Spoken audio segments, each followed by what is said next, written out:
Hey everyone. Welcome back for the 12th part of What If Naruto Was Raised by the Sannin. As always, huge thanks to all of my Patreons. Making these videos would be impossible without you guys' support, especially with all the restrictions YouTube places on my type of content. As always, the full story is already out over there for you guys along with about 30 other different stories you can enjoy. Also feel free to send me any messages over there if you have any questions or even if you just want to chat. Link to all of that will be in the description. Anyways, everyone, enjoy the video. Chapter 61. Training for the dangers to come. Or, teaching is not as easy as it looks. Hokage's Tower.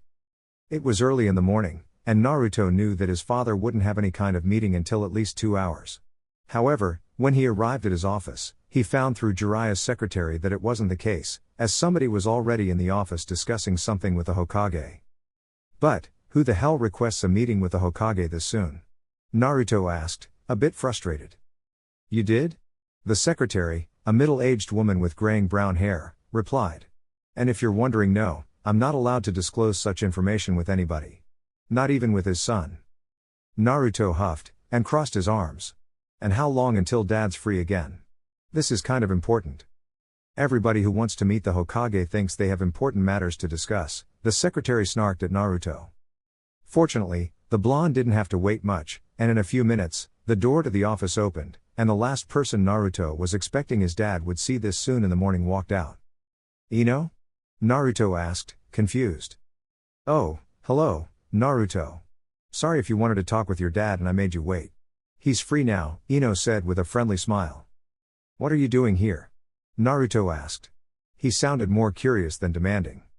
I was giving Hokage-sama the report of my latest mission, Ino replied, as if stating something obvious. At this hour? Naruto asked, scratching his temple. There was something fishy about Ino, but couldn't tell what. Ino merely shrugged. The sooner I do it, the sooner it's out of my hair. Anyway, I should get going, I have plenty of stuff to do today. See you later, Naruto. Ino happily waved him goodbye as she left the office. Naruto shrugged, and entered the Hokage's office, where Jiraiya was sitting by his desk. Oh, hello, Naruto. What can I do for you? Jiraiya asked. I came to ask you something. But first, what was Ino doing here? Naruto asked. She was giving me the report of her latest mission. Nothing you should worry about, Jiraiya added, noticing that Naruto's encounter with Ino left him a bit uneasy. Anyway, what do you want to ask me? Naruto took a seat. It's about Fu. Land of the Waterfalls, undisclosed location. Kakashi was leaping from one tree branch to the other, as he was heading towards his destination. He looked at the sun, at his highest point in the sky, indicating it was high noon. The copy ninja felt satisfied with how fast he had managed to reach the country that hosted one of their former allies.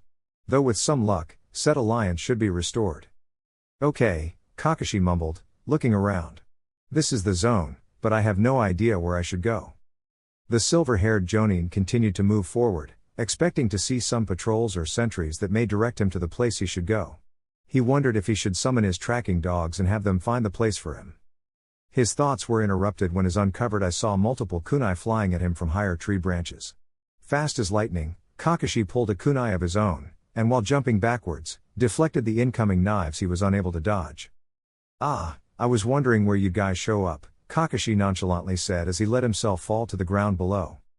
Two ninja wearing Takigakure headbands emerged from the canopies, a woman in her 20s with light blue hair tied in a ponytail, and a tall man about 10 years older than her, with undercut black hair, a mustache and a small goatee.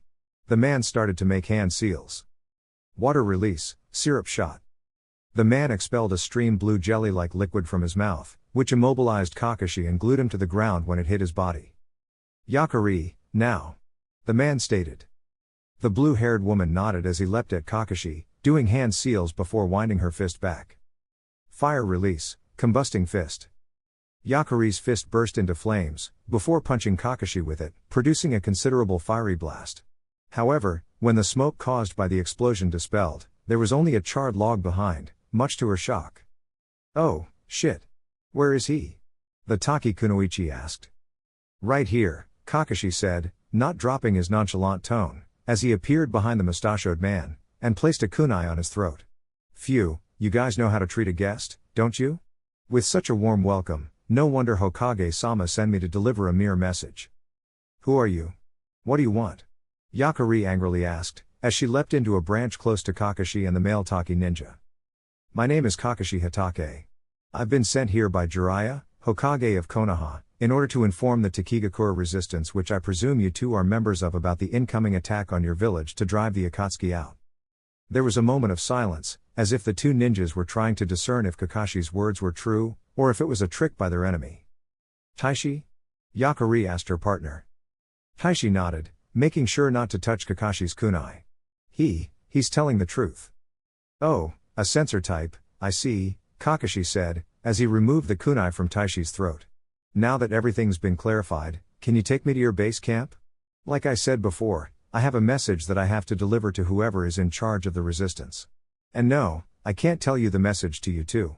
My orders explicitly said the resistance leader, or leaders if there's more than one, Kakashi clarified, before the two sentries had the chance to protest. Alright, it seems that you're telling the truth. We'll take you there, Taishi said, as he started to look for something inside his ninja tool pouch. Sorry for attacking you, Kakashi-san, Yakari apologized, as she made a slight head bow. But you have to understand our situation, with our village lost.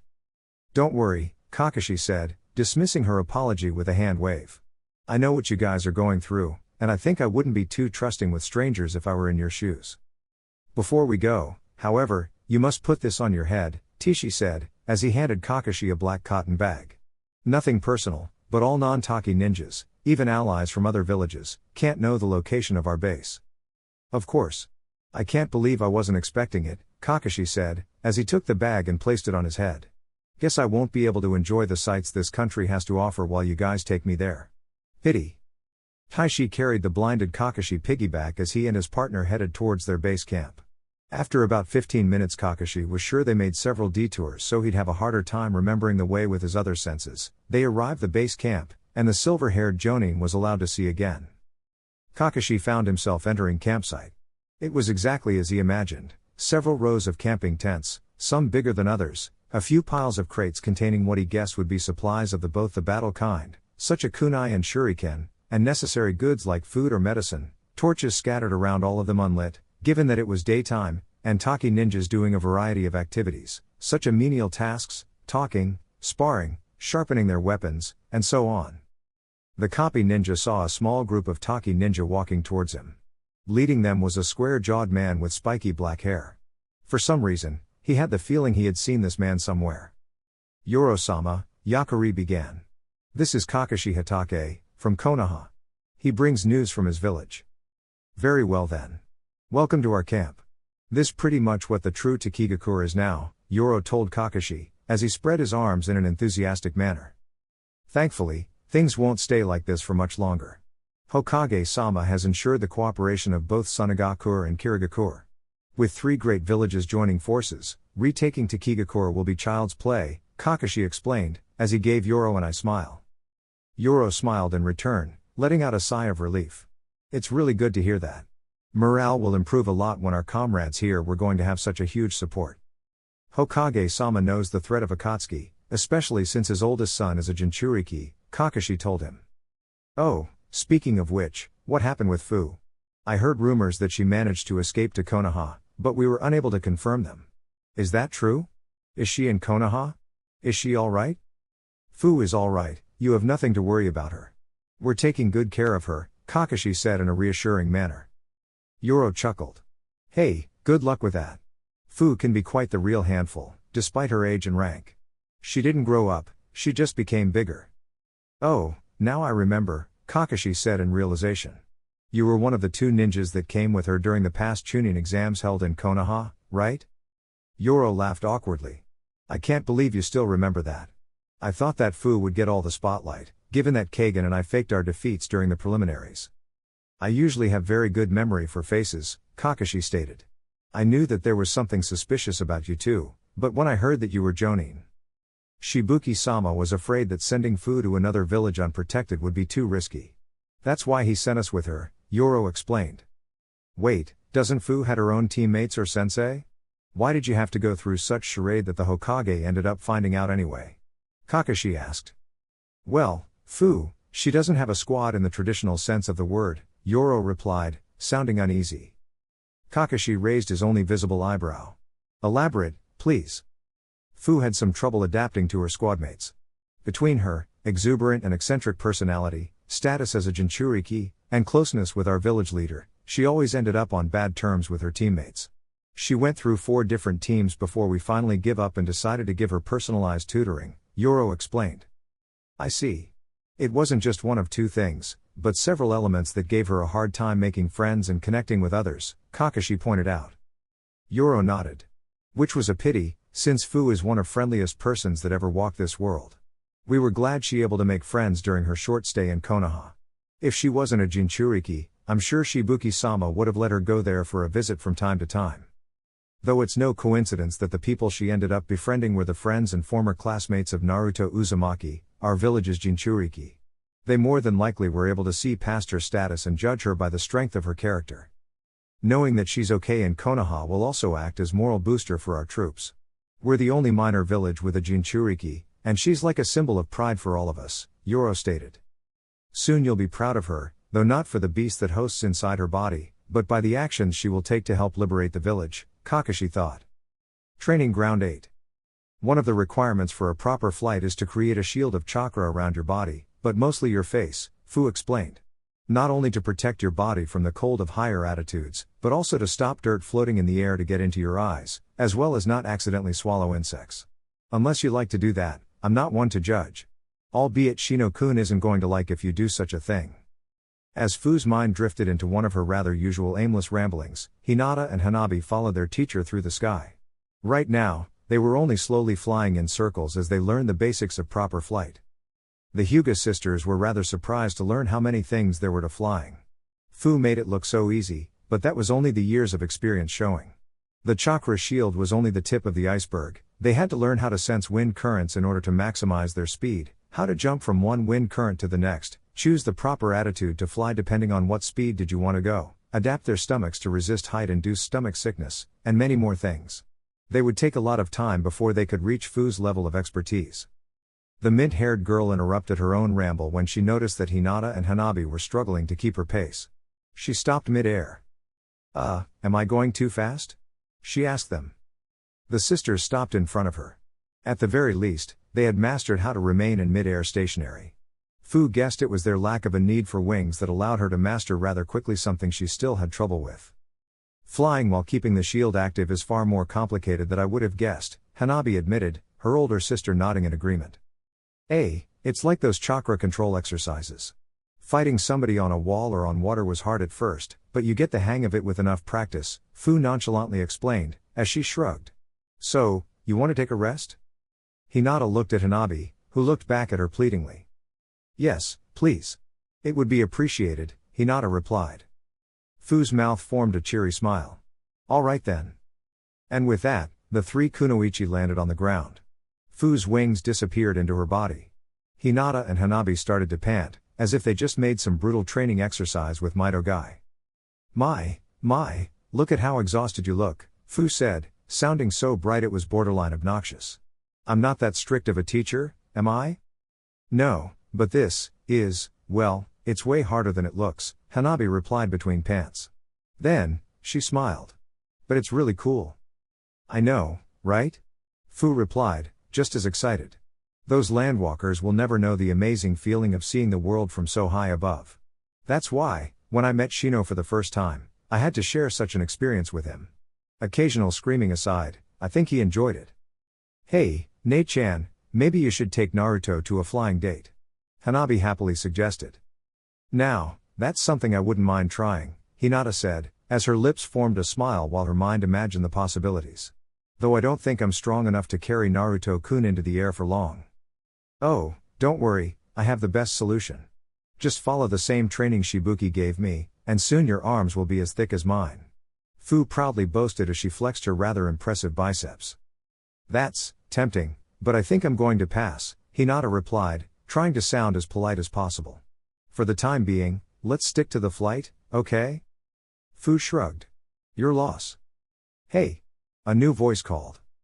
The 3 girls turned towards the direction of the newcomer, and saw a smiling Naruto walking towards them.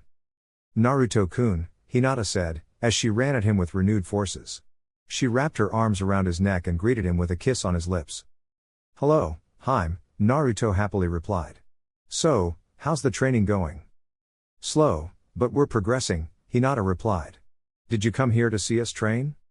"Yes, but that's not the only thing," Naruto said. He then looked at the mint-haired girl. "There's something I want to talk with Fu about." Fu perked up upon hearing her name. "Oh, and what that would be?" "I was wondering, are you able to tap into your tailed beast's power?" Naruto asked. Fu's smile instantly vanished, replaced by shock, then by another smile, except this time, it was far more subdued. She averted her gaze, looking at her feet. "Wow, you don't pull any punches, do you?" Hee, she laughed weakly. "To answer that, no. I don't know how to use the power of my beast." "Did somebody in the village teach you how? Or have you ever practiced on your own?" Naruto asked. "Naruto-kun, stop," Hinata gently requested. "Don't you see that you're making her uncomfortable? Such topic clearly troubles her." Naruto sighed. "I know, Haim. But this is important," the blonde stated, before his eyes turned back at Fu, who rubbed her arm as she continued averting eye contact. "The answer to those questions are no either," Fu replied. Well, you do remember what happened in my fight against Gar almost 3 years ago, right?" Naruto nodded. "It's something hard to forget. Did that experience make you fearful of the tailed beast's power?" Fu nodded. "I lost control. The tailed beast took over. And if the pale redhead didn't knock me out, who knows what would have happened. I brought great shame to both Shibuki and my village with such display." Both Naruto and Hinata were taken aback, even if they managed to hide their reaction. Hearing Fu, somebody so carefree who gave the impression that she didn't have a care in the world about whatever other people think of her, admitting feeling ashamed, then that past event had to affect her way deeper than what she let others believe at that time. "From that day onwards, I swore that I'd never let that incident repeat again. And that means no more using Lucky Seven's chakra, other than the wings," Fu said in determination, as she raised her sight and looked at Naruto directly in the eye. "I see. And is there anything I can do to change your mind in that front?" Naruto asked, as she tried to give Fu a reassuring smile. Fu raised an eyebrow. "Why do you want me to do that?" "Think about it. Akatsuki are after us, and we're going to need every resource at our disposal to fight them. Using our beast's chakra can give us the edge against the enemy in battle," Naruto told her. Fu looked unconvinced. "What kind of control do you have over the fox?" Naruto chuckled awkwardly. Not much. I can use his chakra to some degree, usually to 1 or 2 tails, if I push it. And even then I tend to have a hard time keeping in control." The mint-haired girl crossed her arms over her chest. "So you have the same problems as me. And you expect me to learn to use the power of Lucky 7 when you can't do the same with a fox? In my case, I have something else that serves as a replacement, Sage Mode." "Sage Mode? Never heard of that," Fu replied. "It's not an art many people are able to master. Long story short, you can draw nature's ambient energy and mix it with your own chakra. As a result, your body gets a massive boost in strength and endurance, and ninjutsu becomes far more powerful," Naruto explained. "The requirement to learn Sage Mode is that you need to have a rather large chakra pool in order to properly mix nature energy with your chakra. The larger your reserves, the easier you'll master Sage Mode." When Naruto and Jiraiya went to Mount Myaboku to learn Sage Mode, or in the white-haired man's case, to perfect it, Naruto took a little more than a week to master it, and about half of that time was spent trying to understand how nature energy worked. Naruto even figured out a way to work around the 9 tails, making merging with Fukasaku or Shima impossible by using shadow clones. Naturally, Jiraiya was half amazed, half indignant, and wholly shocked, to see Naruto mastering Sage Mode in such a short amount of time while he struggled. It was later revealed that the reason Naruto had such an easy time with nature energy was his colossal chakra reserves. It was like dissolving a spoonful of sugar in water. You'd have a hard time dissolving it on a few drops of water, but no problem with a large bucket. That's why large chakra reserves were a must to master Senjutsu. So with that information, Jiraiya trained as much as he could in order to expand his chakra reserves until he got an acceptable level of control. Now, he only needed to merge with Fukasaku alone in order to activate Sage Mode, and could also use clones to gather nature energy like Naruto did. "That sounds like fun. Why don't you teach me Sage Mode instead? I have pretty huge chakra reserves," Fu excitedly suggested. "I want to learn that too," Hanabi piped in. My chakra reserves got a boost after I awakened the Tensigen. And I'd love to teach it to you, but it's not that easy, Naruto replied, making the two girls to pout a little. In order to be able to draw nature energy, you first need to get a taste out of it. How did you do it then? Fu inquired. The toads of Mount Myaboku have some special oil that, when applied to the skin, makes your body draw nature energy on its own. Fu opened her mouth, but Naruto interrupted her. And before you ask, no, you can't use that oil. The oil evaporates in a few seconds if it's taken out of Mount Myaboku. I don't know why. Maybe we could go to Mount Myaboku then? Hanabi asked, almost pleasing. Naruto shook his head again. Only toad summoners can go there. And before you ask to become one, I find that unlikely. Summon tribes almost never accept more than 2 summoners at once. Both Fu and Hanabi slumped in defeat, letting out depressed sighs. With so many obstacles, there's little wonder as for why there are so few sages out there, Hinata commented. Besides, Naruto said, looking at Hanabi. Why do you want to be a sage so much? You already have the Tensigen. From what I heard, it's a power beyond our wildest imagination. Duh, so I can have both, Hanabi replied, as if stating something obvious. I'll do whatever it takes to be a kick-ass kunoichi like Nichin. She proudly stated, before throwing 2 quick punches into the air. I think you should focus on learning how to use the Tensigen, Naruto said good-naturedly. Then, he looked at Fu. And you should try to learn to control your tailed beast's chakra. To some degree at least. Fu let out a sigh. Okay, you win. You're no fun, you know that? Oh, I'm plenty of fun. Naruto replied, with a wide grin. So, who's going to train me to do it? You? Fu asked. No, me. A new male voice said, as Jiraiya landed behind Naruto, and started to make poses. The Toad Sage of Mount Myaboku. The author of the successful Icha Icha series. Konoha's powerful and handsome 5th Hokage. The legendary Sannin, Jiraiya. Hokage-sama? Hinata asked. Were you hidden near here all the time until you got a cue to come out? Hanabi asked in disbelief. So what if I did? There's nothing wrong with being a little theatrical. Jiraiya protested. You're going to train me? Nice. Fu chirped. Jiraiya's brow furrowed. Nice? A living legend like yours truly is going to train you, and that's all what you have to say? That's very nice?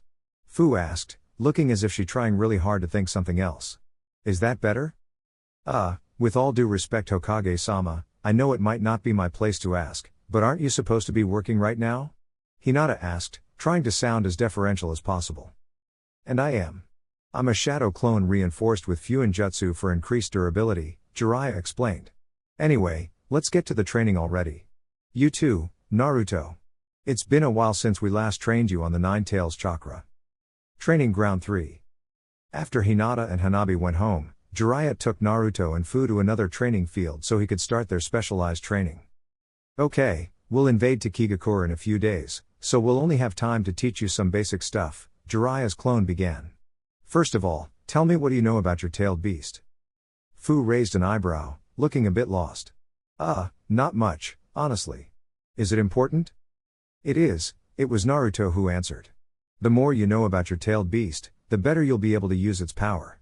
Sometimes you'll need to ask for power. Others, you'll be able to take it by force. I mostly need to ask the Nine Tails for his chakra, but sometimes I'm able to do it without his permission. If you can do it without his permission, what stops you from doing it at all times? Fu asked. Because when I do that, I usually do it unwittingly.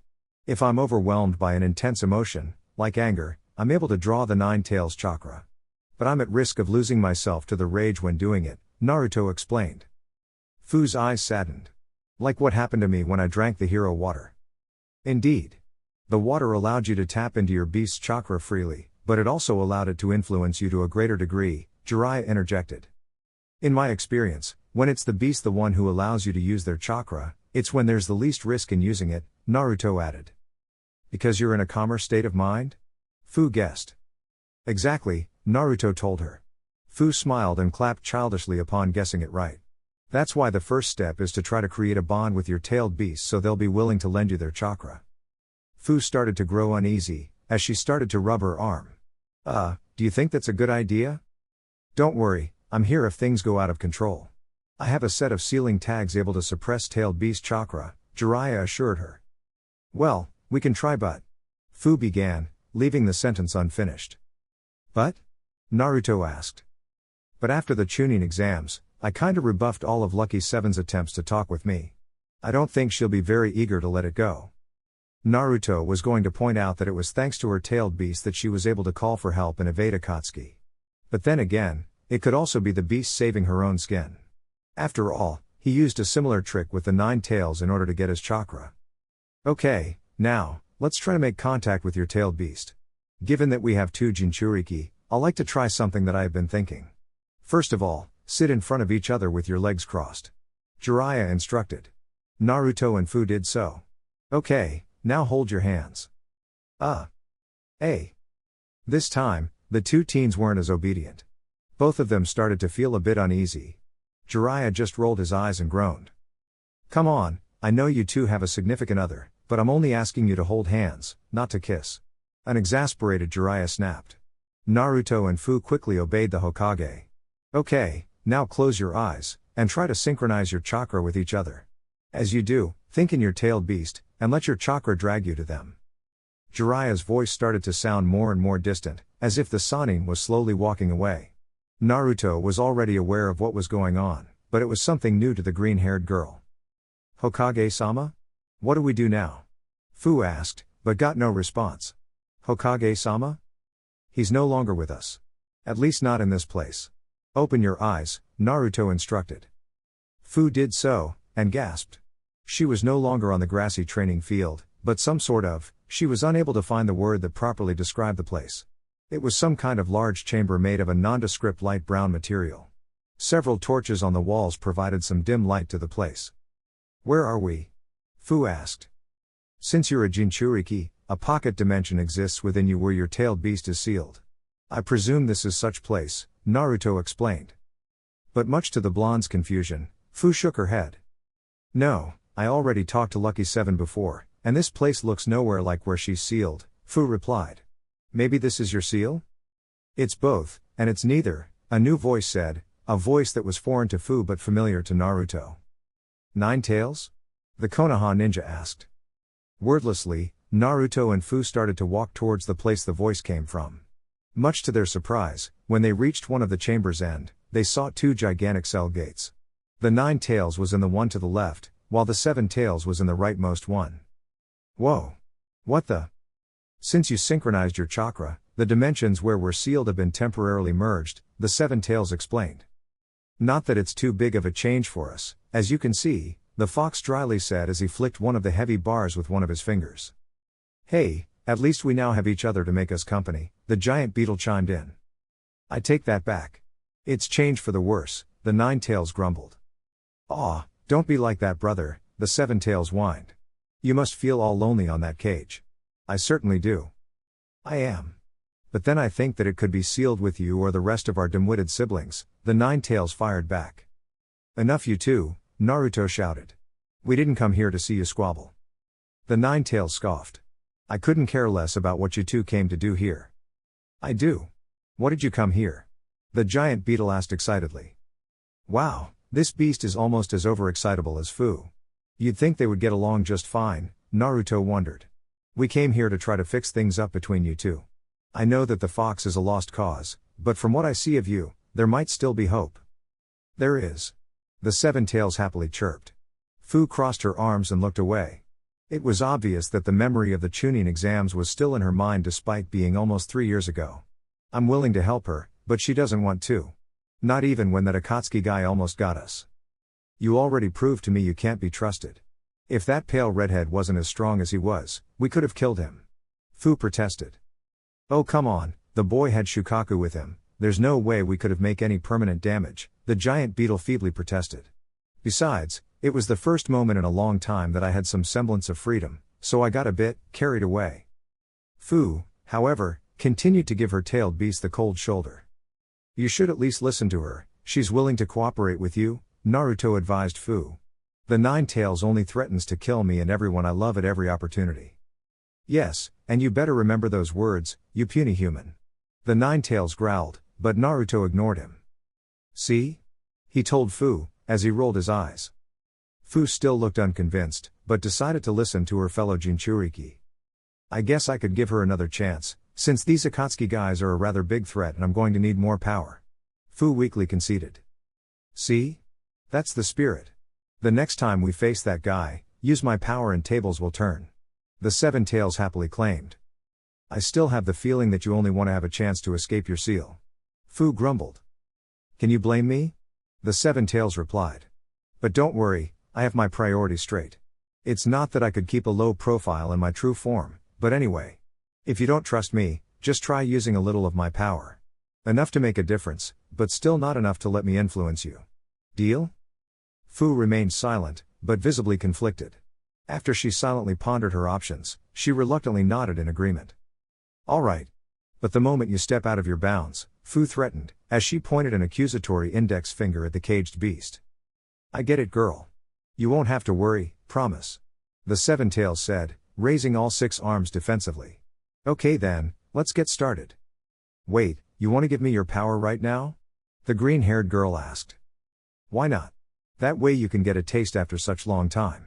Plus even I was tricking you and was biding my time to escape, hypothetically speaking. Of course! You have that Jiraiya guy that can suppress my chakra, the Seven Tails explained. Fu sighed. Okay then. Yay! You're so going to enjoy this. The giant beetle cheerfully said, as a wave of reddish-orange chakra emerged from her cage and enveloped Fu. Both Naruto and Fu opened their eyes, and found themselves before they were transported to that odd mental dimension, still sitting and holding both hands. The only difference is the reddish-orange aura that surrounded Fu's body. Given the results, I take it went well? Jiraiya asked, snapping the 2 teens back into the real world. They both stood up as Naruto nodded. Yeah, the Seven Tails is far more reasonable than the stupid fox. I heard that. I know, I don't care. Well, Fu, how do you feel? Jiraiya asked. Before answering, the green-haired girl took a few seconds to contemplate her glowing hand, as if it was a new part of her body. It feels oddly nice. It doesn't feel like that time in the Chunin exams, Fu explained. There are many reasons for that. For once, you're using much less tailed beast chakra. You also aren't under the effect of the hero water either, Jiraiya explained. Say, how about a spar against Naruto to test your new power? Fu enthusiastically nodded. Yes. Naruto smirked. Okay then, bring it on. Hyuga State, next day. Much to the Hyuga sisters' disappointment, Fu wouldn't be able to train them in the art of flying, since the green-haired girl herself was undergoing some training of her own with the Hokage and Naruto on how to control her Jinchuriki powers. Not that they didn't have anything to do, since their training to control the Tensigen had just barely begun. They simply enjoyed flight practice much more. Right now, the 2 sisters were in the state's ample backyard, practicing their telekinetic/gravity-based powers. Nobody really knew what those powers were by stacking concrete blocks on top of each other, forming a tower. The point of this exercise was to test the limits of their power by lifting and manipulating large, heavy objects.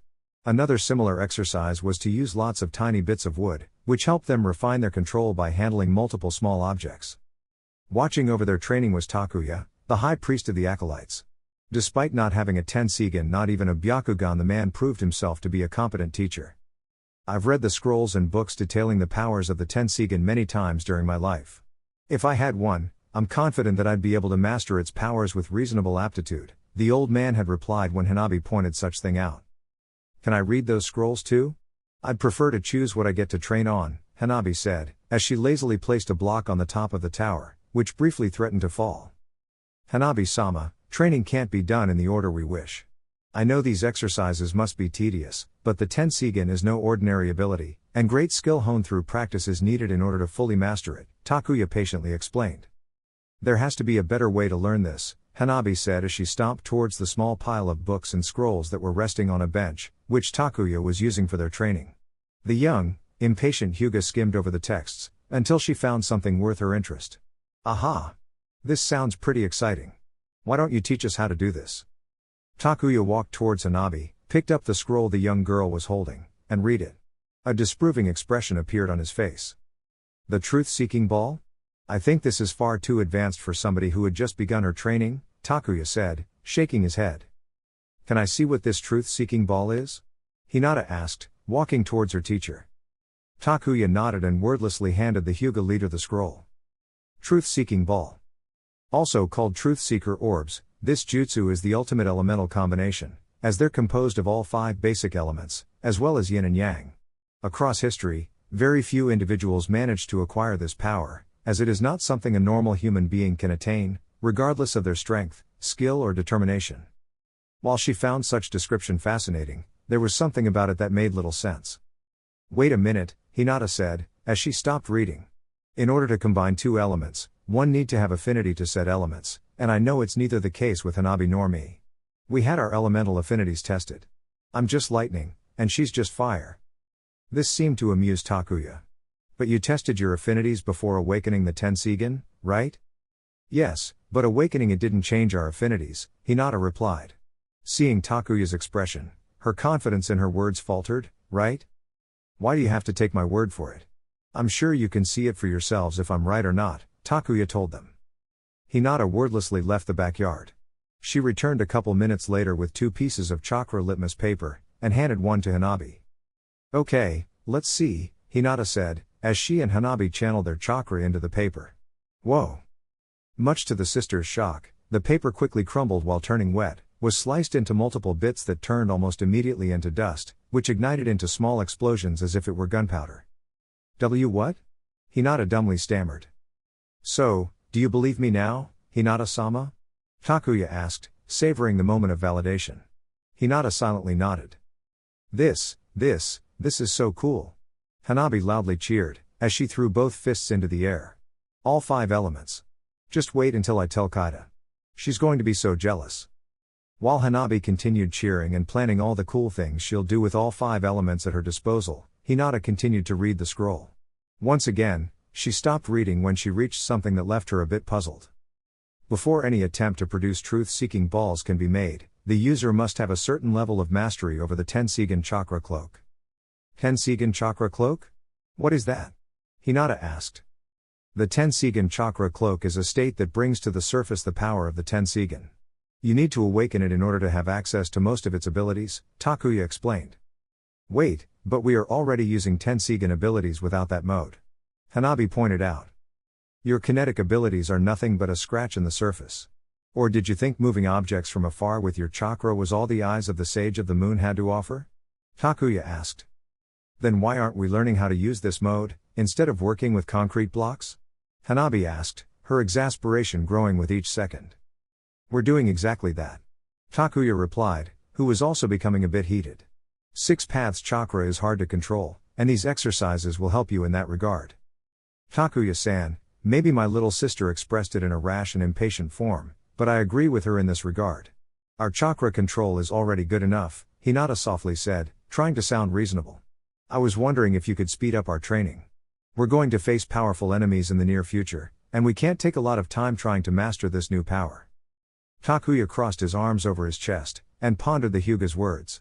When she put it that way, her request sounded more reasonable than Hanabi's lack of patience with a repetitive exercise. Very well then. I'll introduce you to the Tenseigan chakra mode, and I'll see for myself if you're ready to learn it or not, Takuya conceded. Way to go, Nei-chan. I wish I had your way with words, Hanabi said, earnestly happy. Hinata giggled at her in return. Training Ground 7. The next day, Fu had asked the animal squad to go train with her, or at the very least, see her train, so she could show them the fruits of just one day of training with Naruto and Jiraiya. Given that the animal squad was temporarily lacking a sensei and didn't have any kind of schedule for today, they decided to tag along and spend some quality time with their seldom-seen friend. But what they saw wiped out completely whatever intention they were of training with Fu. I knew that she'd gotten stronger over the years, but this. A dazed Kiba said. This is too much. The 3 Chunin of the animal squad stared at the orange blurring forms of Naruto and Fu trading blows, moving so fast they were nearly impossible to track. Naruto was using his Sage mode, while Fu was using the most basic stage of the Tailed Beast Chakra Cloak. Even then, it'd give her enough of a power-up to push Naruto to fight seriously. Though, given that it was a normal spar to help Fu get accustomed to the 7 Tails Chakra, they decided to limit themselves to Taijutsu only. No ninjutsu, or even kunai or shuriken. Naruto didn't use clones, and Fu's wings were hidden beneath her skin. Every time the 2 Jinchuriki traded blows, it would be accompanied by a loud thunderclap and a shockwave that raised some rather strong winds. And given that they traded several blows per second, for the onlookers it was like being in the center of a powerful storm. Watching them going like that, doesn't make you feel inadequate? Tamaki uneasily asked her teammates. Maybe, but they're Jinchuriki, and Naruto is a sage on top of that. They're on a completely different level we normal humans are unable to reach, Kiba said in mild resignation, shrugging. I'm sure that Kakashi-sensei would be able to fight either of them, and he's neither a Jinchuriki nor a sage, Shino pointed out. You guys just love to oppose me no matter what, right? An annoyed Kiba asked. No. But if seeing them makes you feel inadequate, then maybe we should train harder. Even if we can't reach their level, at least we'll have the satisfaction to know that we're doing our best, Shino explained. We might never be able to reach Fu and Naruto-san's level, but we can at least aspire to surpass Kakashi-sensei. Nobody contested Shino's statement, and continued watching Naruto and Fu's bout in silence. They swore they could hear some giggles and laughs among the constant thunderclaps, as if the blonde and the mint-haired girl were having the time of their lives beating the tar out of each other. They spent like that for a few more minutes until the two of them put some distance from each other, in order to take some breath. While the two Jinchuriki were visibly panting, and their visible skin a lot in Fu's case had several bruises, the two of them looked ecstatic. We can't stop if you feel I'm going too hard on you, Naruto taunted. Fu smirked in return. Ha, asking to stop and making it look as if it's because of me. Give some credit, will ya? So, how are you doing? Feel any different? Naruto asked. Fu looked at her hand, flexed her fingers before curling them into a fist, and threw a punch forward. I've never felt better. I can move so fast it's almost as if I weigh nothing, yet at the same time I can hit really hard while my fists barely feel the impact. Fu cheered. It's nice to see that you're getting the hang of tailed beast chakra, but try not to revel on it too much. Remember that the tailed beast will use it to trick you into letting her take over you, Naruto warned her. Yeah, I know. But don't worry, I'm not feeling any different, Fu reassured him. If the tailed beast chakra influenced you, would you notice it? Did you notice it when you lost control during your fights against Gaara? Shino promptly asked. The green-haired girl opened her mouth to reply, but no words came from it. She tried to tell him that yes, she knew when something was wrong, but the truth was that it wasn't the case. Well, no, Fu was forced to admit. But if I started to lose myself, I would notice that there's something wrong, right? Sometimes yes, others not so much, Naruto replied. There were a couple moments in which the Nine Tails chakra completely overwhelmed me, and I thought that everything was okay. Tailed beast chakra is at its most dangerous when you're overwhelmed by an intense emotion. So the key to control it is to remain calm? Fu asked. It's a possibility. If you keep your head cool, the tailed beast won't be able to influence you. Naruto then looked at the animal squad. Hey guys, why don't you fight against Fu now? Fight against Fu while using tailed beast chakra? Kiba incredulously asked. No thanks, I choose to live. Come on, guys, it will be fun, Fu insisted. Then you and I have very different concepts of fun, Kiba snarked. Listen, Fu won't go all out against you like she did with me. She'll have to remain calm while keeping the tailed beast chakra active. Such mental effort will stop her from fighting at her best, Naruto explained. Plus it's 3 versus 1. And I'll go easy on you guys, promise. Fu happily added. The three Chunin looked at each other unsurely. Well, Kiba and Tamaki looked unsure. Well, she said that she'll go easy on us. Plus we do this to help a friend in need, Tamaki said, though she clearly wasn't happy with the idea. And I know what you're going to say, Kiba said, looking at Shino. So yeah, let's go with it. It might be good training for us as well. As the animal squad Chunin walked towards Fu, Naruto cancelled his sage mode and left them some space, taking their role of spectator. The 4 ninja adopted fighting stances, and the handicap spar began. Though it wasn't exactly clear who was the handicap for, given the difference in power between both sides. As expected, the fight was nowhere near as fast-paced and brutal as when Naruto was fighting her. While Fu was clearly in control of the fight, she wasn't overwhelming the 3 Chunin, and fought with less wild fighting style. She kept her eyes on her opponents, dodged their attacks with quick movements, and then she would deliver a single, precise strikes. Not that this strategy worked all the time, not even close, especially against opponents that, unlike her, weren't holding back. Kiba and Tamaki managed to land quite a few hits on her, and on more than one occasion the Jinchuriki found herself unable to avoid her boyfriend's long-range jutsu. Dang, this is much harder than I thought. Fu complained, as she briefly struggled against Tamaki, before disengaging her and jumping backwards, narrowly avoiding a claw swipe from both Kiba and Akamaru. "You're used to rely on strength and reaction instead of thought and action," Shino stated. "Such things will only take you so far. Eventually, one must learn to think before they act. And against superior opponents, the time to think will be severely limited." I've always been a going with the flow kind of person," Fu shrugged, as she resumed the fight. "Keep going like that, Fu. You're doing great," Naruto praised, as she gave her a thumbs up. So far, the green-haired kunoichi was doing fine with the most basic level of tailed beast chakra while remaining in control of her emotion. But Naruto wondered if that would be enough to face the Akatsuki. Training Ground 12. While Naruto helped Fu train with the animal squad, Hinata was doing the same with her little sister. The Hyuga clan head, and Hanabi's sensei, Yamato, were watching the young Hyuga fighting against both Senju siblings. Fire release, burning palm. Hanabi's palms were coated in fire, as she dashed towards her female teammate, who jumped backwards while making several hand seals. Earth release, earth-style wall. Kaida slammed both hands into the ground, erecting a wall with the Senju crest carved on it between herself and Hanabi. Hanabi's burning palm strike blew a hole in the wall, but the construct did its job in stopping her tracks. Her Tenseigan immediately saw Hagane, his body glowing with a white aura, leaping at her from behind, ready to deliver a flying kick. Hanabi jumped into the air just in time to avoid Hagane's incoming kick, which shattered the wall Kaida had created. Staying mid-air, she clenched her fists, causing the fire surrounding her hands to grow bigger. "Now take this," Hanabi said, as she began to thrust her hands downwards in a rapid way. Fire release, 8 trigrams Phoenix Fire. Which each arm thrust, Hanabi released a small projectile of concentrated fire that produced a huge explosion when crashed against the ground. Despite the jutsu's widespread destruction, the twins didn't falter. "Brother, I need some Senjutsu juice," Kaida called. "On it," Hagane replied, as he jumped to her side, before bumping fists with her.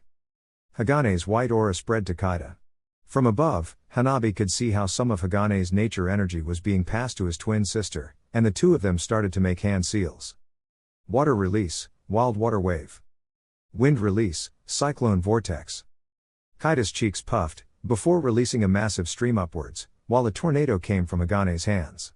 Hinata was a bit surprised to see one of Naruto's most used wind jutsu being used by somebody else, but she quickly came to the conclusion that it was her boyfriend himself who taught it to him.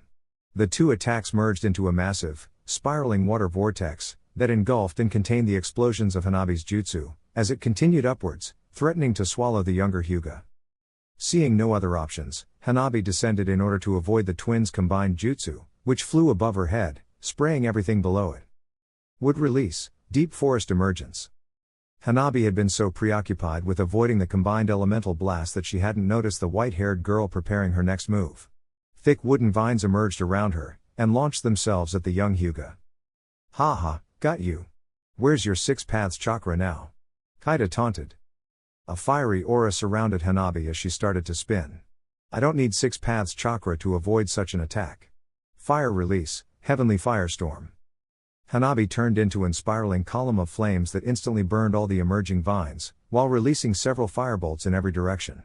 When Hanabi stopped spinning, she was standing on top of a charred crater. And the moment she stopped spinning was the moment the twins chose to attack her in close combat. While it was Hanabi's specialty, she was completely wide open still spinning. And while in the past the fight would have ended here and there, Hanabi now had one last ace in the hole. Quickly spreading her arms, Hanabi cast a kinetic shockwave that pushed both white-haired Chunin backwards with incredible force, until a tree painfully stopped their momentum. "Ha! Not even the two of you are even close to." But Hanabi's boast was interrupted by a couple of hands coming from underground grabbing her ankles, and pulling her down with incredible force, leaving her buried to the waist. "What the hell?" she shouted, as she tried to use her kinetic powers to pull herself out. That's it, until a kunai touching her neck forced her to stop. "I think victory is ours," Hagane, who was holding the kunai to her neck, stated. Kaida emerged from behind, and high-fived her brother, before the two of them helped Hanabi out of the ground. The match now over, Yamato and Hinata walked towards them. "If there's a lesson to be learned here is that powers matters little if you lack the skill to use it," Yamato stated. "Hanabi, while your Tenseigan gave you a massive boost, and I'm sure one day you'll become of Konoha's most powerful kunoichi, that day is still pretty far. Well, It was 2 versus 1, Hanabi scoffed, as she crossed her eyes, and turned sideways. Plus it's not that they're a couple weaklings. Hanabi-chan, the reason you lost was because you lost sight of your opponents.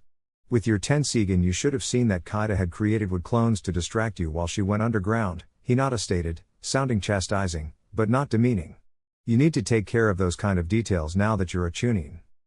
Listen to your sister, Hanabi. Do not let an unique and strong power blind you as to neglect proper fighting skill, Yamato added, before looking at the twins. That goes for you too, you know. Hey, I'm not relying on would release that much, Kaida protested. Hagane, however, took the criticism in stride. Yamato-sensei isn't lecturing us to make us feel bad. Listening to our teachers is the best way to improve. Sensei's pet, both Hanabi and Kaida seethed. Okay, I don't want any bad blood here. Let's take a rest before resuming the training, understood? Yamato suggested. Alright. The 3 Chunin said in unison. Hokage Tower. Come in, Jiraiya said after hearing somebody knocking the door. The door opened, revealing a lizard-masked Anbu. Hokage-sama, here's Kakashi's latest report regarding the Takigakure resistance, the Anbu sadically said as he handed the white-haired Sannin a scroll. Jiraiya nodded, took and unfurled the scroll before reading its contents. His lips formed a smile of satisfaction, furling the scroll again once he had read everything on it. Alright, it seems that all the Taki ninjas outside of the village at the time of the invasion had been finally gathered, and they stand ready to retake their home. They're waiting for our reinforcements, Jiraiya stated. Which we will be sending immediately. Understood, Hokage-sama, the Anbu said, as he was ready to leave. Before you leave, find my son and his teammates, Jiraiya stated. I want them to spearhead the attack. Very well, Hokage-sama, the Anbu replied, making a quick bow before leaving the office. Satisfied, Jiraiya stood up, and walked towards the window behind his desk.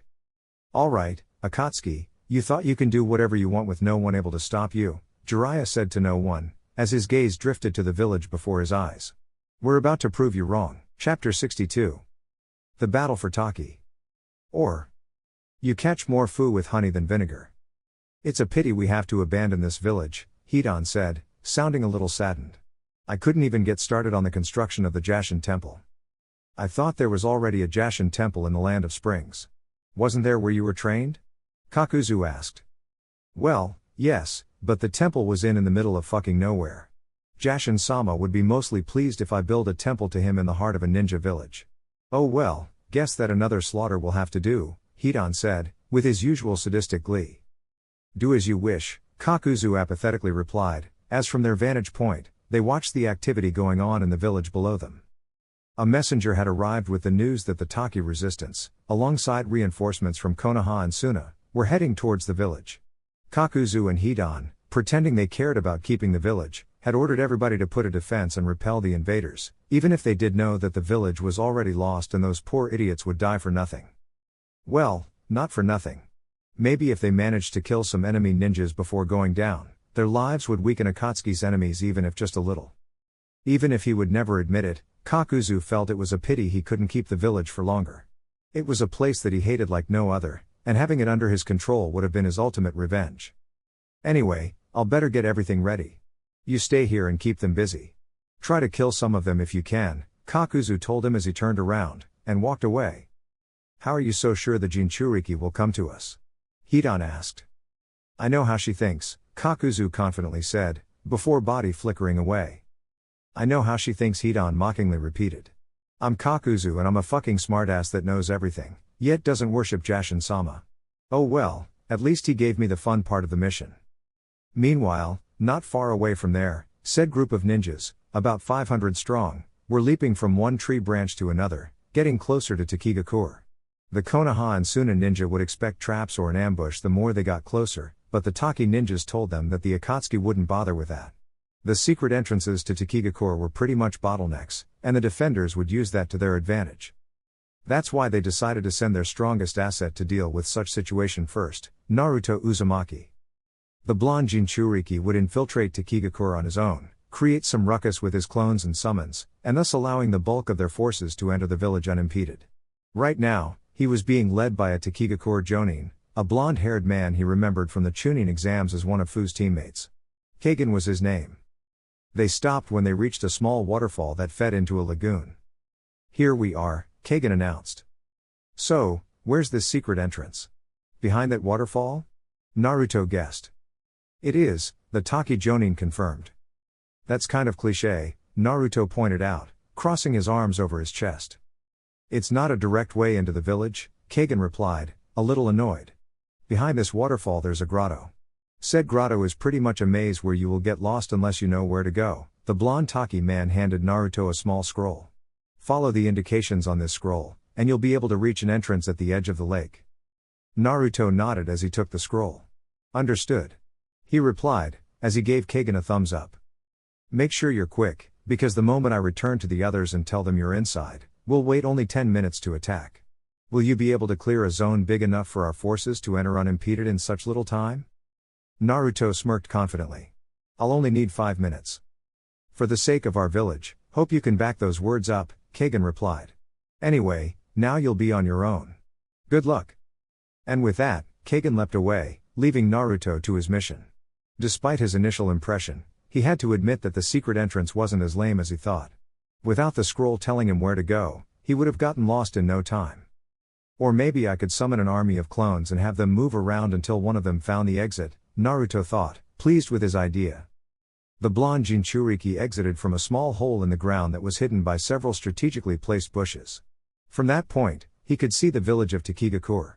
Most of it was in the island in the middle of the lake, built around the roots of the great tree, with a single bridge connecting it to the mainland. There were also several clusters of houses built at the edge of the lake as well. Okay, those houses at the edge of the lake look like they're from civilians, so I shouldn't worry too much about them. Now, the best way to call their attention would be to attack the bridge. But how? This requires a clever, intricate plan like any other, Naruto said, as he started to think for a couple minutes. After doing some thinking, the blonde Konoha ninja grinned, and made his trademark hand seal. 100 Naruto clones appeared besides him in an instant. "Everybody, charge! Seek the enemies, and kick their asses!" the original Naruto shouted. His command was met with a chorus of "Yeah, let's go, let's show them our strength." And, oddly enough, a couple of "I'm hungry." The Takigakure defenders, composed by mercenaries, cultists, and a few Taki ninjas that decided to defect to Kakuzu's side, were soon swarmed by a tsunami of orange and black. "We're under attack," a thug cried. "The hell? Why do these guys look the same?" another one asked. "They're clones, you idiot," a cultist told them. "Impossible. Nobody should be able to produce so many clones." The first thug angrily fired back, as he destroyed a clone of Naruto. "We can." Several Naruto clones replied in unison, almost indignant at the mere thought of casting doubt on their boss's abilities. The flash attack of the Naruto army quickly pushed the defenders of the bridge back into the main village, with the clones following suit. Sadly, by that point, most of the ninjas guarding the village had been alerted of the invasion, and quickly run to face the army of orange-clad clones, which quickly began to dwindle in number as kunai, shuriken and destructive elemental ninjutsu flied at them. "Well, so much for the clones," Naruto said, as he leapt into the air, landing in the surface of the lake. He bit his thumb, and made several hand seals. "Guess I'll need to bring the heavy hitters." Summoning jutsu. Naruto slammed his palm on the water, creating a giant cloud of smoke, as well as producing some waves due to the water that has been displaced. When the smoke dispelled, everybody could see a gigantic toad, his rusty red skin covered in multiple warts. He was wearing a blue vest, had a short-to-him blade attached to his belt, and his lips were holding on a still smoking pipe. The giant toad took a few moments to contemplate his surroundings. "Naruto?" the giant toad asked, noticing the blonde standing on his head. "Is this the village you told me about?" "Yup." Naruto enthusiastically nodded. "Are you ready for the action, Bunta?" Gamabunta, or Bunta, as he was sometimes called, unsheathed his blade to state his answer. "I just hope it won't be just the two of us," Gamabunta stated, as he prepared to attack a group of mercenaries and Jashin cultists. "Nah, we're just clearing the way for the rest to join us," Naruto reassured him. "Good, because otherwise this would be kind of boring," Gamabunta said, as he leapt to the edge of the island in the center of the lake, creating a quake and producing more waves on the lake. "Come on, come at me, ants," Gamabunta taunted, as he swung his blade at a group of enemies, some which avoided the swipe, others not so fortunate. "Boy, you can hear the sound of the battle even from here." The 10 minutes long gone, The Takigakure resistance and their Konoha and Suna allies decided to move and attack. They were split in 3 groups, one for each secret entrance the village had. They would attack from 3 different sides in a pincer maneuver, and meet in the middle. I can believe that Naruto went on his own like that, the madman, Kiba continued, shaking his head. The cocky bastard must think he can take on a village on his own. Kakashi's animal squad was also taking part in the battle. Though rather than direct combatants, they have been appointed as Fu's bodyguards due to their close friendship with the female Jinchuriki, as well as their tracking skills just in case Fu disappeared, either on her own, or if she was abducted by the enemy. They were jumping from one branch to another like the rest of their group, while Fu flew above them. Naruto knows he isn't doing that. All he's doing is draw attention to him so we have a bigger window of opportunity to strike, Kakashi reminded him. Alright then, what secret entry are we going to use? Tamaki asked. No one, Fu interjected before Kakashi could answer. We'll attack from the air. Fu? Maybe you can do that, but no one else here can fly, Tamaki uneasily asked. Fu shot a smirk at the cat Kunoichi, which sent chills down her spine. Then, without any kind of warning, Fu dived and, in one fell swoop, grabbed Shino, Kiba and Tamaki in a 2-armed hug. Kakashi-san, grab onto me, I can't carry any more people in my arms. Fu told the silver-haired ninja. Fu. What are you doing? The surprised Jonin asked in shock. The secret entrances take too much time. I prefer if we take a more direct route. And yes, I know that you guys are my escorts and I'm not going to leave you behind. But I will if you don't make up your mind. Fu protested. Seeing that the Taki Jinchuriki was gaining altitude, Kakashi jumped and latched onto one of her legs. The additional weight added to the already heavy load didn't seem to hinder Fu in the slightest, as they continued to gain altitude. Kakashi silently thanked that this girl wasn't one of his students. Fu continued flying as easily as if she wasn't carrying anybody, her eyes locked into the thick forest on a plateau that hid Takigakure. While those orange eyes usually shone with the glint of youth and happiness, now they reflected her determination and steel-hard resolve to take back her home. Fu, I know this battle means a lot to you but... Kakashi began. Shouldn't we attack alongside the rest of the group? If we arrive too early, we will find ourselves outnumbered and away from backup. Naruto should have taken care of that, Fu replied, as she pierced the forest that surrounded Taki, skillfully avoiding all the thick and lush branches without having to slow down. Plus, we aren't going to take part in the main battle. We aren't? Kiba and Tamaki asked in unison. Fu, you can't, Kakashi was going to say before being interrupted. Our mission will be to find and rescue Shibuki, Fu firmly stated. You're a tracking squad, you will be able to track him, right? And taking advantage of the chaos of the battle, we'll take him to safety while the rest of our forces take back the city. Genius plan. Kakashi didn't share Fu's optimism. Fu, there's the chance that Akatsuki might be counting on you trying to rescue Shibuki, and thus making you leave the security of the bulk of the army, Shino pointed out. I already thought of that. But that's why you're also here, silly. You're also my escorts, right? So as long as you guys keep close to me, nothing will go wrong. Fu excitedly said, as her lips curved into an innocent smile. The bulk of the Taki resistance and their allies took very little time to arrive at the village and join the battle. Thanks to Naruto drawing all the attention to him, the rest of the ninja could get into the village with little problem, and engage the enemies. Come on everybody. For Takigakure. Let's kick these invaders out of our home. A Taki ninja shouted, with his comrades cheering back. Alright then, I think I can fight normally now. Gamabunta, cover us while we liberate the village, Naruto said, as he jumped off of the giant toad, as he pulled out and activated his wind blade. You got it, brat. Gamabunta replied. Naruto landed in the water, and rushed towards the central island, eyeing the ongoing battles and wondering which one he should join. Naruto-kun. The voice of his girlfriend coming from above snapping him from his thoughts. Looking upwards, Naruto saw Hinata flying down at him. Haku was with her and, oddly enough, he was flying as well. Hinata Heim. Haku. Naruto cheered, waving at them. Good to see you're here. Now we can fight the 3 of us together. Indeed. Let's end this battle as quick as possible so the losses for Taki and our forces are kept to a minimum, Haku agreed, as he landed near Naruto. Hinata remained floating above them. Haku? Were you flying? Naruto asked, scratching his head. The ice ninja shook his head. No. Hinata-san has become proficient in her abilities to share her flight with somebody else. So far I can only carry one person with me, but I'm working to expand that limit, Hinata chimed in. That way, the assault squad can be a flying unit. Neat idea, Haim. Though for the time being, we won't need it, Naruto said, as he directed his eyes to the battle in front of them. There doesn't seem to be any trace of the Akatsuki, and the ones defending the village are made of rabble. Thugs, mercenaries, and screaming cultists that look scary but aren't that though. Okay then. Let's clear the battlefield by the time the Akatsuki show up, Hinata agreed. Suddenly, an ear-piercing scream echoed through the village. The battle stopped for a few seconds, as everybody directed their eyes to the canopy of the great tree, where the scream had come from. Then, a mass of black creatures emerged from the canopy of the tree, and rushed to the battlefield, some of them running, those who had wings flying. What are those abominations? Hinata asked in horror. With her Tensegan, she could see them close. Ugly, nightmarish creatures with inky black skin, long, bony limbs, several maws full of razor-sharp long teeth, multiple eyes across their uneven bodies, or no eyes at all. I don't know, but I have the feeling that they aren't on our side, Haku uneasily said, as his hand grabbed a handful of senbone from his ninja tool pouch. Oh no. Not those monsters again. A Taki ninja cried in despair, taking a step back. You know those things? Naruto asked the Taki ninja. The fearful Taki man nodded. The cultists summoned them when they first attacked us, but there weren't so many of them before.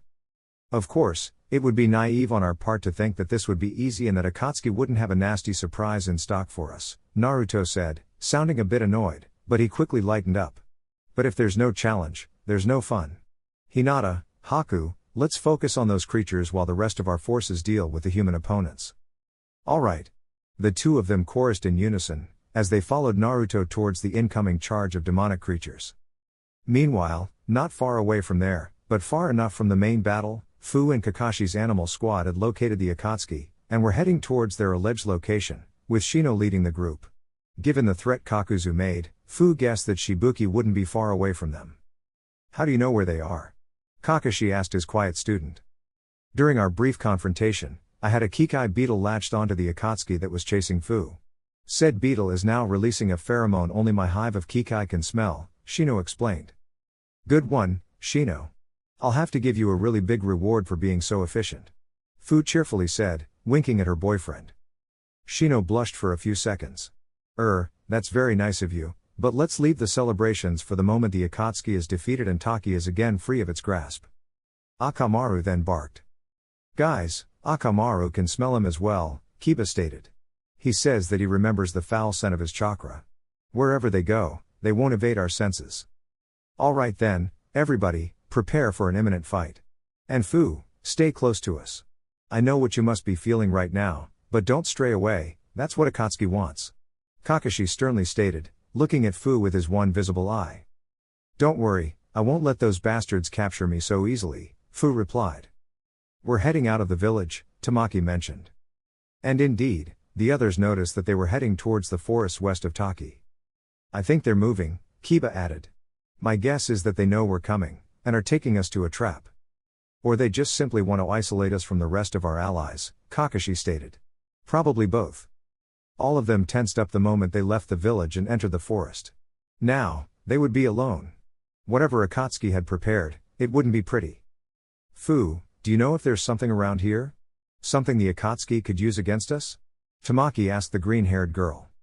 Fu placed a finger under her lips, as she started to think if there is anything special about the forest, but nothing came to mind. She shook her head. As far as I know, there are nothing but trees. Kilometers and kilometers of trees, Fu replied. Remember that Kakuzu used to be a Takigakure ninja. It's probable that he knows secrets about the village and its surroundings many of the younger Taki ninjas such as yourself might ignore, Shino pointed out. If you say so, Fu replied, shrugging again. Though I won't let my guard down. Too bad we didn't take Hinata with us. With those eyes of her, she could be able to see any potential trap in advance, Kiba said. Maybe in another life. But now, we'll have to do without an Hyuga to help us, Shino replied. They continued leaping from one branch to another, until Akamaru started to bark. Kiba? Tamaki asked. Akamaru said that they've stopped. I think they're ready to fight, Kiba explained the others. And so are we. Fu firmly shouted, punching her palm. They arrived to a clearing in the forest. In the middle of the clearing, lying on his side, with his arms and legs restrained by ropes, laid Fubuki, the former hopefully not for long leader of Takigakure. Fu couldn't help but gasp in shock upon seeing her leader and big brother-like figure. "Shibuki," she cried, while repressing her urges to speed towards him. Even she knew they were using him as the bait for a trap. "Let's help Shibuki, but stay close to each other, and watch for any trap or ambush. It's not a matter of if, but of when," Kakashi instructed, as he uncovered his Sharingan. The 4 members of the animal squad landed around Shibuki, each one of them facing to a different cardinal point, while Fu landed beside Shibuki, and quickly dropped on her knees, untied him, and checked if he was okay. "Shibuki. Are you okay? Did those mean guys hurt you? Do you need something?" Fu hurriedly asked as she untied her leader. "Oh my Kami, you look awful. Shino, I need you to heal him a little." "Fu, you have to leave.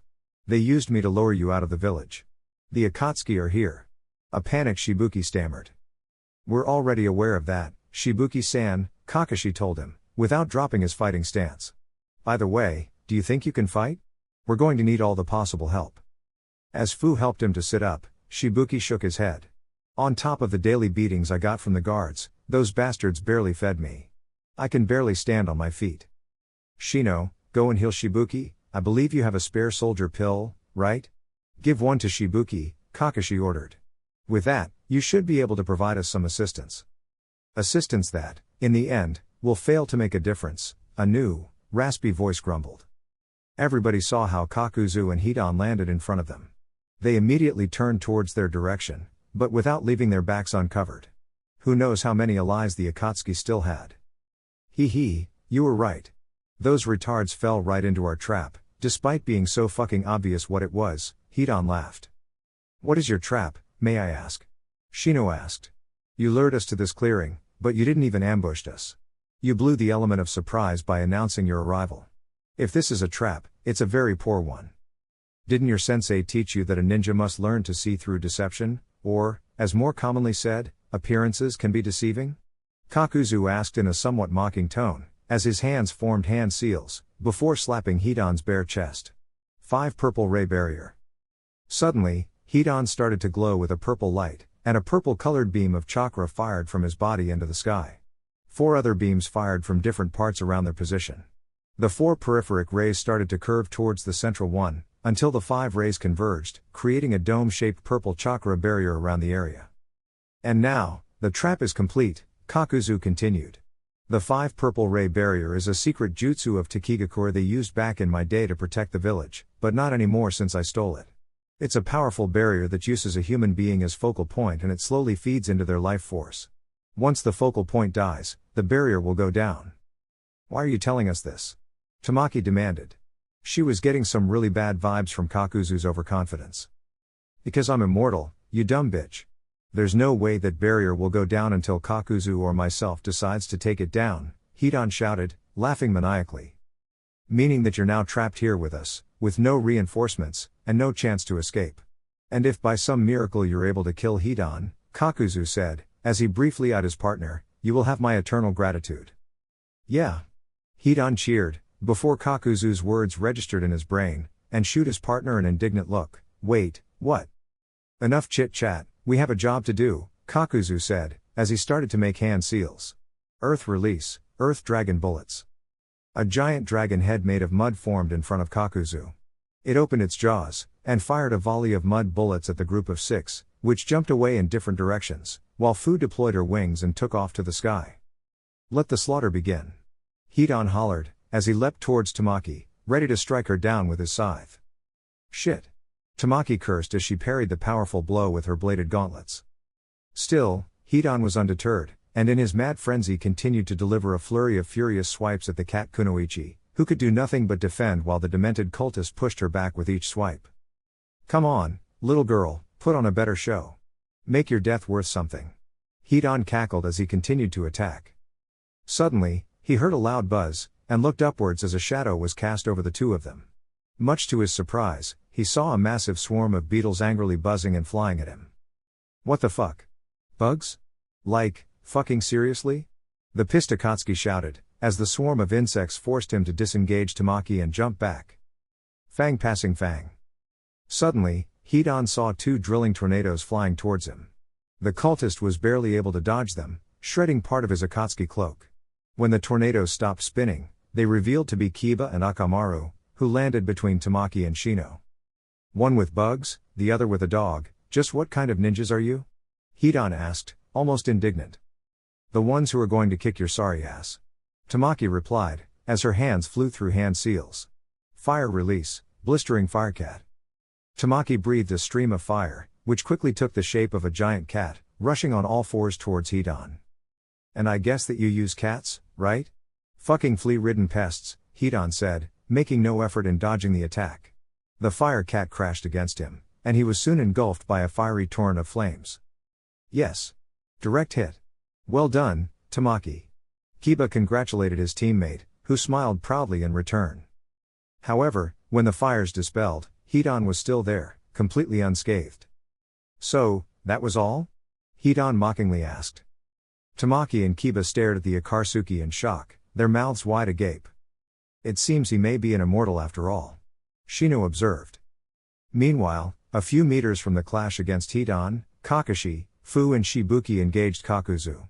Fu was engaging him in hand-to-hand combat, while Kakashi and Shibuki supported her from afar. You didn't learn anything from our previous duel, did you? Kakuzu asked, as he and Fu traded blows. Whenever their fists clashed, a small shockwave was produced. Fu gritted her teeth in irritation. Things are different now. I have my friends backing me up. And I do have my partner as well, for all what it's worth, Kakuzu nonchalantly replied, as he blocked a lateral kick with both arms.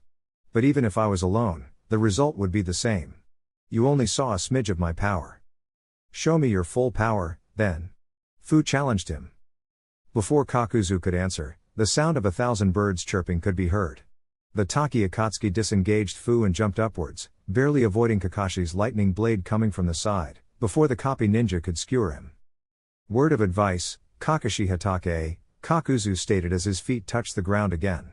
Assassination jutsu tend to work better when they don't make a noise so loud it can be heard in the entire continent.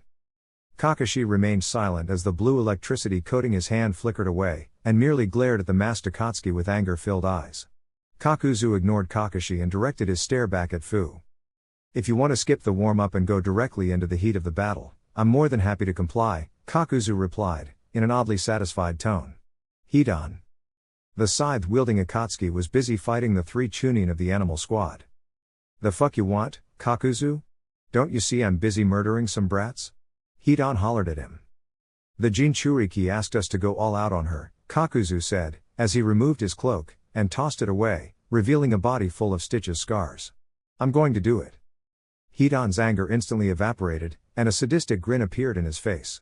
The Jashin cultist disengaged the 3 Chunin, and jumped towards Kakuzu. Why didn't you say it before? I love when we go all out, Hidan said in glee. The 3 Chunin took advantage of the brief pause, and rejoined their sensei and the 2 Takigakure ninja. Hey, what the hell is going on? Kiba asked. I'm not sure, but whatever they plan to do, we won't like it, Kakashi said. Kakuzu then bent over, and everybody could see that there were 4 different masks sewn to his back. The masks then started to tremble, as if they tried to break from Kakuzu's body, which they did after struggling for some seconds. Turns out those masks were attached to 4 inky black beings made by a mass of pulsating threads. Upon escaping Kakuzu, they placed themselves in front of the 2 Akatsuki. More threads emerged from the huge gap that was now on Kakuzu's back, and started to stitch the skin together. I think I'm going to throw up. Tamaki moaned, green to the gills. I remember Hinata saying that Kakuzu's body was nothing like she saw before. I guess this is what she meant, Shino deduced, remaining as impossible as ever. The number of enemies now matches our group. And we don't even know what those monsters even do, Shibuki observed, as he eyed the newcomers. Oh, you're going to find out really soon, Kakuzu said as he made 3 hand seals. The monster with the red-lipped mask, which looked like a tiger, opened its mouth. Fire release, searing migraine. The thread monster exhaled a massive breath of fire that scorched the earth and burned any nearby plant or tree as it advanced. The Konoha ninjas jumped away, but the Taki duo decided to counter the attack. Fu! Shibuki called, as he made several hand seals. I know. The green-haired girl replied, mimicking his actions. Water release, water wall. Fu and Shibuki expelled 2 cones of water each at the incoming firestorm, Fu's packing more power than Shibuki's. A cloud of steam flooded the battlefield when the 2 elemental forces met, and Kakuzu's attack was nullified.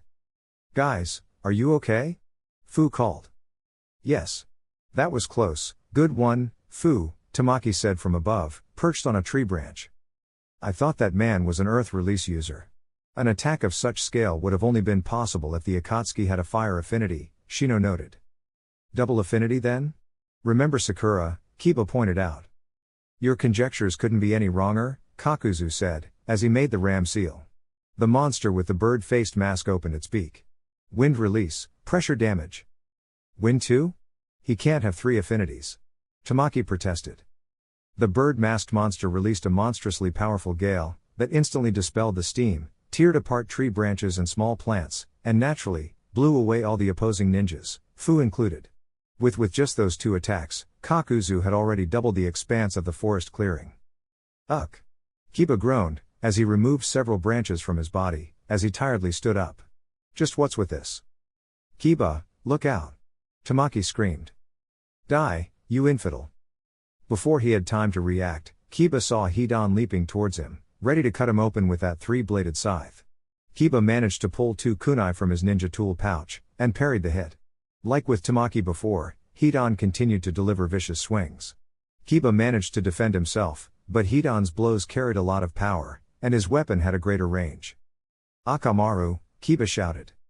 Akamaru rushed towards his master with a loud bark, and leapt at Hidan. The startled Akatsuki disengaged Kiba and raised his scythe defensively towards the incoming dog. Akamaru clenched his jaws across the scythe's handle, trying to wrestle it away from Hidan. "How you dare to touch the high priest's sacred scythe, you flea-ridden bitch!" Hidan hollered, as he tried to wrestle the scythe from the snarling dog. "Keep him like that, Akamaru," Kiba said, as he dashed towards them. However, much to his horror, he realized the fire monster was aiming another of those fire attacks towards them. "Oh shit. Oh no, you won't," Tamaki's voice said, as the cat Kunoichi delivered a flying double kick to the monster's side, making it to release the fire attack into the sky. "You owe me one." Hidan, meanwhile, managed to retrieve his scythe from Akamaru's grasp, but as he did, he was unable to dodge Kiba lunging at him, ready to slash him with his elongated nails. His face and exposed part of his chest felt the pain of Kiba's slashed. "God damn it. What the fuck you think you?" Lightning blade. Despite the initial sound, Kakashi's trademark jutsu hit its mark, and pierced the Jashin cultist's heart from behind, running him his arm through, his still electrified hand bursting from his chest. Hidan, however, looked more angry rather than in pain. "You don't seem to understand what immortality means, do you, you retard?" Hidan asked, as he grabbed Kakashi's hand, keeping him stuck. "I had to test it to see if it was true," was Kakashi's answer. "After all, I'm not going to take the enemy's word for granted." "Whatever, dude." "Kakuzu!" Hidan hollered. Another one of Kakuzu's monsters, this time one with a mask that looked like a horned demon, leapt towards them. Its body started to crackle with electricity as Kakuzu made the snake seal. Lightning release, false darkness. The demon-masked monster opened its mouth, releasing a stream of lightning bolts at the startled Kakashi. "This is bad." The copy ninja distressingly though, trying in vain to pull his right hand from Hidan's chest. Before the lightning could strike, he used his left arm and, without the aid of seals, tried to use his signature jutsu once again. Lightning blade. With his electrified hand, Kakashi managed to swat away the lightning attack. Then, he felt that Hidan was no longer grabbing him, and pulled his hand from the hole he had made. However, Hidan spun over his feet, ready to deliver an horizontal spinning slash with his scythe. Kakashi jumped back, but wasn't fast enough, and the scythe slashed his chest, piercing his flak jacket, and drawing some blood. "Yes. Ha ha ha, ha ha ha ha, ha ha ha ha. You'll make a fine sacrifice to Jashin-sama, copy ninja," Hidan said, as he licked Kakashi's blood. While Team Kakashi dealt with Hidan and some of Kakuzu's monsters, Fu hadn't lost sight of her initial goal, and flew to face Kakuzu once again. The masked Akatsuki didn't fail to notice the enraged Jinchuriki. It's rare to see a prey seeking their predator with such energy, Kakuzu deadpanned as he engaged into another brutal hand-to-hand duel with the green-haired Jinchuriki. "Are you that foolish to believe that you have a chance against me?" "I have more than a chance," Fu yelled, as a tornado started to form in her fist. Hurricane punch. Fu's punch produced a powerful wind in every direction strong enough to push Kakuzu back. Before he could have time to react, Fu jumped and tried to deliver a roundhouse kick to the head. But Kakuzu's reflexes were sharper than she thought, and expertly grabbed her by the ankle. In a display of monumental force, Kakuzu then slammed Fu against the ground multiple times. "Leave her alone," Shibuku shouted, as he leapt at Kakuzu with a blade made of water in his hands. Kakuzu merely chucked Fu at Shibuki, who crashed against her, before they dropped to the ground with a loud thud. "Not being able to kill you is rather irritating. But let's hope that can keep you two down enough time so we can get rid of the rest," Kakuzu grumbled. Before Kakuzu could decide which enemy he should take out next, that decision was made for him when he was covered head to toe by an angry swarm of beetles. "What the?" Kakuzu asked, trying to swat the bugs away.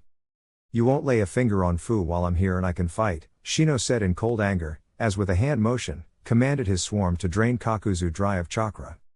However, the swarm of beetles had the unintended effect of hiding Kakuzu while he made a hand seal.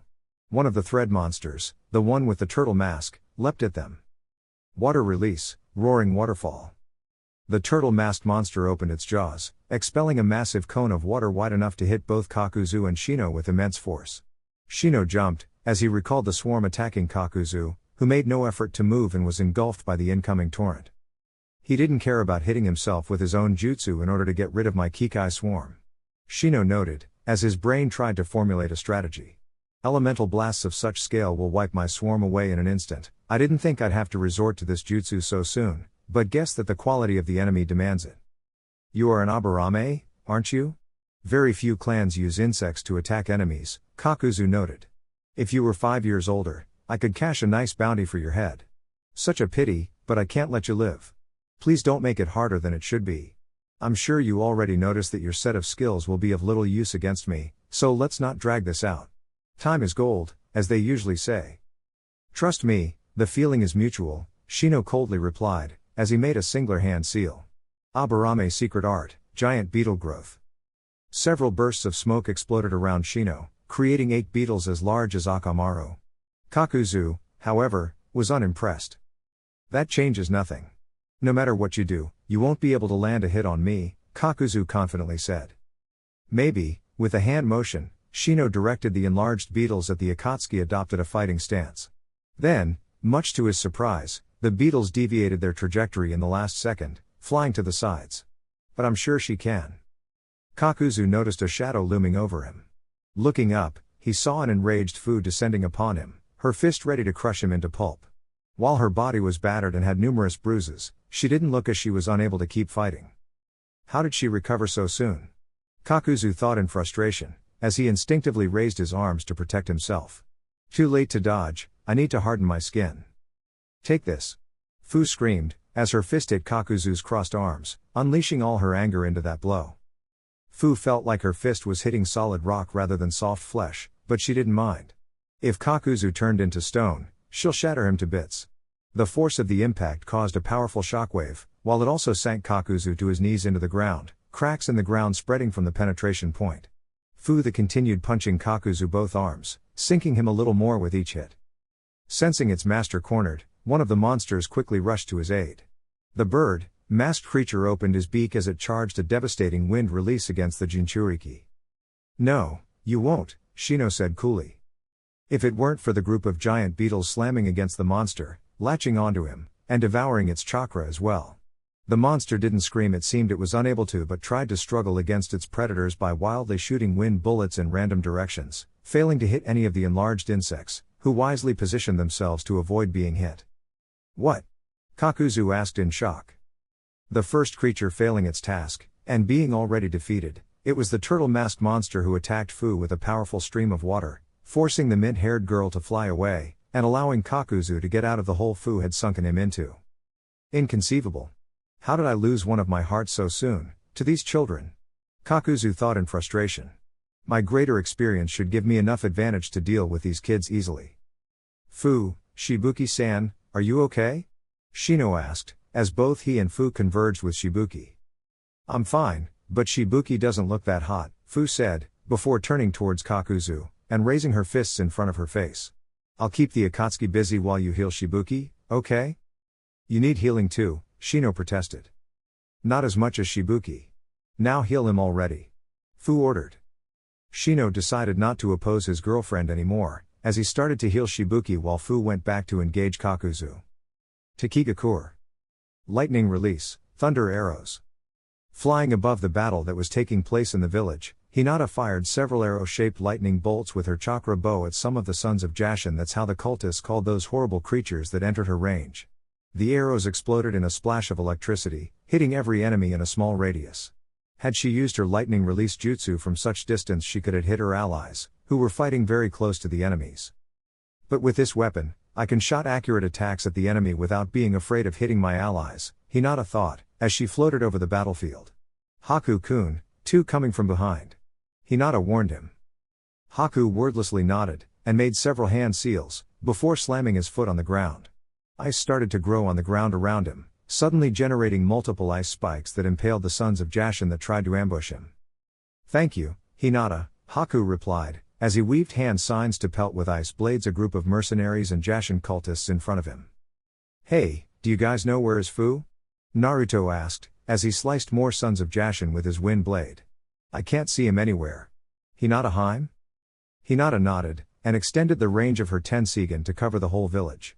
Still, she was unable to find her physical body nor her chakra signature. A worried expression crept on her face. I can't find her, she said in horror. What? No, she has to be here. What are Kakashi-sensei and the other doing? Naruto shouted in frustration. There's no way Akatsuki could have get their hands on her so quick. Hinata-san, can you scan the area surrounding the village? She might still be around here, Haku suggested. Hinata nodded, and did as she was told. As she inspected the surrounding forests, her desperation grew when no signs of human activity were found. That's it, until she saw some flickers of chakra coming from the west. Focusing her sight in that direction, she finally saw it. There's a domed chakra barrier in the forest to the west. Hinata pointed out. I can't see what's inside, but I have the feeling that both Fu, Team Kakashi and the Akatsuki might be there. In that case, we should go and help them. I believe the situation here is under control, Naruto said. Indeed, those horrible creatures are retreating. Hinata pointed out. And just like she said, the sons of Jashin disengaging the Taki, Konoha or Suna ninjas fighting them, and run back to the great tree. However, they didn't look as if they were abandoning the fight, but more like regrouping to plan a counterattack. Could those beasts think complex strategies? She was taken aback by what they did next. What? Hinata asked. Hinata Heim, what's going on? Naruto asked. They're merging. It seems that, since they have the same chakra signature, they can combine themselves and... Hinata's explanation was interrupted when Naruto, Haku and their allies saw a massive black mass rise above them. The mass took a vaguely humanoid form, with a massive top body, large, thick arms, short but stocky legs, and a featureless tiny stump in place of a head. The giant creature had multiple eyes of varying sizes across his body, as well as many mouths full of sharp teeth. Several small tentacles protruded from several parts of his body, constantly wiggling as if they had life on his own. What the hell is that? Naruto screamed upon seeing the abomination. Our secret weapon. Behold the power of our Dark Master, you unclean infidels. A Jashin cultist said in joy. The wrath of Jashin. A colossal avatar of our God's will, that will purge this place of the unbelievers. The massive creature took a step forward, crushing a house under his feet, and several ninja of both sides. This caused all the Taki, Konoha and Suna ninja to flee from that monster's vicinity. We need to take that thing out of the village, Hinata said. I know. Naruto replied, as he leapt onto Gamabunta's head. Boss, you think you can take that creature away from here? I'll try, but I won't promise anything. Gamabunta replied, as he went to engage the giant creature. Try to get everybody else out of my way. Gamabunta leapt out of the water, landing in front of the wrath of Jashin with a loud rumble that made the earth shake. The abomination set all its eyes on the gigantic toad, identifying it as the main threat. Moving one giant arm, the monster tried to slam Gamabunta, but giant toad proved to be more nimble than his size let on, fainted, and latched onto the creature. Hinata Heim, Haku, come on, we need to help the boss deal with this guy. Let's try to finish it as soon as we can so we can move to help Fu and the others, Naruto cried. Naruto's teammates nodded and jumped or descended in Hinata's case onto Gamabunta's head. Let's take this somewhere more private, shall we? Gamabunta said, before leaping high into the air, with the wrath of Jashin in tow. They cruised the skies at high speed, before falling down a kilometer or so away from Taki. The abrupt landing caused an earthquake and blasted a multitude of trees away, creating a clearing. "Alright then, now I don't need to hold back anymore," Gamabunta said with a glee. "Neither do we," Naruto added, as he prepared his wind blade. Back inside the chakra dome. Holding his bleeding, slashed stomach with one hand, Kakashi watched in confusion as Hidan licked the blood from his scythe, and changed. His skin turned pitch black with white motifs that somehow resembled human bones. "The condition has been met." "Not, let us begin," Hidan cryptically said as he pulled out a ritual dagger from within his cloak, and stabbed it on his palm. He used the resulting gush of blood to draw a circle with a triangle inside it around him. "I don't know what the hell is he doing, but my instincts are screaming not to let him finish," Kakashi thought, as he lunged at Hidan with one hand still holding his stomach, and the other firmly grabbing a kunai. However, he was forced to cancel the attack when his Sharingan noticed the lightning monster coming at him, ready to fire an electric blast at the copy ninja, who jumped away to avoid it. Still, the monster persisted in his onslaught, and fired more electric bottles, forcing the silver-haired Jonin to continue jumping. Kiba and Tamaki had noticed what had happened, and decided to stop Hidan before he could finish whatever he was doing. "Come on, Akamaru," Kiba said, riding his large dog, as they charged at Hidan. "He needs to stay still to finish whatever jutsu he's planning to do. We can't waste this chance to finish him off," Tamaki said, leaping beside him. Unfortunately for them, Kakuzu still had one more monster left, the one with the tiger mask that spewed fire. And fire did spew, a massive torrent of flames, forcing Kiba, Tamaki and Akamaru away from Hidan. "And done," Hidan cried triumphantly, as he started to laugh. "Ha ha ha ha, yes. Now, Jashin-sama, accept this measly sacrifice from this unworthy servant of yours," Hidan said, almost chanted, as he raised the ritual dagger over his head. "I need to stop him. He changed when he drank my blood, that means he created some sort of connection between us, and plans to use it in some way to cause me harm," Kakashi distressingly thought as he tried to avoid the demon-masked monster while rushing towards Hidan. Kakashi's hand crackled with electricity, as he jumped over the demon-masked monster. The pain in his stomach became greater the more he moved, made it even worse by all the blood he was losing. He only had a chance to top it. He forced his Sharingan to his limits in order to have a clear shot at the Akatsuki cultist. Lightning release, lightning beast tracking fang. But he was too late. "Now, suffer." Hidan brought down his dagger, piercing his flesh, causing him a great pain that flooded him with a perverse sense of joy and pleasure. And the silver-haired Jonin felt that very same pain in his own flesh. "Kakashi-sensei," Tamaki cried in horror. Chapter 63. The Immortal Team, Part 1. Or. You can't kill what's dead on the inside. So. Any of you guys have any experience fighting giant monster thingies with lots of eyes, mouths and tentacles, all in places that shouldn't have any of those? Naruto asked as he eyed the wrath of Jashin, whom had recovered from the shock of the landing. The answer may surprise you, but no, Haku deadpanned. The wrath of Jashin let out a thundering roar from all its mouths at the same time, as it charged at Gamabunta while raising one of its massive arms. Fortunately, that thing telegraphs its attacks way in advance, Hinata noticed. The arm came down, and Gamabunta managed to catch it with his webby hands. However, it packed so much force, the giant toad was pushed backwards, crushing a few trees under him. His attacks might be easy to predict, but that doesn't make them any less painful. Gamabunta loudly wheezed. "Come on, do something." "First of all," Naruto said, making his favorite hand seal, as he created 2 shadow clones. "Go collect some nature energy." Obediently, the clones leapt away, and disappeared between the lush trees below. "So, anybody has an idea of how should we tackle something so big?" "Let's go for the eyes, I think they may be its weak spots," Hinata suggested, as she readied her chakra bow. Haku did the same. "Very well then. Let's go," Naruto agreed, as he and his teammates leapt from Gamabunta towards the wrath of Jashin. Naruto landed on its right shoulder, Haku on its left forearm, while Hinata stayed floating in front of its chest. The tentacles that randomly wiggled weren't there for no reason. The moment Naruto and Haku touched the monster, nearby tentacles lunged at them, wrapping around their bodies. "Oh no, you don't," Naruto shouted, as he pulled his wind blade, and with a well-directed swipe, cut the tentacle clean, releasing him at once. More tentacles flew at him, but they ended up sharing the same fate. Haku, meanwhile, opted to make several hand seals. Ice release, walking winter. The ice ninja generated a powerful icy aura that quickly froze the tentacle restraining him. The tentacle frozen, Haku shattered it by slamming his chakra bow against it, breaking free from the appendage. Come on, before it has the chance to get us again, attack at once, Naruto commanded. The others nodded. Lightning release, thunder arrow. Ice release, freezing arrow. Arrows of lightning and ice impacted against two of the creature's many eyes. Naruto, meanwhile, stabbed his wind blade on a large nearby eyeball. The wrath of Jashin let out a loud, thundering roar, as it trashed wildly, trying to get rid of its comparatively tiny but painful attackers. Gamabunta, attack now, Naruto shouted. You got it, brat. The giant toad shouted, as he leapt into the air, unsheathed his katana, and delivered a vertical swipe. Take this. Gamabunta's blade vertically bisected the monster from the stump where its head should be, right to the chest, but the blade didn't do down any further. Oddly enough, rather than blood or organs, sons of Jashin started to pour from the cut, some of the falling to the ground, others trying to crawl back into the wound and repair it, and others remained on the monster's skin, not knowing what to do. The creature is gathering chakra.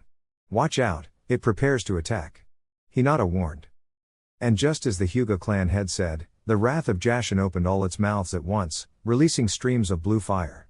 As if it had life on its own, the fire flew in arcs towards the Konoha ninja and the giant toad, who pulled his giant blade out of the monster.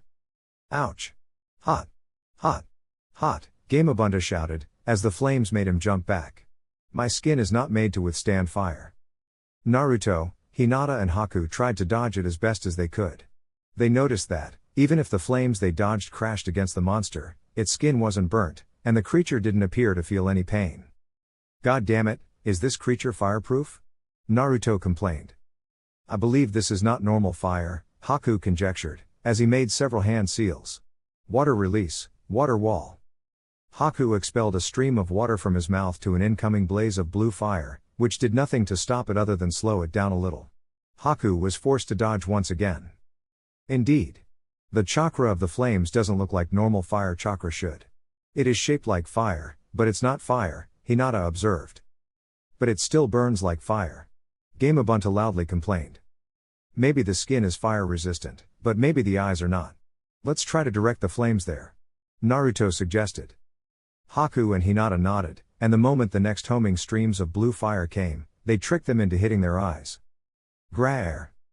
And Naruto was right, much to his satisfaction. The creature's many mouths let out multiple high-pitched growls of pain, as it trashed wildly in order to futilely fight the pain and those who were causing it. It worked. Naruto cheered. I can see that. However, even if we destroy all the creature's eyes, I doubt we'll be able to kill it, Hinata pointed out. I know, but at least it won't use that attack anymore. Plus I have a plan, Naruto said. I'll keep this guy distracted. Can you immobilize it? Leave that to me, Haku volunteered, as he started to descend from the monster to the ground level. Though I believe this may take some time. We'll buy you that time, then, Hinata exclaimed, as she and Naruto faced the wrath of Jashin again. Electricity from Kakashi's arm flickered away, as it was replaced by an intense feeling of pain. Blood started to soak the sleeve of his dark blue shirt, pouring from a gash that hadn't been there a second before. Kakashi-sensei. Tamaki screamed. Just, what did that guy do?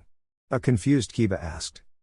Using his ritual dagger, Hidan had stabbed his right arm, a deranged smile appearing on his face as he did so. He let out a soft, but demented laugh. Ha ha ha, the pain, it feels so good. Hidan moaned, sounding like somebody who was experiencing the greatest of the pleasures. He pulled the dagger from his bloodied arm. Shall we do it again? Just like I expected, using my blood, he used a jutsu to create a link between us. Whenever he suffers an injury, the same happens to me. But since he's immortal, he can wound himself all what he wants without running into any risks. In fact, he looks as if he already did this plenty of times. Kakashi thought, as he held his arm in pain. But the question is, what can I do to stop him? You know what, Kakashi? My jutsu allows me to shut down my pain receptors if I wish. But I don't want to, Hidan began. Do you know why? Because I want to know what my victims feel as I slowly erode their lives away. And the pain, oh, the pain. Is there a more wonderful sensation? Kakashi-sensei, Kiba shouted, as he and Akamaru rushed to attack Hidan. No, stop. Hidan linked our chakra in some way. If you cause him any harm, said harm will go to me as well. Kakashi warned his student. Hey, not bad. Most people only realize what's going on when they're about to die, Hidan praised the copy ninja. Not that it's going to be of any help here either. We'll see about that, Kakashi shouted. Soldiering through the pain, Kakashi grabbed a kunai with his unwounded arm, and dashed towards the Jashin cultist. Okay, I think I know how can I incapacitate him without causing lethal harm. I only need to. Nuh-uh, Hidan said in a chastising manner, as he drove his dagger into his right leg. The silver-haired Jonin felt an intense pain on his right leg, lost balance, and fell to the ground face first. You may not know it already, Kakashi, but you're already dead. I'm merely toying with you, milking you for all the delicious pain in your body, until I have no more use for you, and I send your soul to Jashin-sama, Hidan gleefully said. Kakashi tried to fight desperation and keep a cool head, something that was becoming increasingly difficult to do, not only knowing that Hidan could kill him whenever he wanted to, but because the increasing number of bleeding wounds was making such tasks progressively harder. No jutsu is perfect, all of them have a weakness and ways to be countered, and this can't be an exception. Come on, Kakashi, think. The silver-haired Jonin desperately thought, as he tried to scan Hidan with his Sharingan. But, unfortunately, from his position, he could only see his legs, and that strange symbol he made with his own blood at the beginning. A symbol he was standing over, could it be? Kiba, Tamaki, that Akatsuki is standing on a symbol he drew with his own blood. Push him away from it. Use shuriken with ninja wire. The masked man commanded. Hidan's expression went from sadistic smugness to utter shock in less than a second. And it was all what Kakashi needed to prove his theory right. The fuck? How did you guess that? An indignant Hidan exclaimed. You know what? Fuck it. You might have discovered how my jutsu works, but it was for naught, since I'm going to end this now, Hidan said, as he prepared to stab himself in the heart. Not so fast, Tamaki shouted. Two shuriken with ninja wire attached flew at Hidan. Using the wire to maneuver it, the shuriken wrapped the wire around Hidan's arms, before Kiba and Tamaki pulled in opposite directions, immobilizing him. Kakashi suppressed a groan as he also felt like an invisible force was trying to rip his arms apart. His students noticed this, and hesitated for a second. Don't waver. Don't worry about me, I'll be fine. Focus on bringing Hidan out of that circle, Kakashi insisted. Kiba and Tamaki nodded, as they continued pulling Hidan back. The Akatsuki, however, despite offering no small amount of resistance, was being pulled back, slowly but surely. God damn it, Hidan shouted, as he was forced to take a step back, but wasn't fully out of the symbol. Kakuzu. Lend me a fucking hand, you asshole. Meanwhile, at the other side of the clearing, Shino, Fu and Shibuki were fighting Kakuzu. Or more specifically, Fu was engaging Kakuzu in a brutal hand-to-hand duel while the men fought against the three remaining elemental creatures made of threads. Hidan's screams momentarily interrupted the fight, dragging their attention to the other battlefield. It seems that Hidan can't even finish the job himself, Kakuzu grumbled, as he caught a punch from Fu. Why do I always have to babysit that moron? Kakashi-sensei seems to be grievously wounded. If I don't help him, he might perish, Shino stated. Then go. Fu and I will keep Kakuzu busy. Shibuki told him, as he made several hand seals. Water release, water bullet jutsu. Shibuki expelled a stream of water from his mouth, to counter the turtle-masked monster's own water jutsu, giving Shino a chance to escape.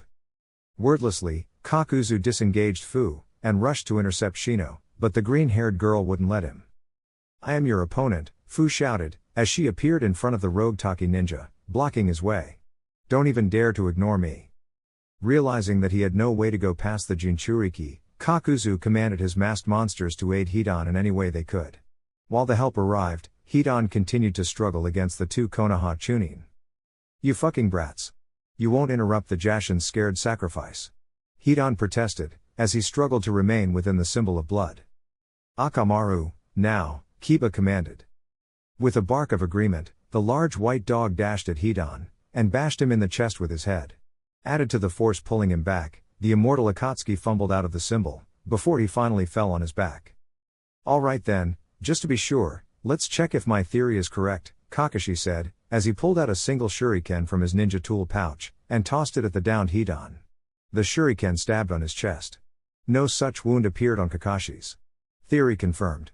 Now, to make sure you can't continue that ritual. This time, Kakashi pulled out a kunai with an explosive tag attached to it, and tossed it to the blood symbol. No!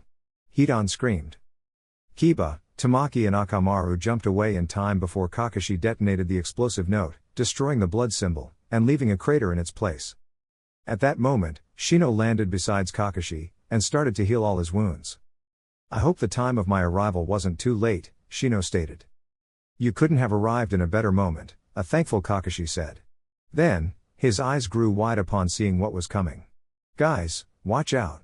The other Akatsuki sent reinforcements. Kiba and Tamaki saw the 3 remaining masked monsters flying at them. While the 2 Chunin could deal with them without troubles, Kakashi and Shino would be like sitting ducks for them.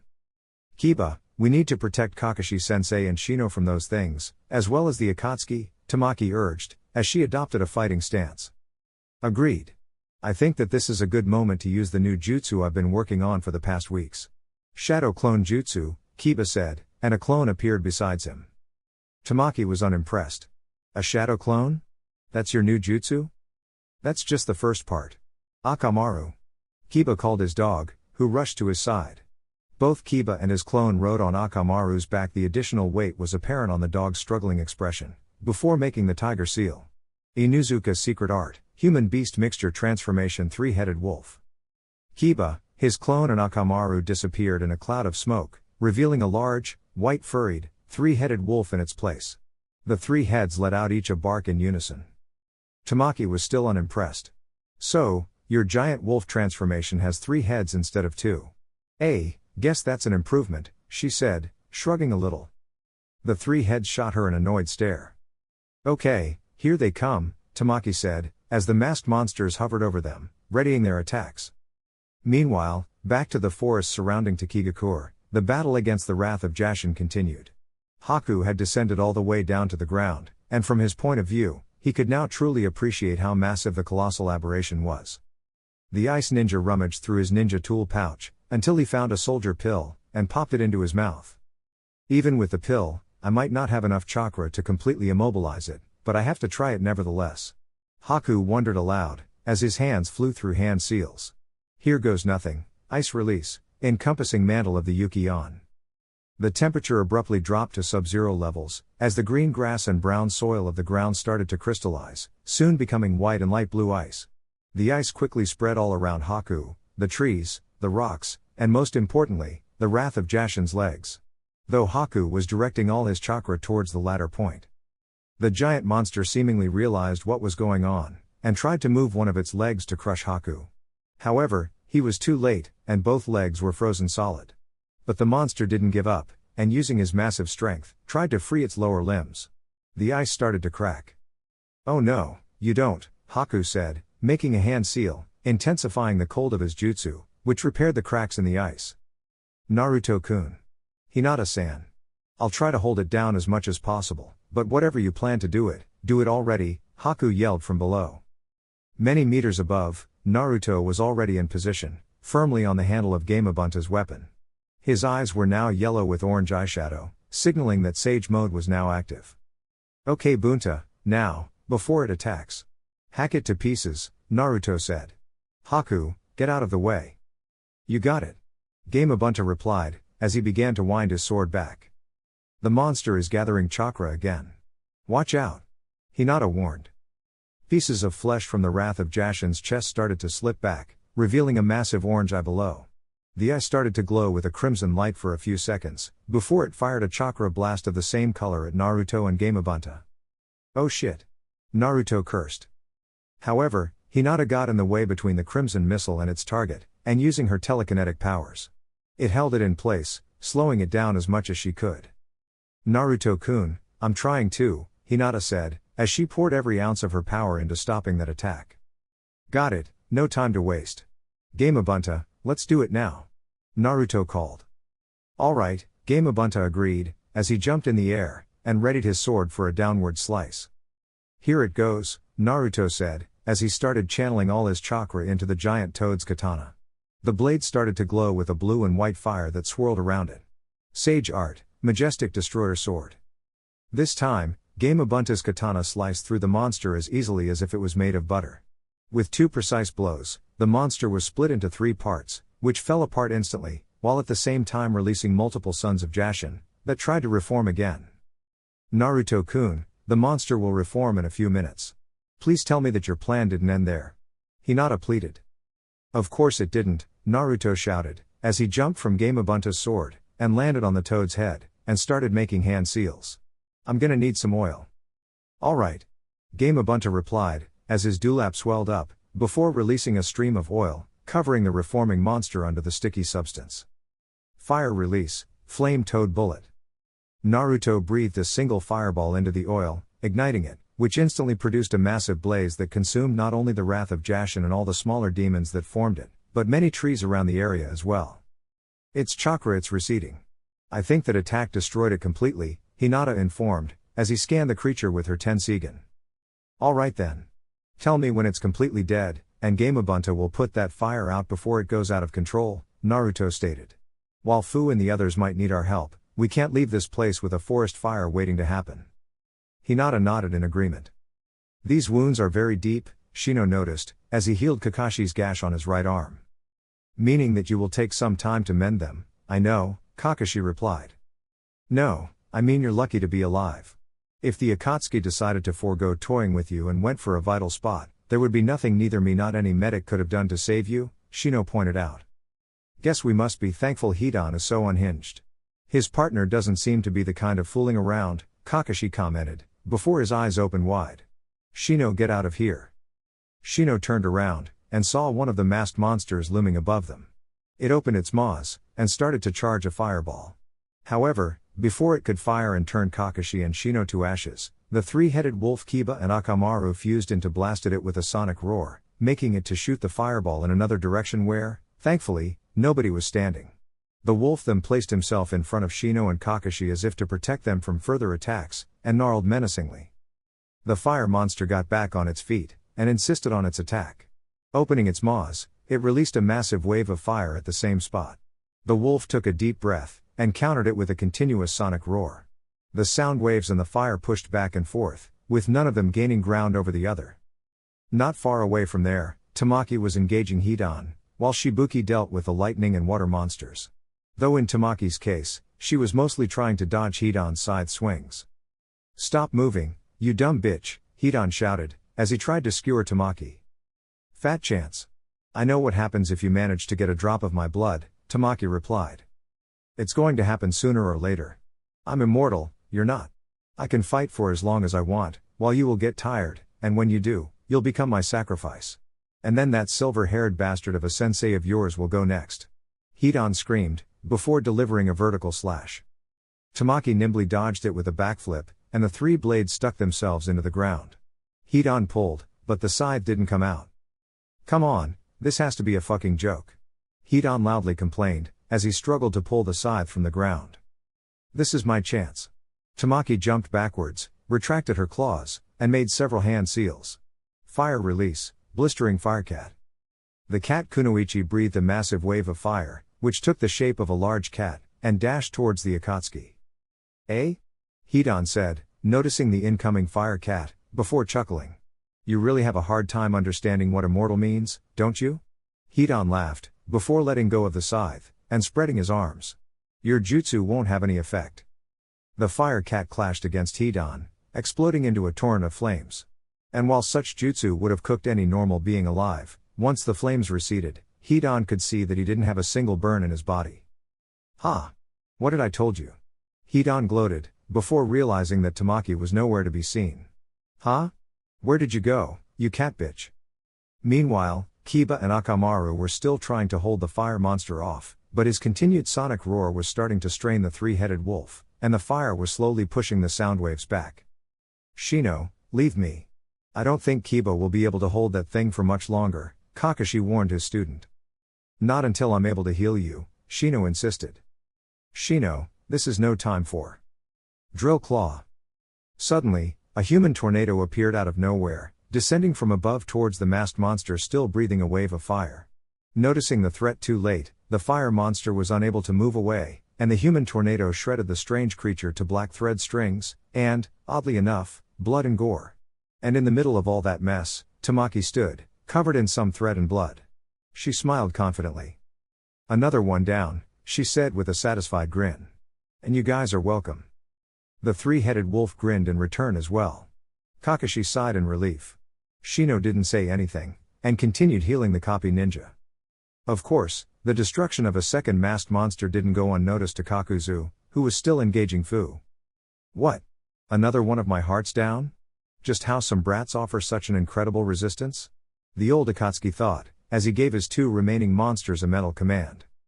The creatures, who were targeting Shibuki, immediately left him, and dashed towards Fu, as they charged an elemental attack each. "Fu, watch out!" Shibuki warned her. Thankfully, Fu heard the warning, and her hatred of Kakuzu didn't trump her common sense. She disengaged the masked ninja, deployed her wings, and flew high into the air, albeit not too high, since the chakra dome didn't allow her to, before the elemental barrage of water and lightning could hit her. The monsters placed themselves at Kakuzu's flanks, as if they were his bodyguards. Hidan, noticing what Kakuzu was doing, also fell back and jumped towards him in order to regroup. The Konoha and Taki ninjas did the same. "Kakashi-san, are you okay?" Shibuki asked, as he went to check the silver-haired Jonin, whom Shino had finished healing. "Yes, I'm fine. Not at 100%, but I still can carry my part of the weight," the copy ninja said, as he was helped by Shino and Tamaki back on his feet. "Plus the Akatsuki didn't come out unscathed either. Good job destroying two of those things. But even if by doing so we've weakened the enemy, I'm sure they'd now fight with more caution, if not fiercity," Shino noted. "A cornered animal is at its most dangerous." "Don't worry, Shino. I will put those rabid beasts out of their misery," Fu stated, as she punched the palm of her hand. At the same time, the Akatsuki were discussing the course of the battle, and what would be their next move. "Just what the hell, man? How are you letting a bunch of kids kick your ass?" Hidan asked Kakuzu. "The same could be said about you. You had the Jonin's life in your hands, yet you botched it instead of finishing the job," Kakuzu fired back. "Hey, you fucker, what does?" "There's no time to argue who's more at fault. The fact is, this fight is not going our way, and we must do something about it," Kakuzu stated. "Okay then. What's your brilliant idea?" Hidan asked. Wordlessly, Kakuzu pulled out something from his ninja tool pouch. It was a small vial with a blue liquid inside. "You're so fucking weak. Are we going to resort to that already?" "If you have a better solution, I'm all ears," Kakuzu replied in cold anger. "If not, shut up and drink your part." "Fine. Whatever," Hidan lazily conceded, as he pulled out an identical vial from a hidden pocket within his cloak, as both he and Kakuzu downed their contents in one go. Shibuki and Fu immediately recognized the liquid the Akatsuki had ingested. Thankfully, it didn't take long for Hinata to confirm that the Wrath of Jashin had been completely destroyed.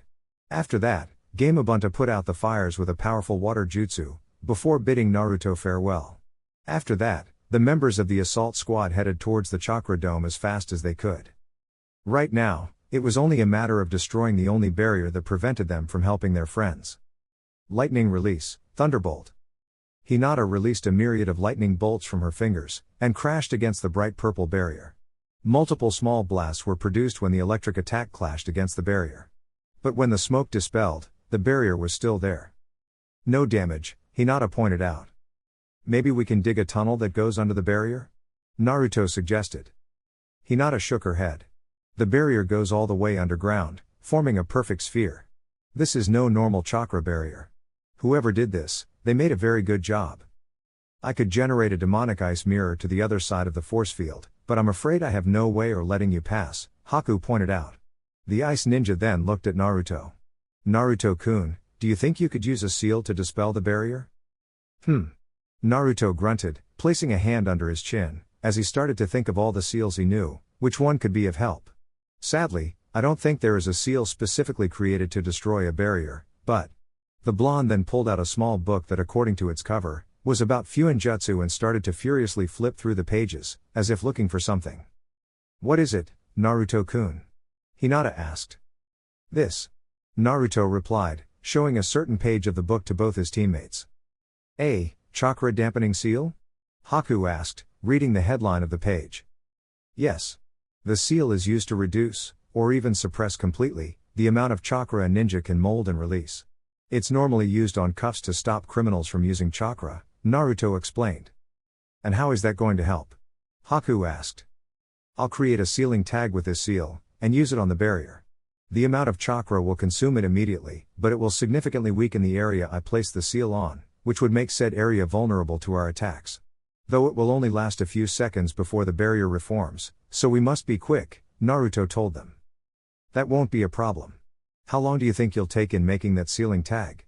Haku asked. 5 minutes, give or take, Naruto said, as he pulled out from a sealing scroll a brush, ink, and a blank sealing tag. He then made a hand seal, and created other 2 clones, as well as replicas of his sealing tools. I'll make other 2 at the same time, in case the first one fails. Very well then. Be quick, Naruto-kun. Our friends are counting on us, Hinata told her boyfriend. Shibuki, is that? Fu asked. The hero water, yes. Of course, I should have expected that Kakuzu would get his hands on it, with the village under his control, Shibuki replied. Hero water? Is the same elixir Fu drank during the fight with Gaara, right? Kakashi asked, vaguely remembering said event. Yes. It provides a temporary power boost. Due to the backlash it causes to the body once the effects wear off, we usually drink it in small doses, and only in dire situations, Shibuki explained. But since one Akatsuki is immortal and the other has multiple hearts and a modified anatomy, they don't have to worry about such effects, Shino said, being more a statement rather than a question. I'm afraid so, Shibuki uneasily replied. Once they drank their contents, they lazily tossed the vials to the ground, the soft glass shattering in pieces. The effect was immediate, and Hidan and Kakuzu were surrounded by a fiery blue aura. Oh yes. This is some good shit. Hidan hollered, as he gripped his scythe with both hands. Let's go. Suddenly, Hidan vanished and reappeared in front of a stunned Tamaki, ready to slice her in 2 with his scythe. The cat Kunoichi was unable to react in time when the weapon came down, but, thankfully, Kakashi, just as quick, parried the blow with a kunai. However, the blow packed so much strength, the silver-haired Jonin was hurled backwards. The hero water made him really fast. If it wasn't for my Sharingan, I don't think I could have seen him move at such speed, Kakashi thought, as he managed to land on his feet on a large tree branch. And the swipe was so powerful, the force pushed me back. Then, in an instant, Hidan was leaping towards Kakashi, his scythe winded back. The Akatsuki had a demented grin on his face. Don't think I forgot about you. Your soul belongs to Jashin-sama. Hidan screamed, as he delivered a horizontal chop. Despite slashing thin air, the blow projected a crescent-shaped chakra blast at Kakashi, which bisected him horizontally, before slashing the canopies of several trees in its path. Hidan smirked upon seeing Kakashi's body sliced in 2. Poof. And his smile disappeared when, after a cloud of smoke, Kakashi was replaced by 2 halves of a sliced log. God damn it. Hidan hollered, as he childishly stomped on the ground. You won't be able to evade death forever, you fucking heathen. Turning around, he saw the real Kakashi regrouped with his students. Kakashi-sensei, are you okay? Tamaki asked. Yes. Thank goodness I got that body replacement prepared in advance, Kakashi replied. The hero water has increased Hidan's power exponentially. With his newfound speed and strength, I believe he won't even need that ritual to kill any of us. Don't face him, only I can match him now. Are you confident you'll be able to beat him in your current state? Even if I healed your wounds, you lost a lot of blood, Shino pointed out. Truth be told, no, I'm not sure. But I'm our best bet. You did a good job destroying Kakuzu's monsters, try to get rid of the remaining 2, Kakashi instructed. Yes, Kakashi-sensei, Tamaki said, as he watched her sensei facing the incoming Hidan. Kiba, Shino, Akamaru, you ready? I believe I am, Shino replied. Woof. The 3-headed wolf barked in agreement. Meanwhile, Fu continued her one-on-one duel with Kakuzu. However, the effect of the hero water in the Akatsuki soon became evident, since the old Takigakure missing nin moved much faster, and even if Fu was able to block his punches, they left her sore due to the additional strength. Soon, her exposed skin was covered in bruises. And on top of that, Fu was barely attacking, and her fighting was limited to just blocking or dodging Kakuzu's attacks. I need to put some distance. The Jinchuriki said, as she deployed her wings, and flew high into the air. Wordlessly, Kakuzu raised his arm, and shoot his forearm like a missile at Fu, which remained attached to the rest of the arm through multiple threads. Fu felt how a hand caught her leg in a strong grip, before being brutally yanked downwards. But not happy with that, Kakuzu raised and slammed her against the ground multiple times, before tossing her against a tree with such force, the tree was toppled. "Did you have enough, Jinchuriki?"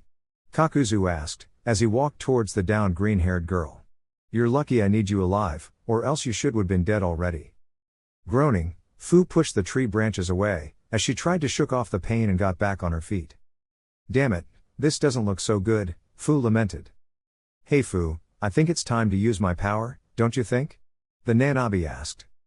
"I think there's no other choice. But I don't want you to try anything funny, okay? The situation is serious." Fu chastised her tailed beast. "You have my word I won't try anything," the seven tails agreed. Fu suddenly felt a rush of power flooding her body. "Now go and kick his ass." A reddish-orange aura enveloped Fu's body. She slowly felt the pain being washed away, as the bruises on her skin started to heal. Her muscles swelled up a bit, as the sheer energy she was releasing produced gusts of wind. A single tail of chakra formed behind her. Fu smirked. With this kind of power under her control, she could tip the balance back into her favor. Wordlessly, the Jinchuriki charged at Kakuzu, who resumed the fistfight. The strength of both combatants was so great, every punch produced a loud booming noise accompanied by a shockwave, and the two of them moved so fast, it was almost impossible to follow their movements. An spectator would only see a pair of blurs moving across the clearing, followed by booming shockwaves. As they traded blows, their fists slammed into each other, producing a deafening boom, and a shockwave so powerful, it created a crater big enough to encompass the two fighters, before said shockwave pushed them backwards. "According to our intelligence, you weren't supposed to be able to use your tailed beast power," Kakuzu pointed out. "Your intelligence isn't very intelligent then," Fu mockingly replied. "So, you didn't plan for this, do you?" "I admit I don't. But in the world of ninjas, plans rarely unfold as intended, unless you need to develop a sharp mind in order to rethink your strategies as you go by. Otherwise, I wouldn't have lived as long as I did," Kakuzu calmly replied. "Trust me, girl, your power may match mine, but your experience is a drop of water while mine is an ocean, and that will end the battle in my favor." "We'll see then," Fu yelled before vanishing. Kakuzu vanished as well, and their brutal duel continued. Meanwhile, not far away from there, Kakashi continued his clash against Hidan, who pushed the copy ninja into the defensive, barely avoiding the onslaught of lightning-fast attacks the Hidan cultist was putting the copy ninja through. "Ha, you think that you can beat me being only on the defensive?" Hidan taunted as he delivered a flurry of slashes. The silver-haired Jonin dodged them with an aerial backflip, landing on top of a large tree branch. Undeterred, Hidan leapt at him. "He's right, I can't just defend. Even if he's immortal, I'm sure I can incapacitate him in some way," Kakashi said as he made several hand seals. Fire release, Great Fireball Jutsu. Through his mask, Kakashi breathed a massive fireball, flying in the same direction Hidan was coming. The cultist didn't even bother to dodge the Uchiha clan's signature jutsu, and plowed through the fiery projectile. "Weak," Hidan laughed, as he prepared to cleave Kakashi. The sound of 1,000 birds filled the air as the Akatsuki saw Kakashi lunging at him, his right hand coated in electricity, ready to impale him. Even if he knew the attack wouldn't kill him, it would be the first step to incapacitate him. From this distance, and with such momentum, dodging is impossible, Kakashi confidently stated. Lightning blade. Or it would have been, if it wasn't for what Hidan did next. In the blink of an eye, Hidan stabbed his scythe in the ground, and used it to stop his momentum and spin around, safely dodging Kakashi, and leaving him wide open. Hidan quickly retrieved his scythe, and prepared to cut him in two. "Nobody escapes Jashin's judgment, infidel, nobody!" Hidan screamed, as the scythe came down. "Now die!" Vacuum palm. A vacuum shell appeared out of nowhere, and blasted Hidan's scythe out of his hands. The scythe was sent flying into the air, before it fell to the ground, a few meters behind the Akatsuki. Taking advantage of the momentary confusion, Kakashi turned around, and tried to thrust his lightning blade at him once again, but Hidan proved to be too fast, and jumped backwards, avoiding the attack, and landing beside his weapon. "The fuck? What the hell happened?" Hidan angrily hollered. "Kakashi-sensei." Much to his immense relief, the copy ninja saw the teen members of Kurenai's assault squad landing beside him. The copy ninja allowed himself to relax, and the tension and stress of the recent fight all washed over him. "Thank goodness you arrived. I don't know about the others, but I don't think I would have lasted much longer against this guy, Kakashi said, panting a little. What the fuck? Hidan screamed. How the hell did you dipshits bypass the barrier? It's still standing, I can feel it. Your barrier was impressive, yes. But no barrier is impenetrable, keep that in mind, Naruto boasted, without giving any more details. Naruto then turned to the silver-haired Jonin. What about Fu and the others? They're fighting Kakuzu to the west, not far away from here, Kakashi replied. Hinata focused her Tensigen on the direction Kakashi mentioned, and she quickly found the other members of the animal squad, Fu, and a man she didn't recognize, fighting against Kakuzu and two weird creatures. Found them. All of them seem to be okay, but they're struggling against the other Akatsuki, Hinata explained. Kakashi-sensei, what can you tell us about the Akatsuki? Haku asked. This one is called Hidan, and his main power is immortality. Kakashi noticed the dubious looks the three teens were shooting at him. Yeah, I thought the same, but he repeatedly survived multiple fatal hits without any kind of consequence. Don't let him draw your blood. If he drinks it, he can use it to create a link with you, making you suffer all the wounds he does. He almost killed me that way. Don't let him get our blood, got it, Naruto nodded. The other, well, it's a bit hard to explain. His body is like nothing I've seen before. He seems to be made of threads that move on their own and keep his whole body together. He also commands 4 creatures that can use an element each. Though my students managed to kill 2 of them, Kakashi told him. This Akatsuki's chakra flares with such intensity, it's almost like looking directly into the sun, Hinata noticed after directing her eyes at Hidan. That's because both him and his partner drank vials of Takigakura's hero water. Said water can give your body and chakra a massive boost, but the backlash it causes after the effect disappears can be crippling, even fatal, Kakashi explained. But since one of them is immortal and the other has a bizarre anatomy, they can bypass that backlash, Naruto concluded. Smart bastards. Alright then, what are we going to do? Hinata asked. I believe Naruto and Haku should stay here and help me deal with his man, Kakashi suggested. Naruto can safely fight him without the risk of drawing blood, while Haku has the necessary skills to put him down permanently, even if we won't be able to kill him. Your skills will do more good against the other Akatsuki. Understood. I better not waste any more time. Good luck, Hinata said, as she flew away towards the other battlefield. Alright, Kakashi-sensei, I guess you're in charge now. What do we do? Naruto asked. Listen to me closely, because I don't think we'll have more than one chance to pull this off, Kakashi looked at Haku. Haku, you will be key to ensure our victory. The ice ninja nodded. Hey, stop whispering among yourselves. Whatever clever plan you might come up with, it won't work, Hidan said, as he adopted a fighting stance. Hey, the blonde shit, aren't you a Jinchuriki? So what if I am? Naruto defiantly replied. That means that I won't be able to kill you. Just my fucking luck.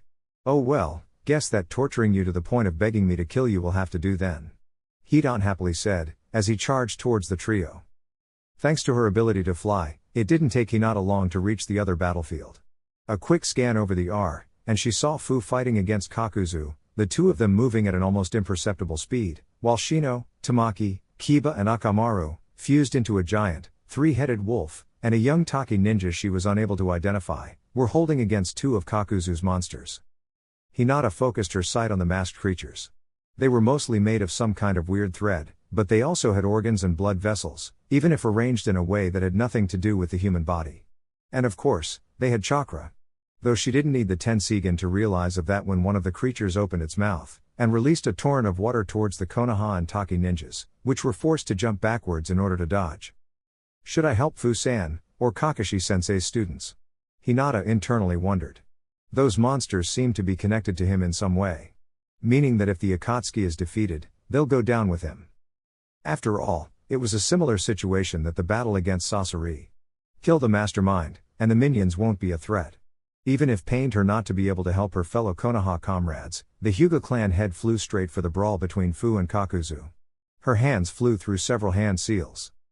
Lightning release, thunderbolt. The moment Kakuzu showed an opening, Hinata shoots several lightning bolts at him from her fingertips. However, the Akatsuki's reflexes and movements were far greater than the Hyuga had anticipated, and quickly jumped backwards before her jutsu could hit him. He's fast. I thought I had a clear shot, Hinata thought. Oh, it's you. One of my sky sisters. Fu cheered upon seeing Hinata. "Hello, Fu-san. I hope you don't mind if I join you in your fight against this horrible man," Hinata said, as she hovered near her. "Not in the slightest. But I should warn you, this guy drank the hero water, a treasure from my village, and now he's much stronger than usual, so be careful. I can take his hits fine, but I'm not sure about you," Fu explained, sounding a bit apologetic. "That explains why his chakra burns with such potency," Hinata replied, then she smiled at Fu, before taking a fighting stance. "And don't worry. I won't be able to take hits as well as you do, but I'm very good at dodging them." Fu grinned in return, and mimicked the Hyuga. "Those eyes, so, you must be the new Hyuga clan head. The one who evolved the Byakugan to a higher level. The Tensegan, I think it's called, am I right?" Kakuzu guessed. Hinata was taken aback by the Akatsuki's words. How do you know that?" "I have my sources. I knew those eyes were special the moment I saw them," Kakuzu guessed.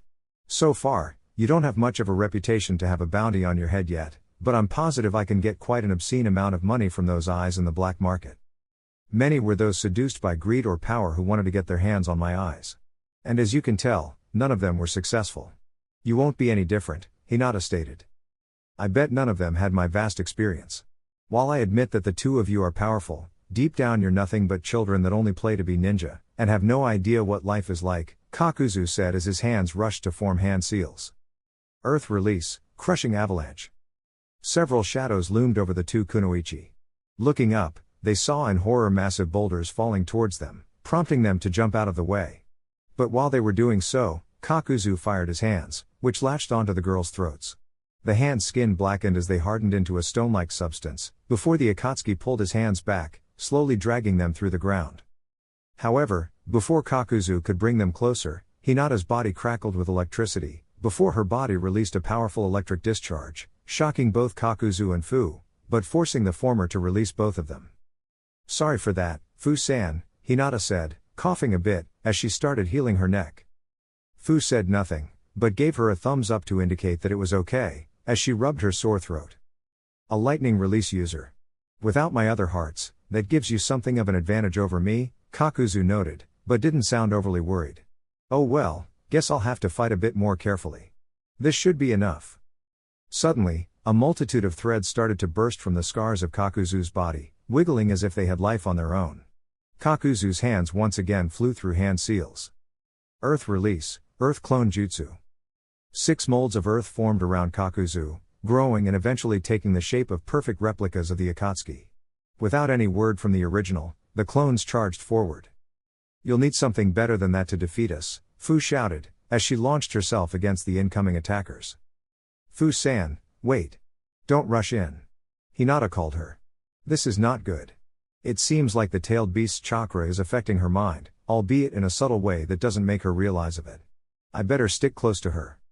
Something that would become hard to do since half of the clones chose her as their target, and surrounded her, ready to attack. Hinata frowned, and after quickly making 2 hand seals, her hands started to crackle with electricity. None of these clones should withstand an lightning-enhanced palm strike, Hinata mused aloud, as one of the clones lunged at her. Moving aside to dodge the incoming punch, Hinata delivered a palm strike to the clone's chest, opening a hole in it, causing it to crumble into small rocks. Just as I expected. The other 2 clones launched themselves at Hinata since she was now wide open, but the Hyuga proved to be faster than they anticipated, and with a backflip she dodged them as well. However, while she was doing so, she noticed something she hadn't seen before: chakra lines traveling underground towards both Fu and her. Following those lines, he realized they came from Kakuzu. Much to her horror, she realized the clones were nothing but a distraction. And Fu wasn't aware of this, as she happily fought against the clones. "Fu-san, watch out!" Hinata screamed. "Huh?" Fu dumbly asked. But it was too late. While Hinata was able to jump in time to avoid the mass of threads that came from underground, Fu wasn't so fast, and they tightly wrapped against her limbs. Kakuzu pulled the arm those threads came from upwards, tossing the green-haired girl into the air. He then motioned down, violently slamming Fu against the ground. "Fu-san," Hinata shouted, as she dashed to help her friend. However, the clones that were fighting Fu, plus those Hinata didn't destroy, got in her way. "Get out of my way." Pushing even more chakra into her hands, Hinata delivered a palm strike to a Kakuzu earth clone that not only shattered it on impact, but created a shockwave imbued with lightning that also destroyed a clone that was behind it. The Hyuga repeated the process with a nearby clone, but the others didn't fall to the trap this time around, and dodged the ensuing shockwave. They kept the distance, but made no move to attack. They want to keep me busy so I don't help Fu-san. I have to get rid of them as fast as possible. Hinata thought, as panic started to crawl her spine. Fortunately, I don't need to fight you. Hinata started to elevate into the air, as she flew above the Kakuzu clones. However, much to her shock, one of the clones pushed the other into the air, and dived at her feet first, ready to deliver a flying kick. With a quick hand motion, Hinata stopped the clone on his tracks with a telekinetic blast. However, while she was doing so, the other clone leapt from the ground, and roundhoused her in the face, making her fall to the ground. As she stood up, she glanced at Fu for an instant. Much to her horror, she saw Kakuzu now lunging Fu against a tree with such a tremendous force, the tree was toppled down. He then slowly pulled the threads, dragging Fu closer to him. The tailed beast aura had already vanished. Jinchuriki are prey hard to capture, but eventually all of them fall to Akatsuki, Kakuzu said to one in particular, as he was about to grab Fu. No. You won't get your hands on her, Hinata said as she got up, but the clone's incoming punch forced her to jump backwards. Her hand crackling with electricity once more, she thrust her palm forward. Get out of my way. The vacuum wave combined with electricity shattered the last clone into dust, as Hinata rushed past him in order to reach Kakuzu and Fu before it was too late. However, something unexpected happened. The ground beneath Kakuzu's feet started to shake, and before he had any time to react, a black mass of beetles emerged from below, engulfing the Akatsuki completely. What the hell is this? Kakuzu shouted, as he futilely tried to swat the insects away. And from within the swarm, Shino emerged, carrying Fu in his arms, and struggling with her upon realizing that her height and muscle mass means she weighted quite more than he expected, rushing towards Hinata. Nice save, Shino-kun, Hinata praised T-Bug user. How is she? Shino asked, as he placed the half-conscious Jinchuriki in the ground. Despite the beating she got, her wounds aren't that grave, Hinata stated, as she scanned her. The tailed beast chakra is already starting to heal her. I'll speed up the process then. Try to cover us, Shino asked, as he started to heal the green-haired girl. Hinata nodded, as she placed herself between the two and Kakuzu, adopting a fighting stance. You won't get your hands on her again, Hinata firmly stated. I fought against ninja way stronger and more experienced than the likes of you, Kakuzu boasted. While I admit that you're far stronger than I had anticipated, you're still below my level. This time, I'm going to fight without holding back. Suddenly, the masked creatures fighting the rest of Shino's teammates and Shibuki disengaged them, and leapt towards Kakuzu. The monsters were reabsorbed into his body, but rather than keep them hidden like he did before, the Akatsuki merged with them, turning into a monstrous mass of thick black threads that appeared to be wearing a human body.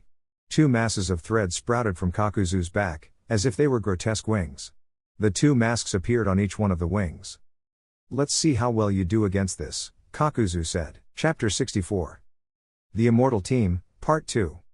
Or. Trees are a girl's best friends.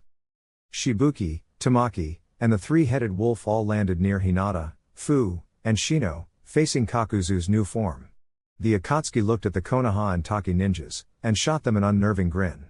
Fortunately, Shino had already healed Fu, since they would need the green-haired Jinchuriki's power if they hoped to beat Kakuzu in this new form. Well, who wants to go first? Kakuzu asked. You, just when you think that old man couldn't be any more gross, he proves you wrong, Tamaki stated, as she made a grimace. His external appearance is irrelevant, is the power he possesses now what we should worry about, Shino interceded.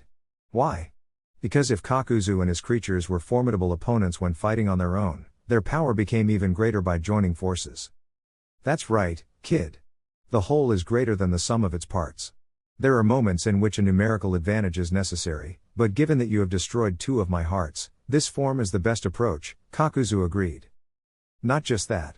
He still is under the effect of the hero water, which now also extends to the creatures he merged with, Shibuki pointed out. You're correct once again. Now, let's see the extent of my new power, Kakuzu said, as he made a series of hand seals. The two masks at his sides opened their jaws at the same time. Oh shit, Fu said, as she and everybody else tensed up. Guys, prepare to run. As expected, the masks fired from their mouth a massive torrent of water and a barrage of lightning bolts.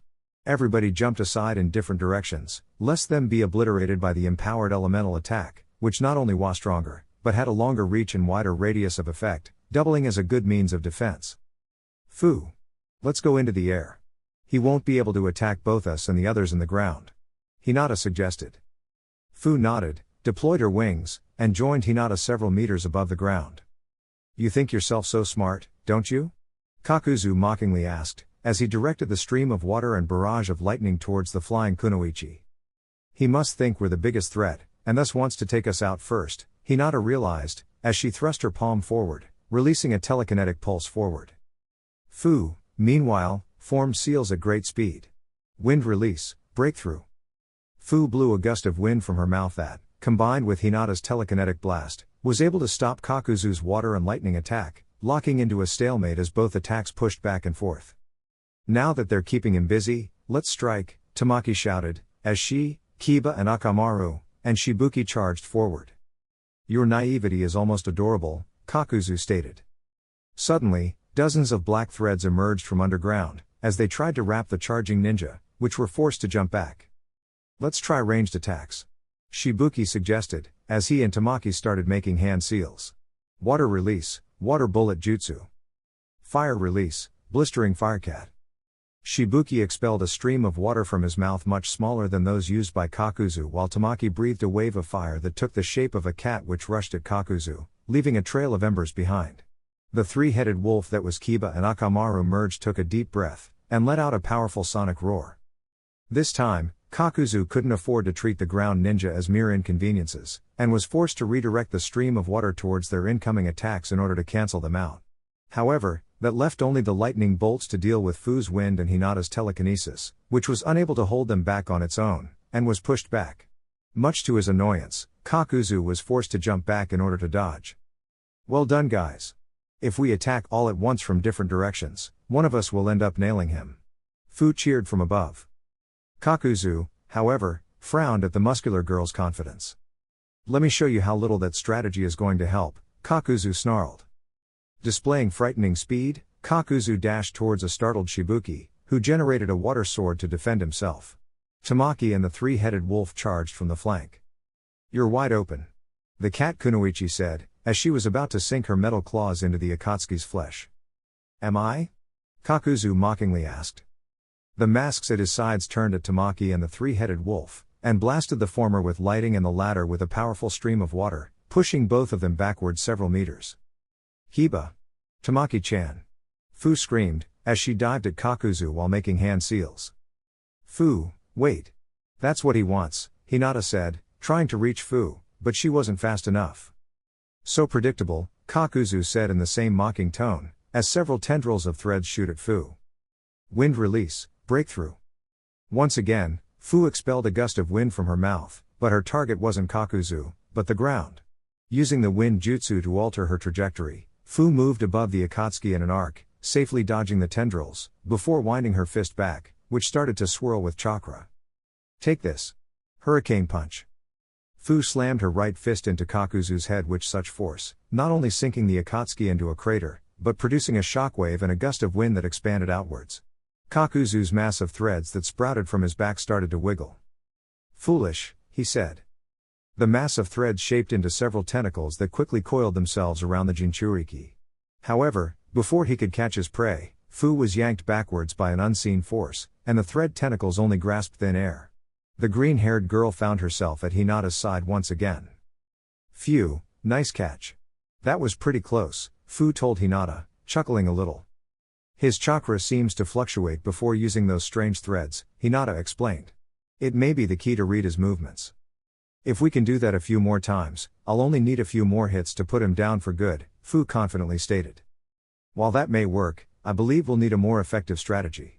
His power is too great for a drawn-out battle, we'll need to end this in one hit, Hinata told her. One hit, Fu said, as her face adopted a thoughtful expression. Guess my punches alone won't do it. We'll need everybody here to strike at once. Indeed. Let's join up with the others and listen, this is what we're going to do. Not far away from there, at the same time, Naruto and Haku assisted Kakashi with his fight against the crazed Jashin cultist. While the copy ninja engaged him in hand-to-hand combat and Haku aided the white-haired Jonin from afar, Naruto made his favorite hand seal. Shadow Clone Jutsu. 2 clones popped alongside Naruto. Without saying a word, both clones dashed in opposite directions, disappearing among the trees. Ha! You must be a pretty shitty ninja even if your clones run away from you, ha ha, Hidan laughed, as he delivered a flurry of swipes at Kakashi, who dodged them as fast as he could. Haku, meanwhile, made several hand seals. Ice Release, Ice Dragon Crystal Blast. Putting his hands together and casting them forwards, Haku generated a serpentine dragon made of ice that flew at Hidan while letting out a distorted roar, leaving a trail of frost above the ground he passed by. Hidan, however, wasn't impressed by Haku's jutsu. Grinning, he reared his scythe backwards, before delivering an horizontal swipe at the dragon. "Take this, you piece of shit!" Hidan hollered. The swing generated a crescent-shaped chakra blast that not only shattered the ice dragon, it had enough power and momentum to force through it and reach Haku. The ice ninja dropped to the ground, and the wave of chakra harmlessly passed above him. He saw how it cleanly cut a couple trees behind me. "Such destructive power," Haku mumbled in awe. "Did you like that? Well, that's nothing compared to what I can do now," Hidan laughed. "Get a load of this." Hidan dashed at Haku at an insane speed, brandishing his blue glowing scythe above his head. Haku had barely time to generate an ice sword on both hands, and used them to parry the blow, which predictably shattered his makeshift weapons, but stopped his momentum in order to give him time to jump back. Naruto, meanwhile, took advantage of Hidan focusing on Haku to attack the Akatsuki from behind. He formed a Rasengan in his right hand. "Now is my chance. Raise." But before Naruto could strike, Hidan vanished, and reappeared in front of him, scythe ready to skewer the blonde to pieces. "How can be so fast?" The blonde wondered as the scythe, glowing with chakra, came down on him. But before he could be hit, the chirp of 1,000 birds filled the air, and the scythe was parried by an electrified hand. It took Naruto and Hidan a moment to notice that Kakashi had appeared between them. "No matter how fast you are, I can anticipate your movements as long as my Sharingan can see them," Kakashi boasted, as his other hand crackled with electricity and thrust it at the Akatsuki, who jumped back in order to avoid it. "Thanks for the tip, idiot. Then I'll make sure to gouge your eyes out," Hidan shouted. Ice Release, Crystal Blade Field. A crinkling sound warned Hidan of Haku's attacks, and jumped backwards once again before a row of large ice spikes could skewer him. "So, that's your tactic, you pieces of shit? One of them attacks from the front, while the others try to catch me off guard? Or wait until I'm attacking you?" Hidan asked in rapid fire, before smirking. "Well, let's see if you can find an opening to attack now. Demon Cutter." Hidan dashed towards Kakashi with his scythe extended to the side, as he started to spin, becoming a razor tornado. Kakashi dodged the attack, but Hidan charged at him once again from the opposite direction. Ice Release, Ice Barrier. Haku slammed his palms into the ground, using it as a conduct to send chakra towards Kakashi's position. A wall of ice formed between Kakashi and the Akatsuki, but the latter managed to shatter it as if it was thin glass. "My ice jutsu barely faze him," Haku thought in resignation. He then perked up. "Thankfully, my bloodline limit is far from the only skill I possess." While Hidan sometimes attacked Naruto and Haku, it was obvious Kakashi was his main target. This man seems to be determined to finish what he started with that ritual from before. Kakashi thought. Normally an enemy like this wouldn't be much of a problem, but with the hero water boosting his strength and speed, I don't know if we'll be able to hold out until the effects wear off. Hidan charged at him as expected, but much to the copy ninja's confusion, he removed his cloak, and tossed it at Kakashi. The silver-haired man reacted by cutting it in half with a low-powered lightning blade, but after doing it, he realized that Hidan wasn't there anymore. "So if I understood correctly, all I need is to blind you for a second. You can't read my movements, right?" Hidan mocked from behind, as the scythe came down on Kakashi. "This time, you won't escape." But Hidan was unable to stab Kakashi, as an orange blur shot out of nowhere, delivering a brutal flying kick to his face, hurling the Akatsuki backwards until he crashed against a tree.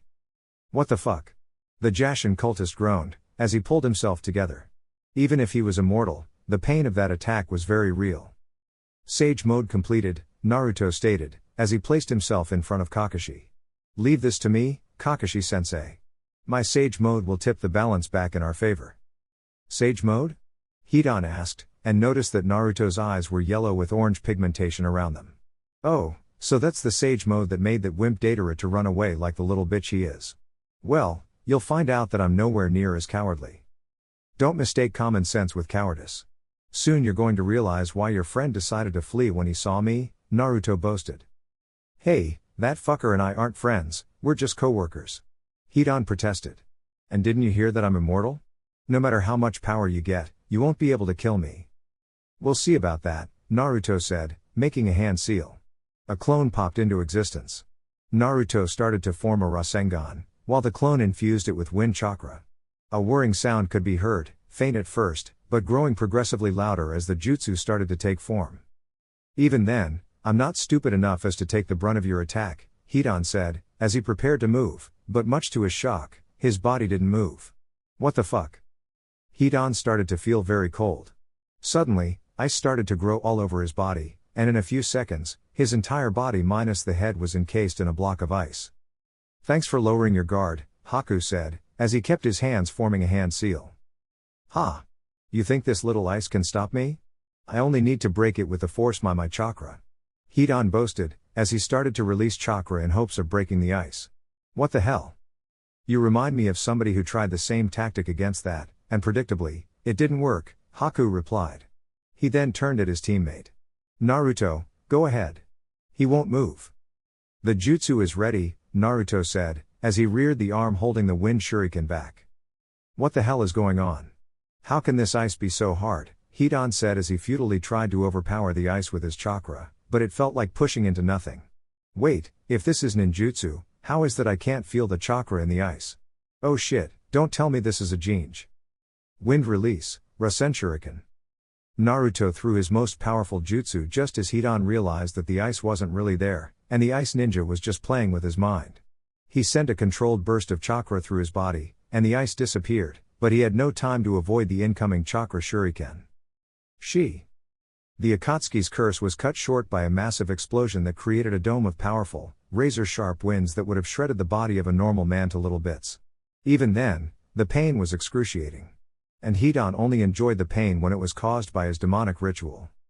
So, Naruto completed Minato-sensei's jutsu, Kakashi said in awe. He had heard from others beforehand of such thing, but this was the first time he saw it in action. It truly made the vanilla Rasengan look like an academy-grade jutsu. Even if I failed to do it in the past, now that Naruto opened the door, I might be able to get it this time around. When the dome of razor winds dispelled, Hidan was lying on the middle of a large crater, but his body was unharmed. Slowly and trembling, he got up. SC? It hurt like a bazillion fucking hells, but I'm not worse for the wear. Hidan boasted, his voice stuttering a little from the massive onslaught. He spread his arms to show his lack of visible injuries. Nothing that you can throw at me can harm me. The purpose of that jutsu wasn't to harm you, but to distract you, Naruto pointed out. Distract me?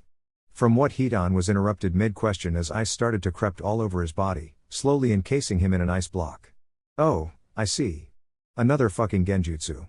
How retarded do you think I am to fall for the same trick twice?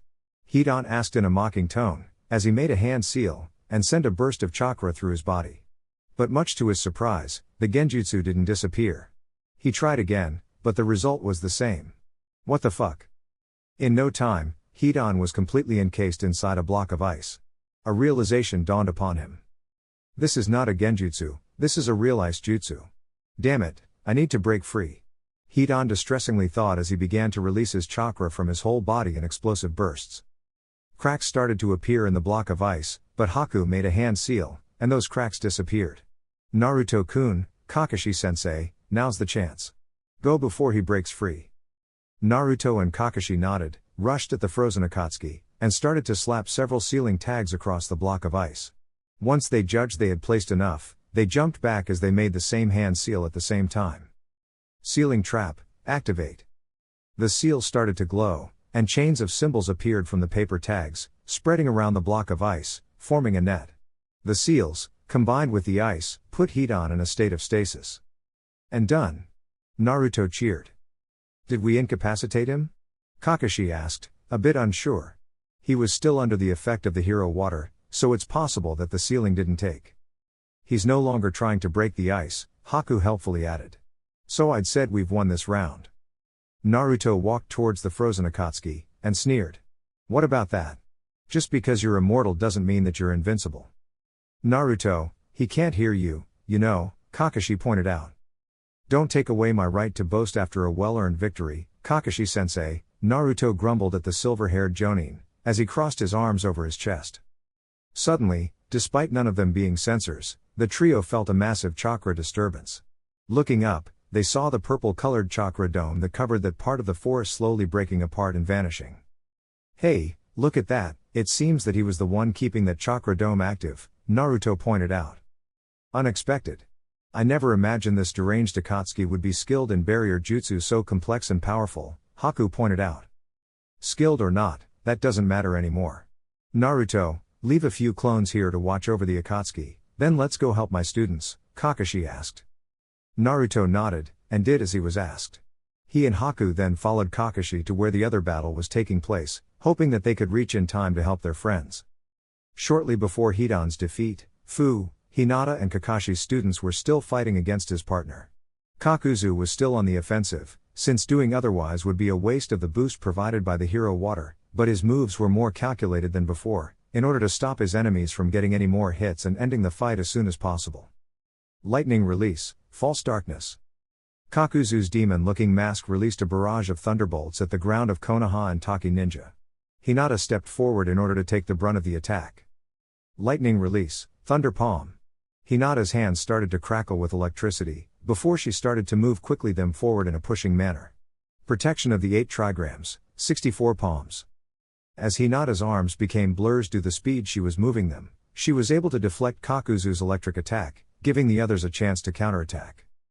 Come on everybody, let's go. Kiba called, as he and Akamaru dashed forward, ahead of everybody else. Suicidal fool, Kakuzu growled. Suddenly, multiple tentacles and tendrils made of threads burst from underground around Kiba and Akamaru, and moved to trap them. Tamaki. Kiba called. Cat claw dash.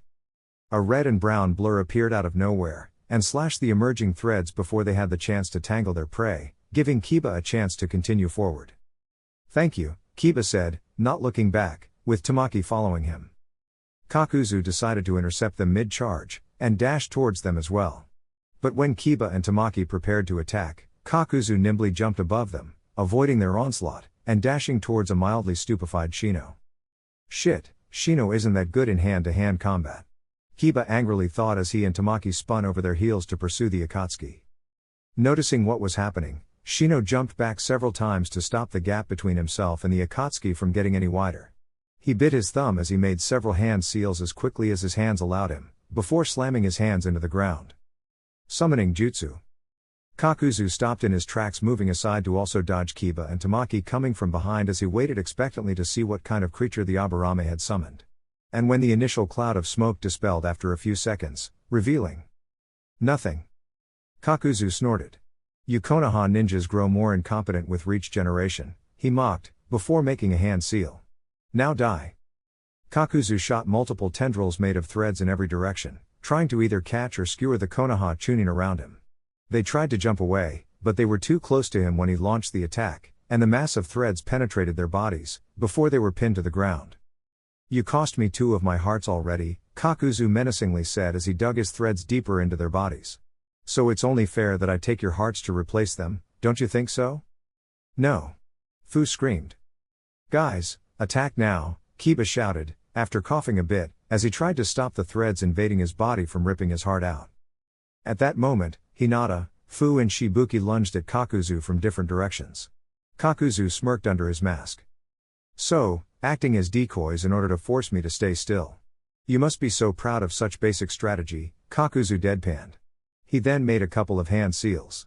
A neck made of threads formed under the masks, and moved away from Kakuzu. The 2 masks intertwined their necks several times, almost like forming a ribbon. Take this. Double elemental release, lightning maelstrom, Kakuzu shouted.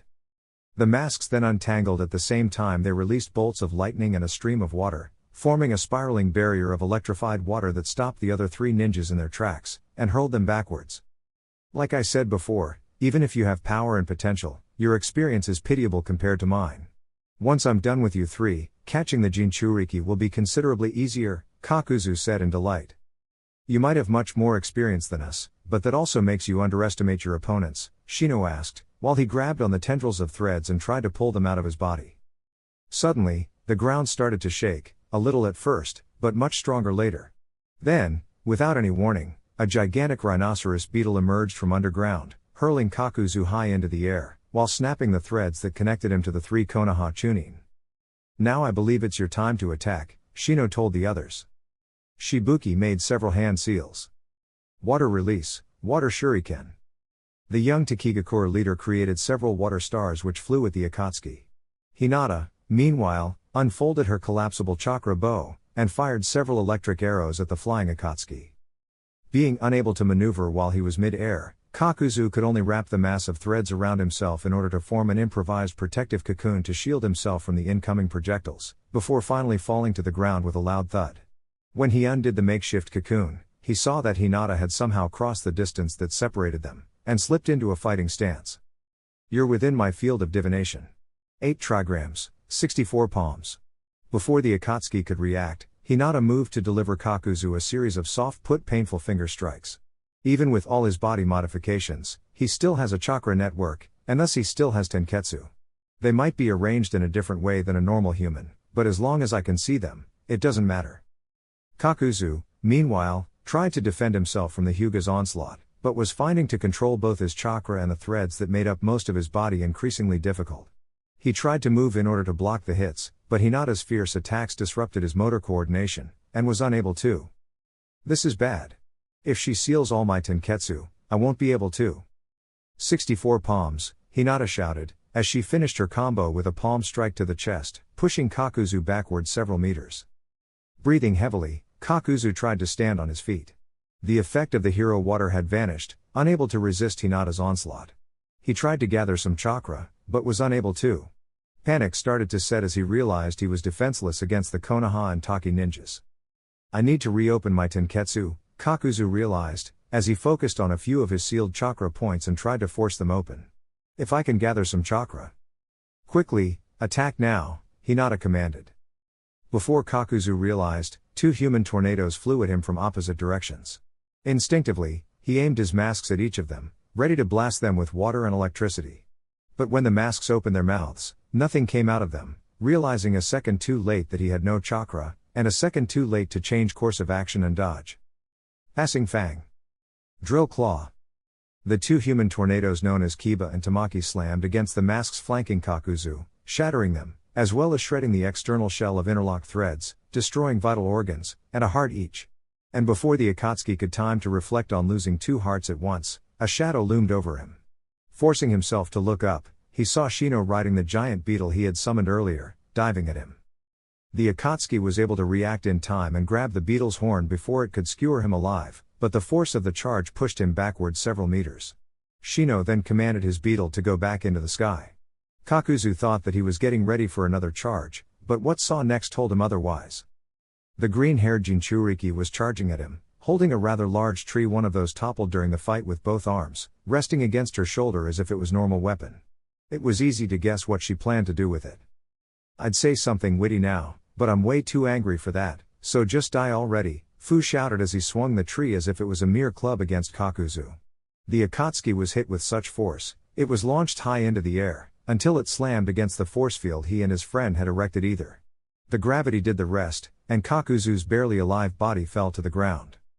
A moment of silence happened as everybody gathered around Kakuzu but kept their distance for obvious reasons and stared at his fallen form. Is he dead? Did we win? Kiba asked. Hinata shook her head. I can still see his chakra. But I'm afraid he won't live for much longer, Hinata helpfully said. Should we try to keep him alive and take him to Konoha? To have a live Akatsuki prisoner would be invaluable, Shino suggested. Hinata shook her head. In any other cases, I'd agree with the idea. But this man has proved himself to be too dangerous. Yeah, you saw what he can do. I doubt any of our cells in Konoha would be able to contain him for long, Tamaki agreed with Hinata. We kill him then, Kiba concluded. Anybody willing to deliver the finishing blow? Fu grabbed the fallen tree again, and slowly dragged it towards Kakuzu. Despite the lack of words, the message was clear. How? Kakuzu began, his voice sounding more like a croak. A pool of blood started to form around his broken body. How ninjas, so young, could have beat me. It isn't obvious? You just forgot to take your pills, old man, Fu said with a dark scowl, before it was suddenly replaced by a sunny, bright smile. Oh, I did it, a witty one-liner. They do come better when you're calm. And here's another one, enjoy this natural remedy. Displaying once again her monstrous natural strength, Fu raised the large tree above her head, before slamming it against Kakuzu's body with such force, it created a small shockwave, followed by a land tremor. I can't see his chakra anymore. He's dead now, Hinata confirmed. No shit, I could have reached the conclusion myself without needing to see his chakra, Kiba deadpanned, as he crossed his arms. Suddenly, there was a loud noise coming from above. All of them instinctively looked up, and saw that the barrier that kept them trapped was breaking apart and dissolving. The barrier is gone. That means that Kakashi-sensei must have defeated the Akatsuki with the scythe. Tamaki cheered. At the same time as we defeated this one. How convenient, Kiba observed. Now is not time for sarcasm. We should meet with Kakashi-sensei. I presume that Naruto-san and Haku-san aided him in the fight, Shino guessed, confirmed by a nod from Hinata. They might be wounded and in need of medical assistance. Fu and I will stay here watching over the Akatsuki's body until somebody takes it away. Though I doubt he'll go anywhere, Shibuki told them. A few minutes later, the two groups met with each other at the side of Kakuzu's defeat. They were all happy to see that they were okay and had defeated the other Akatsuki. It was quite a surprise when several Naruto clones appeared carrying a block of ice covered in seals with Hidan frozen inside. By the way, do you know how was the battle in Taki going before the Akatsuki lured you here? Shibuki asked. I believe we were winning, Shino replied. Though it's likely that without the Akatsuki leading and supporting them, the forces they gathered wouldn't be of much help against the combined might of several ninja villages. Yeah, not even summoning that giant monster was enough to stop us. Naruto cheered. What giant monster? Tamaki asked. There was a giant monster? Fu excitedly asked. Come on, let's go back. If we hurry, I might be able to see it. The monster no longer exists. Naruto-kun, Haku-kun and I destroyed it, Hinata told her. Fu's face fell, as she slumped forward. Damn! She weakly cursed, as she kicked a pebble away, before Hinata patted her back sympathetically. Kakashi then walked towards the group, holding a storage scroll. Alright, I already stored Kakuzu's corpse or what was left of it inside this scroll. Kakashi raised the scroll for everybody to see. And with his partner on ice, I believe we're already done here. Let's return to Takigakure and see how things are going there. Yes sir. Everybody chorused in unison. As they began to walk away, Kiba noticed that Fu went back, and grabbed the uprooted tree she had used to smash Kakuzu, and rested it over her shoulder. Fu, what are you doing? Kiba asked. I'm taking it home. It was very useful. I think I found my weapon of choice. Fu happily said, patting the tree with her free hand. Your weapon of choice? You plan to fight with a tree? Kiba incredulously asked. Fu scowled at him, as she slammed the tree down for added emphasis. Yeah. Got a problem with that? Kiba wasn't going to argue with a girl who could lift and swing a large oak as it was a mere club. Half an hour later, the group arrived at Takigakure. Much to their relief, the battle had already ended, with Akatsuki's forces defeated. The Konoha, Suna and Taki joint forces had occupied the village, and were now putting out the fires that had been caused by the battle, taking the wounded to the makeshift infirmaries, and rounding up all the thugs, mercenaries and cultists that didn't die and were unable to run away once it was obvious that the battle was lost.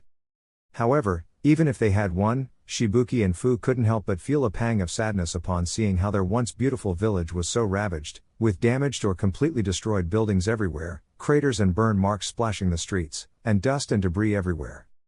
Our village is ruined. Shibuki moaned, as tear fell down his cheek. Yes, but it's nothing that can't be fixed, Naruto interjected. Look, it seems that most of the Taki population survived. That's the most important thing. Even then, what are we going to do now? Shibuki asked. It isn't obvious? Start rebuilding, Kakashi pointed out. Listen, we in Konoha are no foreigners to the concept of our village getting trashed. During the past decade and a half, we were attacked by the Nine Tails, had to put down an Uchiha upheaval, and fend off an invasion by Otogakure. But we always remained strong, rebuild and moved forward. Yeah. If we can do that, then so can you. Kiba cheered. It's not that easy. Konoha is a great village, Taki is not. We don't have that many resources. We were never that strong even at our most powerful, Shibuki insisted. So? We will help you. That's why we're allies, Naruto stated with a smile. Hey, look, Shibuki-sama is back. A Taki ninja noticed. Yes, it's Shibuki-sama. Another added. Not just him. Fu is also back. A civilian man said. They finally defeated those horrible Akatsuki. A civilian woman said. Soon, a large crowd formed around the newcomers, that cheered Shibuki and Fu's names in unison. The young leader was amazed at how the gloomy post-battle mood suddenly shifted in the opposite direction the moment they returned. Especially since, even if he helped taking down Kakuzu, it's not that his assistance was decisive. Shibuki, Fu said, managing to be heard among the cheers. She held both his hands, and looked at him into the eyes. Even if we won and our home is ours once again, our job here isn't done. Like our Konoha friend said, we need to rebuild. And the people of Taki need a leader. We need you, more than ever. And if you think our village is weak, then work to make us stronger. And if you think your leadership isn't up to the challenge, then work to be better leader. Wow, Shibuki said in awe, before chuckling. When did you become so smart? Fu shot him a playful scowl. What do you mean? I've always been smart. Anyway, now that the battle is over, we should send a message to Hokage-sama so he can decide what to do next, Kakashi said. Amiga Core. Sitting alone on the edge of the top of tower, Pain, the Akatsuki leader, looked the industrial-looking ninja village below. It was his favorite pastime. He didn't know why, but looking over the village from such height was something enthralling to him. Maybe because there was a time in which said village made him feel small. And now, said village was under his control. Much to his annoyance, Pain wasn't alone for long. And it wasn't his faithful companion Konan who disturbed his peace, but a spiraling vortex, from which a certain Uchiha emerged from. Pain, Obito stated, being one of the few people that didn't address him with the Sama honorific. In private, at least. Obito, Pain replied, as he stood back on his feet. What do I owe this visit? I came here to tell you several news. The first one is that Kakuzu and Hidan have been defeated, and Taki has been liberated, Obito stated. Kakuzu has been reported dead, while Hidan has been neutralized and captured. He's being taken to Konoha as we speak. Pain's stoicism didn't falter as Obito gave him the bad news. 2 more members lost after Sasori's death was troubling indeed. I see. Anything else? Pain asked. Yes. I'm planning to capture a Jinchuriki myself, Obito stated. Given the recent developments, I believe we shouldn't take this so slowly. Which one? Pain asked. One from Kumo. I have a plan that will make at least one of them leave their hideout and go into the light, where they can be captured, Obito explained. And I think it's about time we put our newest asset to use. Do you think it's a good idea? Doing so would draw even more attention to Akatsuki, Pain replied. More than it already has? Everybody knows we have 3-tailed beasts under our control. We kidnapped and nearly killed the Kazekage's son, and Hidan and Kakuzu took over a minor village. I believe the time for subtlety has long passed. We should try to capture the remaining Jinchuriki as soon as possible, before the ninja villages decide to join forces against us, Obito explained. I find that unlikely, Pain stoically replied. The great villages are too unwilling to let go of their grudges, and too willing to use them to restart wars. Even the current alliances are tenuous at best. Except it already happened. The reason behind Hidan and Kakuzu's defeat and Takigakure's loss was Konoha and Suna joining forces to liberate it, Obito replied. And from what my informants told me, Kiri would have joined the battle as well if it wasn't for logistical problems. To have all villages united against a single enemy, would that be a way to peace better than the one we're walking? Pain pondered, unclear if he was being rhetoric or if it was a genuine question. Obito shook his head. The peace will last as long as there's a common enemy. The moment the threat goes away, old hatreds will resurface. That's the way it has always been. Thought so. Fortunately, this cycle of hatred has its days numbered, Pain agreed. Though you'll have to excuse my skepticism in your ability to capture a Jinchuriki. All your efforts to get the 9 tails ended up in failure. I know. My repeated attempts at capturing it made Konoha aware of our intentions, and increased their protective measures. That's why I'm going after a Jinchuriki nobody has ever dared to touch, Obito explained. I will be taking Kisame with me as well, just to be sure. Very well then. May you be successful in your endeavor, Pain told him. What about you? Don't you plan to capture any Jinchuriki yourself? I know you're needed running the organization, but soon we will need the power of the Rinnegan, Obito reminded him. What you say is true, but it should be unwise to reveal all our cards yet, Pain replied. Let the villages think that they can handle us before they realize how outmatched they are. Very well then. But try not to stay idle too long. The sooner we finish this, the less risks there will be, Obito replied. I'll go and make the preparations for my trip. And with that, Obito disappeared into a spiraling vortex, leaving Pain once again alone with his thoughts. 3 days later. As Jiraiya promised, Konoha, Suna and Kiri would lend their help in order to rebuild Takigakure. It would take a lot of time to leave the village in a state similar to the one it was before the Akatsuki arrived, but the morale overall was high. In fact, the Hokage himself went to see the village, and organize the rebuilding efforts. So, are you sure you want to stay? Jiraiya asked Naruto. The reconstruction could last quite some time. I've talked with Hinata Haim and Haku, and they both agree with me. We want to help Taki, Naruto confirmed. As you wish. I thought you'd prefer to something less long-term in case Akatsuki shows up again, Jiraiya told him. Hey, with my shadow clones, we'll speed up the reconstruction efforts a lot. The village will be good as new before they realize of it. Naruto cheerfully said. As father and son were talking, they realized they were approached by Shibuki and Fu. They both had a solemn look in their faces, almost as if they were going to give Jiraiya and Naruto some sort of bad news. Upon getting closer, Shibuki was the first one to speak. Hokage-sama, let me tell you how grateful I am for the HLP you and the other Valakes are providing to Takigakure, Shibuki said, making a slight bow. No need to thank me. We're allies, and allies help each other, Jiraiya said with a hearty chuckle. I know, that's why it pains me to do this, Shibuki said, averting his gaze. To ask for more after all what you gave. Come on, I'm sure it won't be that bad, Jiraiya reassured. What do you need? It will take time before Taki recovers some of its former strength. But even when before this invasion, we were unable to stop Akatsuki. If it wasn't for Konoha's timely intervention, Fu would be dead right now, and the 7 tails in the Akatsuki's hands, Shibuki began.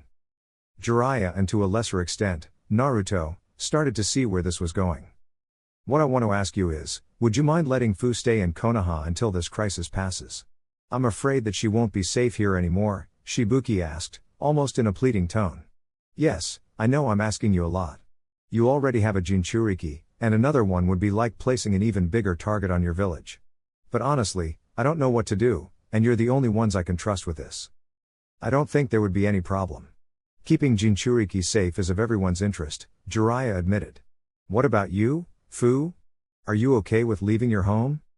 Fu nodded, though Jiraiya could see there was some regret in her body language. It's not an idea I like, but given what Akatsuki did to my home when they looked for me, Fu stated, as she rubbed one arm. Though I can't help but feel guilty if something happened to Konoha because of me. Akatsuki already has Konoha in its sights because of me to begin with, so there's nothing you should feel guilty about, Naruto stated, patting her on the shoulder. Fu forced herself to smile, and nodded. If you say so, she replied. Albeit I'm not going to go immediately. I want to stay here and help with the reconstruction effort. I'm really good at lifting heavy stuff. She happily added, as she flexed her biceps. Naruto laughed awkwardly. Yeah, Hinata Haim told me how you defeated Kakuzu. And while I'm in Konoha, I can continue my Jinchuriki training with you and Hokage-sama, so when the Akatsuki send another pair of goons to get me, I'll be even better prepared, Fu added. Good to see that you're eager to continue. Anyway, it seems the situation here doesn't require my presence anymore, Jiraiya concluded. So I'll be going back to Konoha. We'll better get going back. The sooner we get to work, the sooner we'll be able to return to Konoha, Naruto said. Fu nodded, and the 2 Jinchuriki left and joined their friends, already working hard on the reconstruction efforts, and enjoy their peaceful time together while it lasted. And it wouldn't last for too long. Chapter 65. Wedding bells among the chaos. Or, here comes the bride momentarily. A month later. There was a large gathering in the Sarutobi clan's private training ground. However, training wasn't the reason all these people were meeting there, despite most of them being ninjas. In fact, rather than their usual attires, said ninjas were wearing more elegant clothes, the men wearing suits and the women wearing kimonos. Yes, the kind of clothes one would wear to a formal, important event, like a wedding. More specifically, the wedding between Asuma Sarutobi and Kurenai Yuhi. After the latter revealed her pregnancy, The two of them decided to marry as soon as possible. In other circumstances, they might have taken more time to plan things out, but given the looming threat of the Akatsuki in the horizon, they wanted to jump right in. Attending the ceremony were, as expected, the entire Sarutobi clan, Asuma and Kurenai's students, their ninja friends, and their respective students if they have them like Kakashi or Guy. There was also Jiraiya, Tsunade and their children. The ceremony took place without any incident, but there were some whispers that were quickly shushed about Kurenai's rather noticeable belly. When the priest declared them husband and wife, Asuma and Kurenai kissed for the first time as married couple, and the guests erupted in a chorus of cheers, whistles and applauses.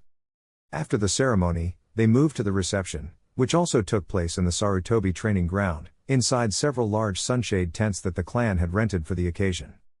At that moment, Kurenai was having a talk with her 3 students. Neither of their drinks were alcoholic, the former because of her pregnancy, and the latter 3 because of their age. "I'm glad you guys managed to come," Kurenai told them. "I was afraid that, with how busy you've been in Taki, you might miss it." "Never," Naruto energetically stated. "How could you think such a thing?" "Yes. Regardless of the current state of our team, you will always be our sensei, and we will always be there for you," Hinata added. "Speaking of which, now that I have the chance to ask, how are you doing without me?" Kurenai asked. "We manage," Haku laconically replied. "We might not be in the need for a replacement, but I'm sure things will be easier once you come back to us." "Because, you plan to come back, right? You aren't going to retire?" Naruto asked, a bit of worry dripping from his voice. Kurenai laughed in return. "Of course not. I'm just 30. Ninjas only retire at that age when they suffer crippling injuries. Once the baby is born and I get back in shape, I'll be with you. I mean, Shizune had 2 kids already, and she's still a kunoichi. Speaking of which, have you thinking any name for the baby?" Hinata asked. Kurenai smiled at Hinata. "No, not yet. Why, do you have any suggestions?" "Yeah, if he's a boy, call him Naruto Jr." Naruto chimed in. Kurenai laughed again. "I don't think I'll be able to survive with 2 Narutos in my life. Plus I don't want to give my future son such a burden by naming him after an amazing ninja like you." "Bummer. But you have a point," Naruto admitted, then he chuckled. "I mean, Sasuke's parents named him after the old man Hokage's dad, which was one of the Warring States period's most feared ninjas, and look what it did to him. All ego and no talent. Better than be named after a piece of food." Sasuke replied from the other side of the tent, sounding rather annoyed. "Learn to take a joke," Naruto shouted back. "Maybe he should have been named after somebody with a sense of humor." "Then again, there's still a lot of time before we have to decide a name," Kurenai said, bringing the conversation back to the topic. "Whatever name you end up choosing, at least try to be more original than Shizune and Shisui," Naruto pointed out. "And don't name the kid something like Kurasuma or Asuranai or something like that." Kurenai laughed again.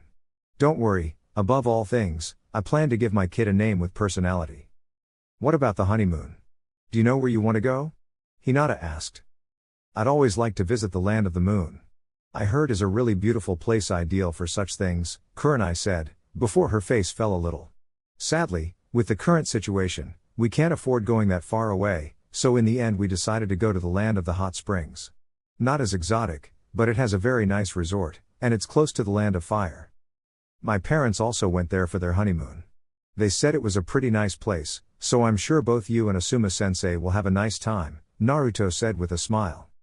Not far away from there, the groom, now husband, was having a chat with his students just like her wife was doing. Well, the male ones at least, since Ino was somewhere else. "Man, who would have guessed that the day we met, Ino was right about you, Asuma-sensei," Shikamaru pointed out. "Yeah, why did you even deny being in love with her? It's not like Kurenai-sensei is somebody to be ashamed of," Choji added, as he put more and more appetizers on a trail he was carrying. "If you want an answer, well, we both like to keep our personal and professional lives apart. And we don't like people asking about the former," Asuma replied. "Let me guess, in your case, it was because being the son of the 3rd Hokage brought you unwanted attention?" Shikamaru asked.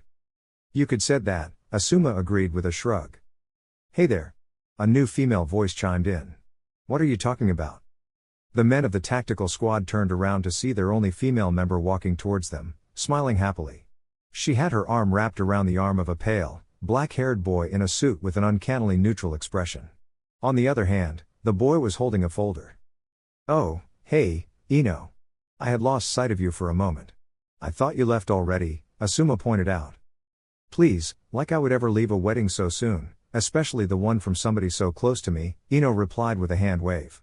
Anyway, do you guys remember Sai? As if on cue, the pale boy smiled. Hello there. Nice to meet you, Ino has told me a lot about you. Ah, yes, you've been hanging out with this guy a lot recently, Shikamaru noticed. Is he your boyfriend? Choji directly asked. I think it's a bit too soon for that. So far, I tasked upon myself to make him a little more social. You know, being inducted into Anbu from such a young age can't be healthy, Ino said as she shook her head. How did you meet him, by the way? Shikamaru asked. Sai went with us to the mission to liberate Kiri, Ino stated. Oh, I remember now, Choji said in realization. You're the guy Sakura punched out of the ship, aren't you? Choji. Why did you have to bring that up? Ino angrily chastised her rotund teammate.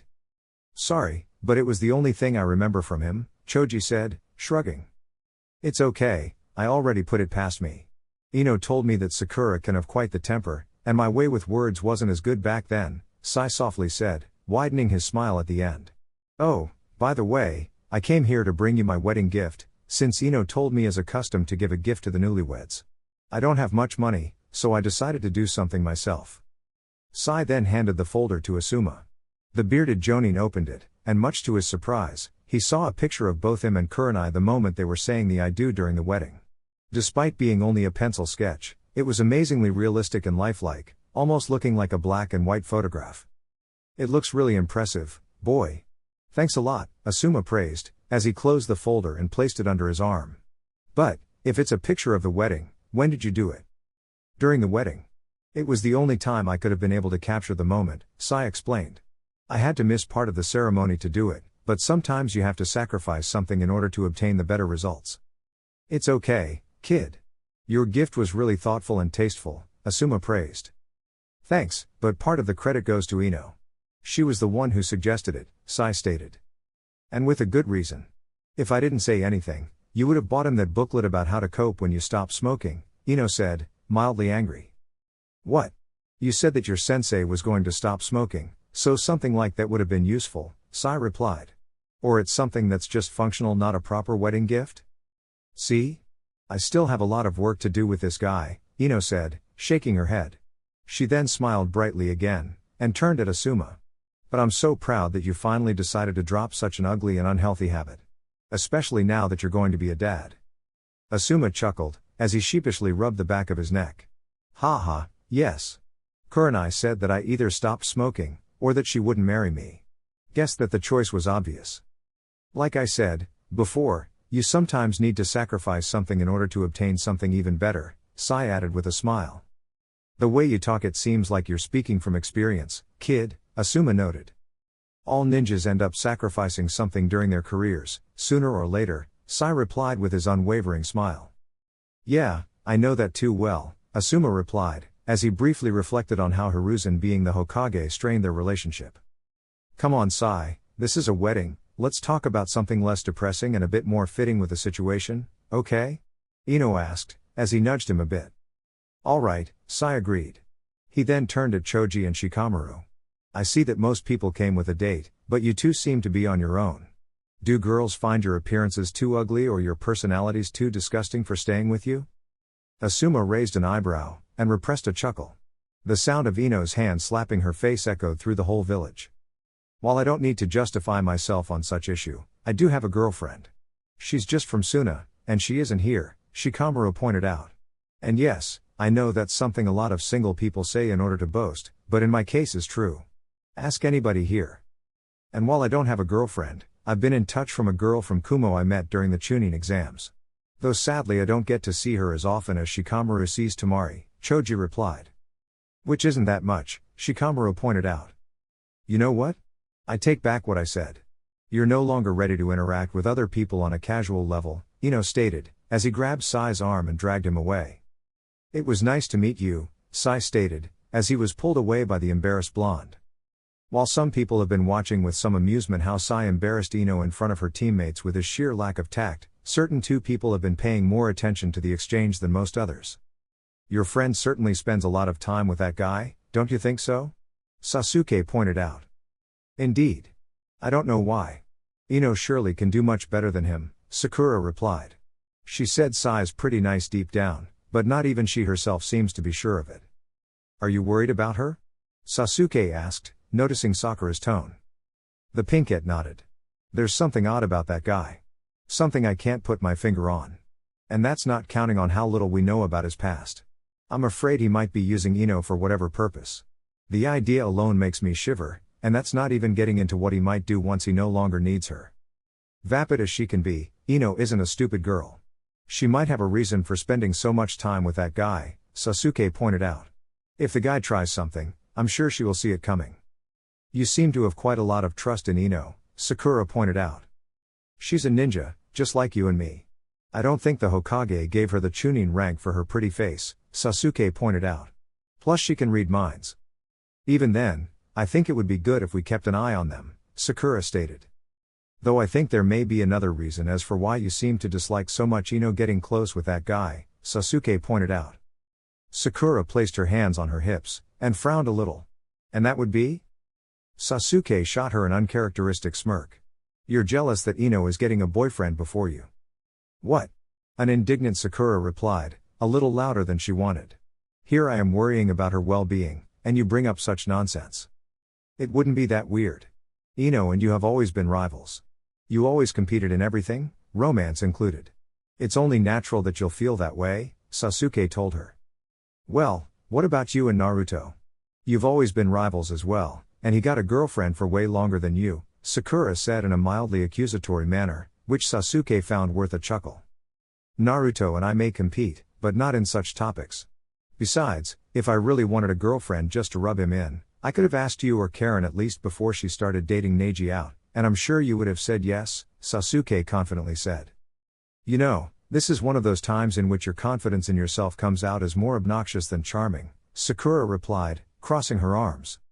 So, if I asked you to be my girlfriend, would you say no? Sasuke asked. Sakura grew increasingly uncomfortable. She averted her gaze, as her face reddened. It's not nice to use my feelings for you in such a way, Sasuke-kun. Sasuke grabbed her by the shoulder, and forced her to look at him. Why the bashful attitude? You never were afraid to let me know what you felt for me. Things change, Sasuke-kun. I know that by pushing my feelings, I was only pestering you and making you dislike me more. That's why I decided that it was best to let you be, and if you really returned my feelings, you'd give me a sign, Sakura explained. Huh. Who would have guessed that annoying girl from the academy would mature so much, Sasuke stated. Sakura just chuckled. She wiped a strand of hair from her face. Guess we all do, sooner or later. Being closer to you helped to understand you a bit better. I also understood that, if I didn't step up my game, I'd also be the weakest link of our team, and that wouldn't endear you to me much. Not to mention, that I'd put yours, Karen's and Shizune-sensei's life in danger by not pulling my share of the weight. Again, another thing I would have never guessed I would see when we first became a team, but guess that life has a knack for challenging expectations, Sasuke noted. You were my inspiration. I took a page from Hinata's book and decided that I should look at you the same way she used to look at Naruto. I mean, look at her. She used to be so shy and withdrawn, and not that strong of a ninja, and after graduating she became such a powerhouse, and that was before getting the Tensigen, Sakura pointed out. And what will you do, once you catch up to me? I won't be a good source of inspiration anymore, Sasuke asked. Sakura let out a mirthless chuckle. Catching up to you, hey. Who would have guessed you can crack jokes? With that attitude, you probably wouldn't, Sasuke said, sounding mildly chastising. You can't seriously believe that. I mean, with all the stuff you can do with the Sharingan. Sakura began. Yeah, my clan has a blood limit. So what? Look at Tsunade and Jiraiya. They were born without blood limits, yet they became two of the most powerful ninjas who ever lived, Sasuke countered. Well, you have a point. Sakura conceded, as she rubbed her arm. But what? Sasuke asked. You can always push yourself a little harder every day. Limits can always be surpassed. New heights can be achieved. That's what you've been doing so far, why you should stop now? Who said I did stop? Sakura asked, crossing her arms. Your quitter attitude, Sasuke replied. Quitter? I'd like you to see training with Guy-sensei, Sakura said, rolling her eyes, before shivering a little at the memory of the beginning of such torture. Which I still do, by the way. The problem here is that you see a big gap between our level of skill and power, and think that since there's no chance of catching up to me, why bother trying? You probably feel pretty comfortable with the level you achieved. But then you realize that such thing may not be enough, Sasuke said.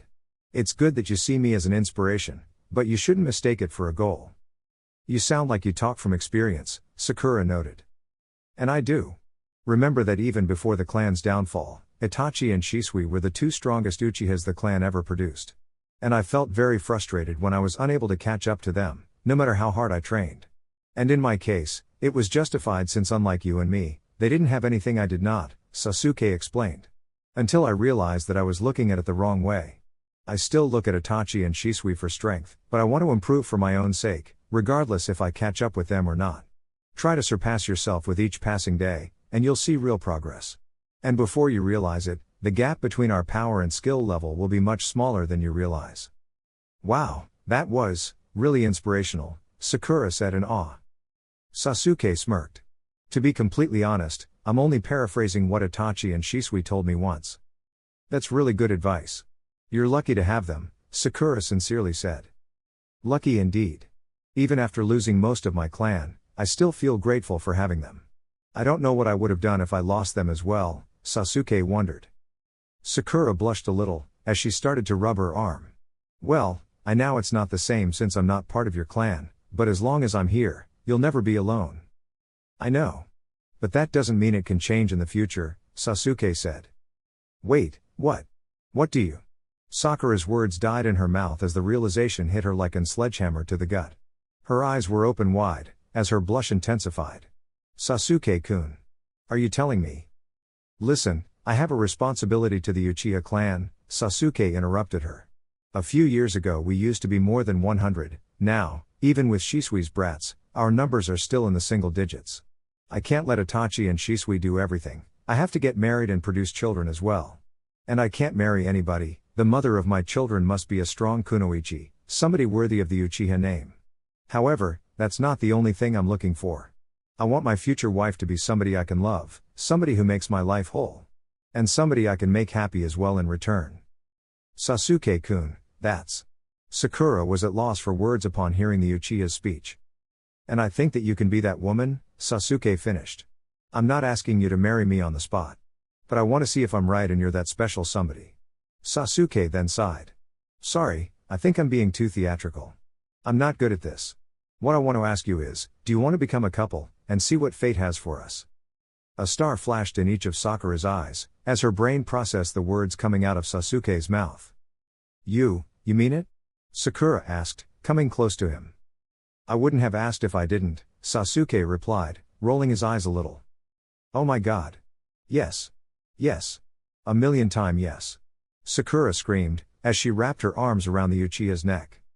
Sasuke grew a bit uncomfortable as Sakura's over-the-top reaction drew the attention of quite a few people. Some muttered something to themselves while others snickered. You know, I think I made clear I wasn't asking you to marry me, just to go on a date and see if things work out between us, Sasuke stated, as he gently tried to push Sakura aside. Just let me dream, damn it, Sakura said, still in the same elated tone, strangely enough. Meanwhile, at another table, Kakashi was sharing a table with his students and Rin.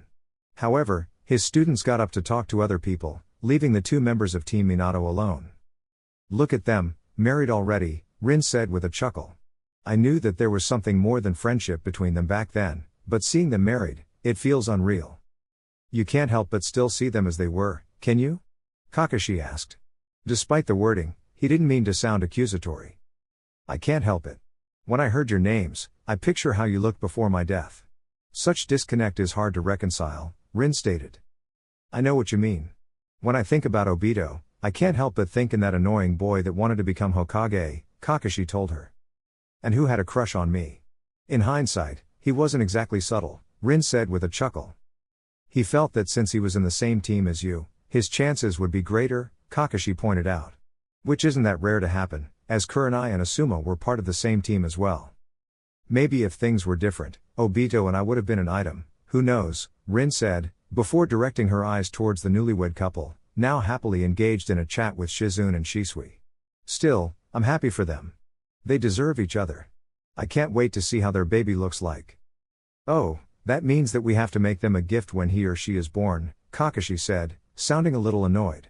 Man, after it took so much thinking to find that perfect wedding gift, now I'll have spent more sleepless nights thinking in a proper gift. Kakashi, your wedding gift was a book on how to stop smoking, plus several boxes of nicotine patches, Rin deadpanned. That's hardly an A-class wedding gift. Hey, Asuma said Kurenai forced him to drop smoking, so I decided I could give him something practical, Kakashi replied, not sounding ashamed in the slightest. Though a gift for a baby is going to be a little trickier.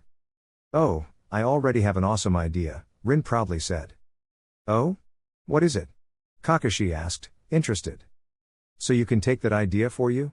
Sorry but no, copy ninja, Rin replied, emphasizing the last two words. Aw, you hurt me, Rin, Kakashi mockingly replied. Come on, I promise I won't copy you. Very well then. It's a crib, Rin stated. I know it's not something overly original, but I'm sure they'll appreciate. A crib, huh? A nice gift. Practical as well. Though some cribs can be a bit expensive, Kakashi warned her. Oh, I don't plan to buy a crib, Kakashi. I'll make one from scratch with my special talents, Rin replied, smiling widely. So, you got a better hang of it? Kakashi asked. Once we have some privacy, I'll show you how much I progressed since the last time you saw me fight, Rin proudly said, sounding almost like a boast. Excuse me, I'm not interrupting anything, am I? A new female voice asked. Kakashi and Rin turned around to see Ino of all people standing in front of them. Sorry, I couldn't help but hear your conversation. You were talking about a gift for Asuma-sensei and Kurenai-sensei's baby, right? That, we were, Kakashi confirmed with a single nod. Why? Do you want advice from us? Yes. You see, I didn't have to think in a gift for the wedding since my clan provided all the flowers for the ceremony for free, but sadly I can't cheat like that again, Ino said, chuckling a little. So I was wondering, do you mind I borrow Rin a little for some girl talk? Sure. Do you mind staying alone, Kakashi? Rin asked. Kakashi replied by pulling one of his many Icha novels.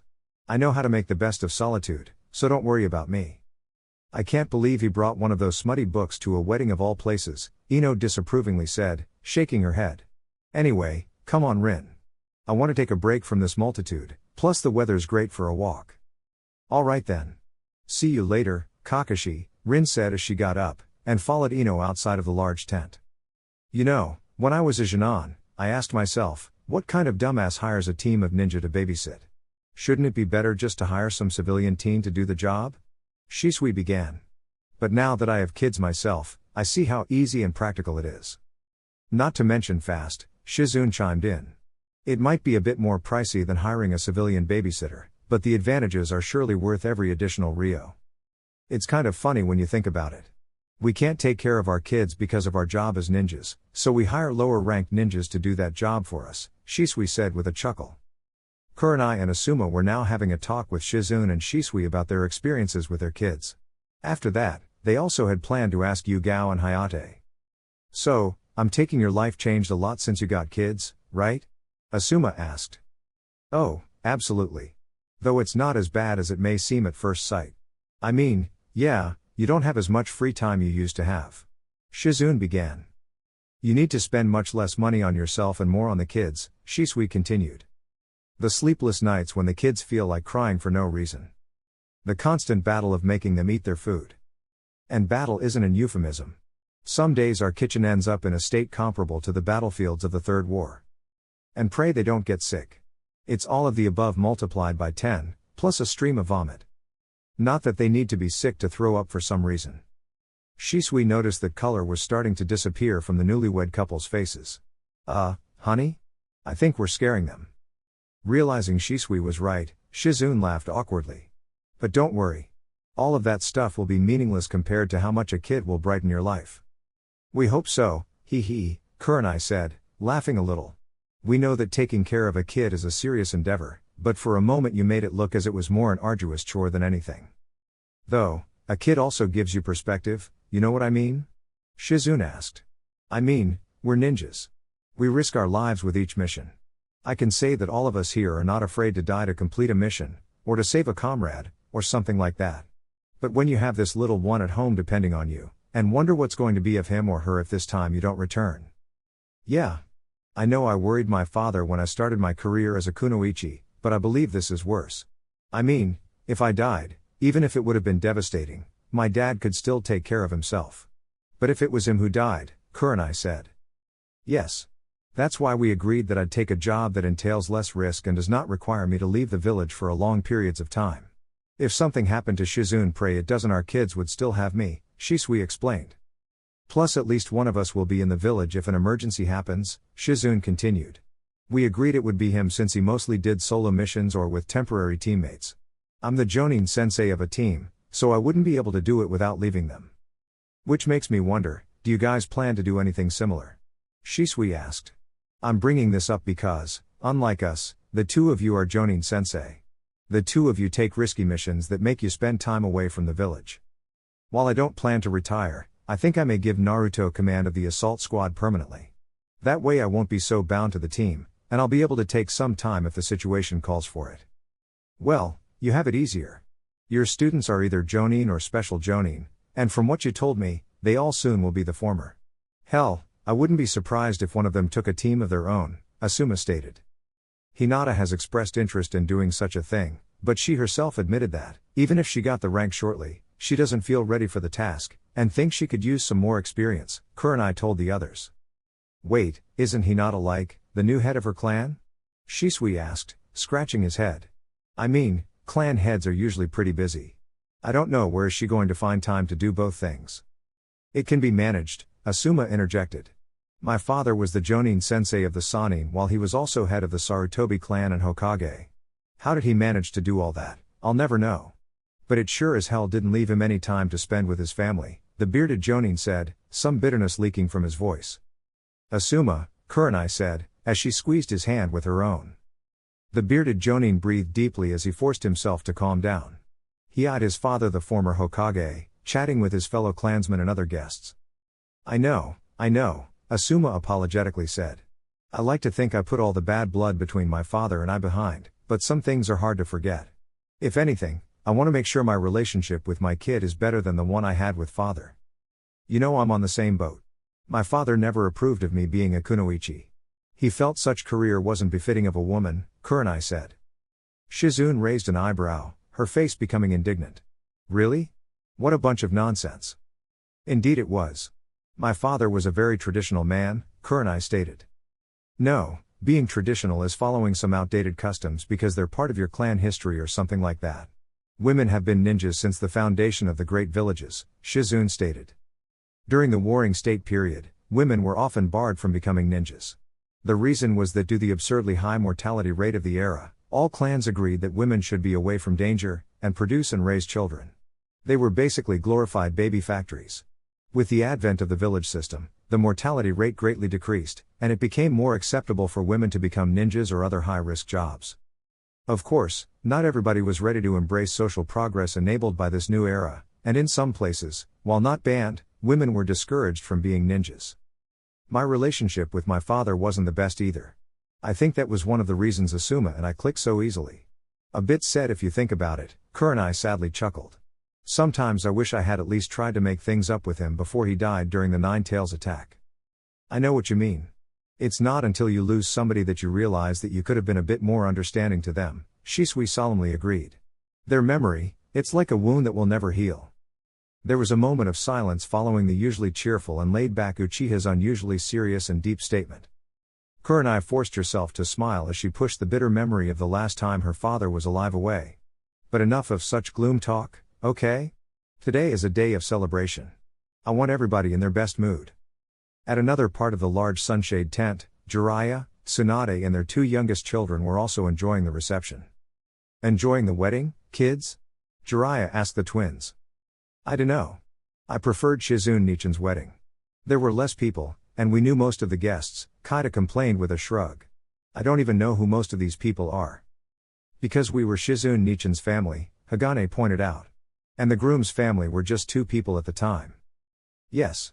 A good chunk of the guests are the Sarutobi clan and Kurenai's family, even if the latter is much smaller than the former, Tsunade pointed out. Though you should have seen our wedding. It had even less people. Less? But you guys are like living legends. I'm sure lots of people would have loved to attend, Kaida said, visibly surprised. And they wanted to attend, make no mistake. But weddings are special and meaningful events, and thus you want to share them with your loved ones, not a bunch of strangers. You see, neither your mother nor I had any family left by the time we were married. I had Naruto, Tsunade pointed out. Jiraiya rolled his eyes a little. Yes, you have Uzumaki blood and all that, but your family ties aren't that close.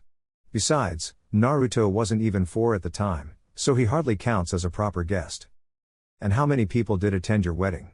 Hagane asked, putting the conversation back on track. Just Naruto, Shizune, Sensei, Itachi, and Shisui, Tsunade replied. Sensei was the one who conducted the ceremony.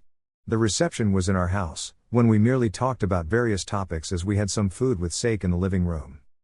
I know I said I didn't like crowds, but that sounded pretty boring for a wedding, Kaida said, crossing her arms.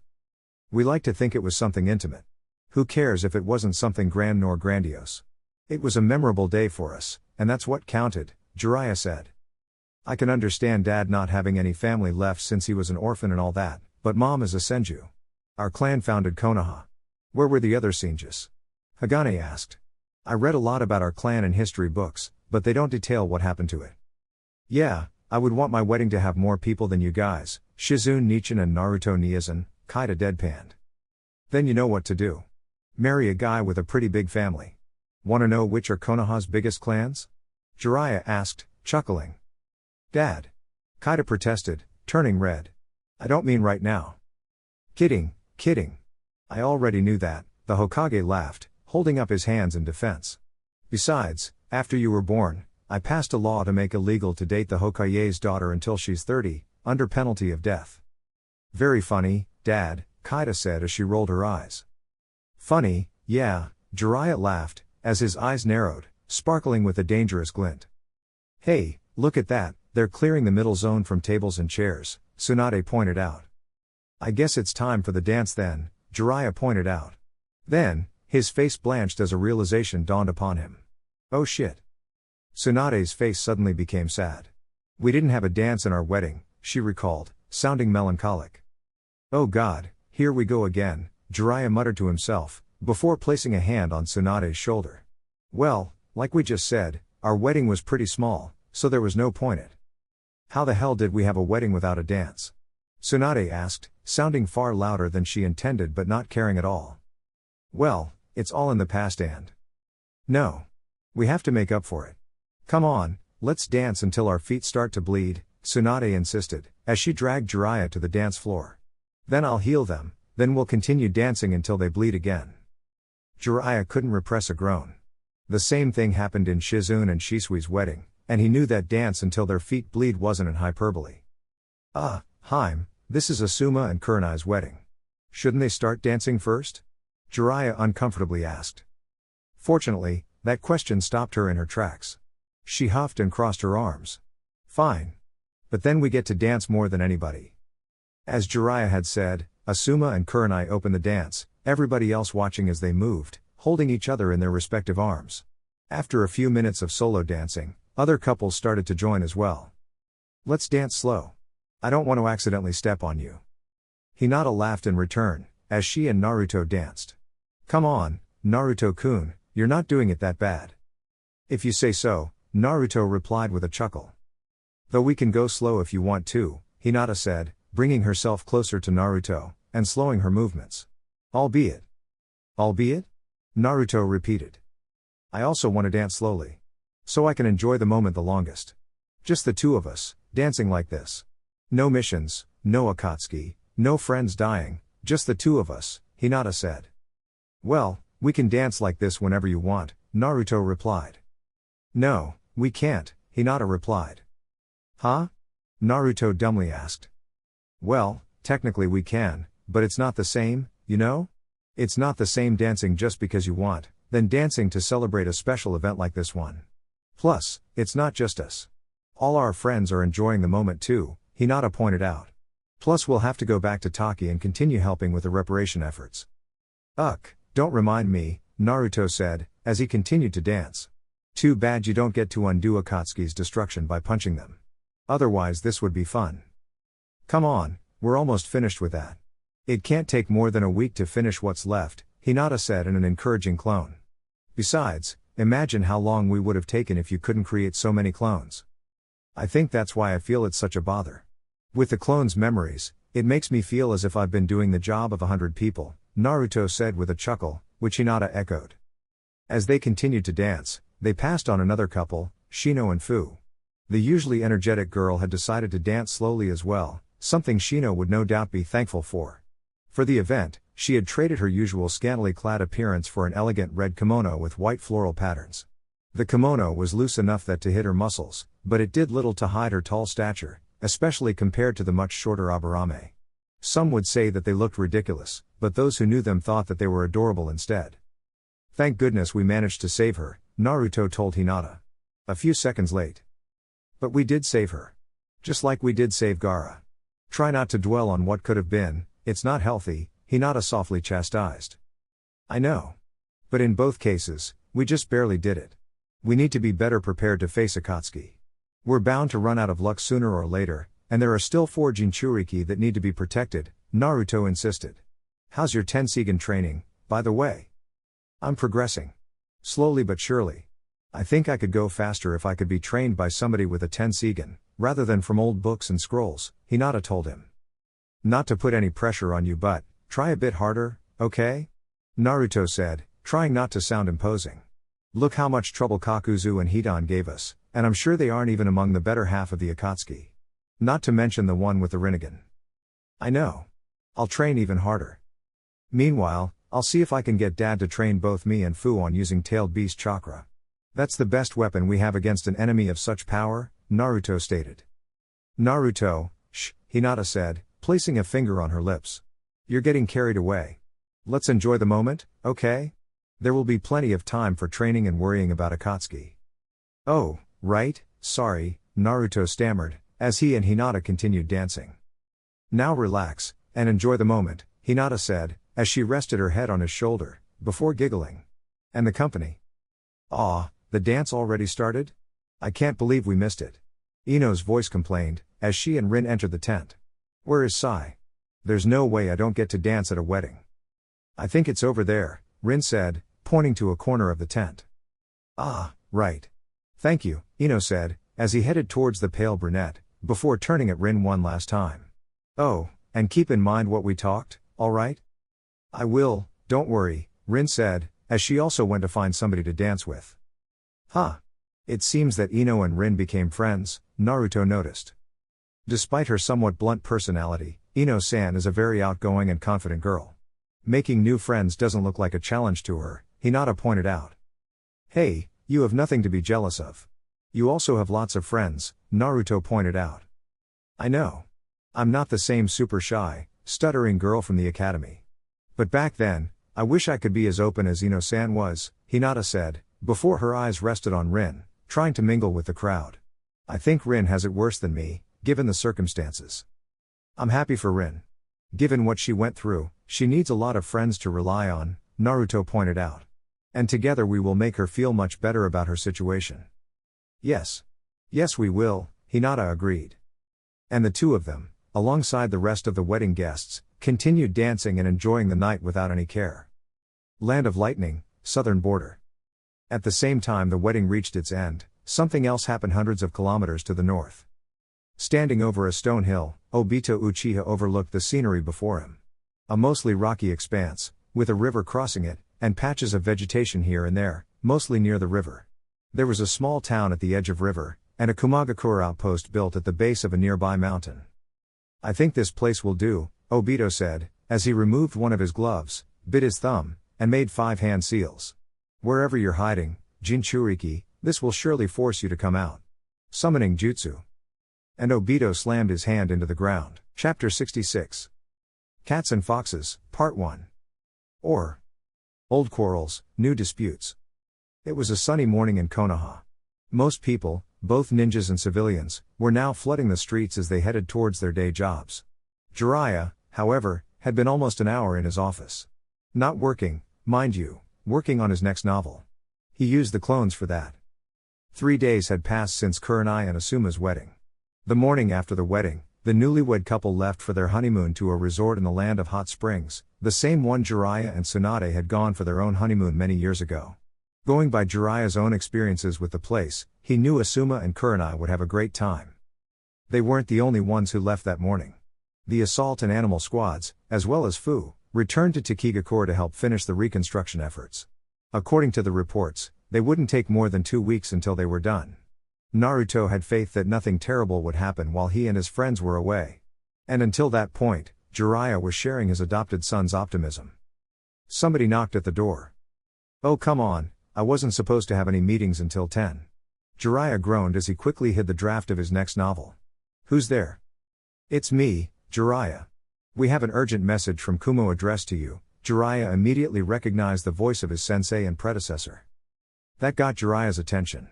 Messages from Kumo were hardly good news. What would the Raikage want now? "Come in. Bring that message." Sarutobi entered the office and handed Jiraiya a scroll with Kumo's seal on it. Unfurling the scroll, the white-haired Hokage read its contents, and the more he read, the more his face paled. He furled the scroll again and slammed it against the table. "It is bad?" Hiruzen asked, with a bit of worry in his voice. "Anbu," Jiraiya yelled. 4 Anbu wearing different animal masks suddenly appeared before him. "Bring Shizune's medical squad here, now." He barked. "Bring me Rin Nohara as well." "Yes, Hokage-sama," the Anbu said, aware of the urgency of the situation, vanishing in an instant. "I take it as bad," the Hokage-turned-advisor concluded. "Let's hope it's not a repeat of the Hyuga affair." "Not exactly the same, but it can be even worse," Jiraiya said, and to prove his point, he handed the message to Hiruzen. After reading it, the former Hokage echoed his student's reaction. "This isn't bad. But catastrophic." Jiraiya slumped into his chair, and let out a tired sigh. Of all the times for Naruto not to be in the village. A few minutes later, Shizune and her 3 students stood in front of the Hokage and Sarutobi. According to the Anbu, they were at their usual training spot, ready to begin their morning routine. Thank goodness they were in the village, or else it would have been a catastrophe, Jiraiya thought. Even if it would have preferred Naruto, the medical squad would work as well. Hell, it could work even better. "Good morning to you 4. Sorry for calling you with such haste, but there's an emergency. Konoha has to undertake a mission that only you 4 can accomplish." "What is it, Hokage-sama?" Shizune asked. "You see, a few minutes ago we received a message from Kumagakure," Jiraiya said, as he handed the message to Shizune. As the young jounin read it, Jiraiya continued talking. "The message says that a Kumo border outpost and a nearby village have been attacked and destroyed. The few survivors claim it was the Nine Tails who did it." "What? That's stupid. The Nine Tails is sealed inside Naruto Niizen." Karen protested. "And he doesn't know how to control his power to its fullest. And even if he was, Naruto has been in Takigakure for the past days. If that wasn't the case, Kakashi-sensei would have sent a message," Sakura added. "What you said is true. However, we're contemplating another possibility." "Sensei, why don't you tell them?" Jiraiya said, as both his and everybody else's eyes rested on the old man. Hiruzen cleared his throat before speaking. "You see, I was there when Minato sealed the Nine Tails inside his son. I was unable to help, or even see it closer to the barrier erected by Kushina prior their deaths. Something I and a few others saw, and what most people don't know, is that Minato only sealed half the Kyuubi inside his son." There was a collective gasp. Those present opened their mouths to ask questions, but Jiraiya raised a hand, and wordlessly ordered them to remain silent and let Hiruzen finish his tale. "You see, I presume he did it because Naruto was a newborn baby, and he wouldn't be able to contain the whole fox himself. So using the Reaper Death Seal, he sealed half of the Nine Tails chakra within himself, before sealing the other half within Naruto," Hiruzen said. "But if that's true, then the Nine Tails' other half should be within the Reaper's stomach, right? If I remember correctly, that's how that jutsu works, right?" Sasuke asked. Both Jiraiya and Hiruzen nodded. "Then there's no way the other half of the beast should have been able to escape the Reaper," Shizune said. "Again, that's true. But remember that almost 3 years ago, when Orochimaru attacked Konoha, he used impure world resurrection to bring Minato back to life as an undead puppet," Hiruzen replied. Such thing wouldn't have been possible since his soul wouldn't be accessible. Yet he somehow managed to bypass that. And by doing so, he also rescued the other half of the Kyuubi's chakra, since it was bound to Minato's soul, Jiraiya continued. But you told me that you defeated the reanimated Minato, right? Shizune asked. Yes. And by doing so, his soul returned to the afterlife, where it belongs, Jiraiya said. But, the nine tails, like every other tailed beast, it's immortal, Sakura said in realization. And even if you manage to destroy one, they will simply be reborn again. Yes, Jiraiya confirmed. So, the nine tails' other half has been resurrected, and decided to attack the Land of Lightning? Karen asked. Here's the thing. If it happened as you suggested, the ninjas in the border outpost would have seen the beast coming. But according to the few witnesses, the nine tails suddenly appeared out of nowhere, and attacked without warning, Jiraiya said. Which is exactly what happened when the nine tails attacked Konoha 16 years ago, Hiruzen revealed. This led us to believe that somebody had put the nine tails under their control and used it to destroy Konoha, which we later found was Obito Uchiha, believed to be dead back then. Wait, if Akatsuki got their hands on the nine tails, why did they use it to attack Kumo? Why don't they seal it with the others? Shizune asked. We don't know. My guess is that they want to lure Naruto out into the open with it, so they can have both halves, Jiraiya said. If that was the case, why attack the Land of Lightning? Why not the Land of Fire? Sakura asked. The Land of Lightning is hostile territory. We might not be at war, but we aren't friends nor allies either, Hiruzen pointed out. Clever bastards, Sasuke grumbled. Yes. We do suspect that this might a trap from either Akatsuki or Kumo. Do not rule out such possibility, so Jiraiya and I decided not to recall Naruto for the time being, Hiruzen said. Still, given what we know, we can't afford to just hope it's a trap and that the Kyuubi's other half isn't roaming the world free. That's why I gathered your team. Sasuke, with your Mangekyo Sharingan, you'll be able to subdue the beast and put it under your control. Karen's chakra chains can be of help as well. Once you rendered it docile, Shizune will seal it. The best solution would be to bring the fox to Konoha and seal it inside Naruto as well, but having a tailed beast released like that, even under Sasuke's mind control, would be too risky, so you'll have to seal it immediately, Jiraiya explained, as his eyes rested on Karen. The redhead was starting to feel uncomfortable. Not only Jiraiya, but Hiruzen also has his eyes fixed on her, looking at her with a mix of pity and fear. Hokage-sama? Sarutobi-sama? Why are you looking at me like that? You're not planning to. Karen, the nine tails is a special kind of beast. Its chakra it's too intense, and the host needs to have a special kind of chakra powerful enough to contain it without letting the fox harm its host. So far, only the Uzumaki clan fit those criteria, Hiruzen said, his eyes reflecting sadness. Sorry, Karen, but we have no other options. You have to be the container of the other half of the Kyuubi. Karen's legs suddenly felt very weak, threatening to make her fall, while her stomach churned. No, she said, almost in a whisper. Listen, Karen, I know I'm asking you a lot, but there is no other options. You're the best candidate to. Jiraiya began. No, Karen shouted. You can't make me do it. You can't. No, I won't do it. The panic-stricken redhead said before she fled the office. I'll go talk to her, Sakura said, as she rushed after her teammate. Jiraiya sighed again. I knew this was going to be a massive headache. Then, an tiger-masked Anbu appeared, followed by a certain brown-haired teenage girl. Hokage-sama, here's Rin Nohara, as you requested, the Anbu stated.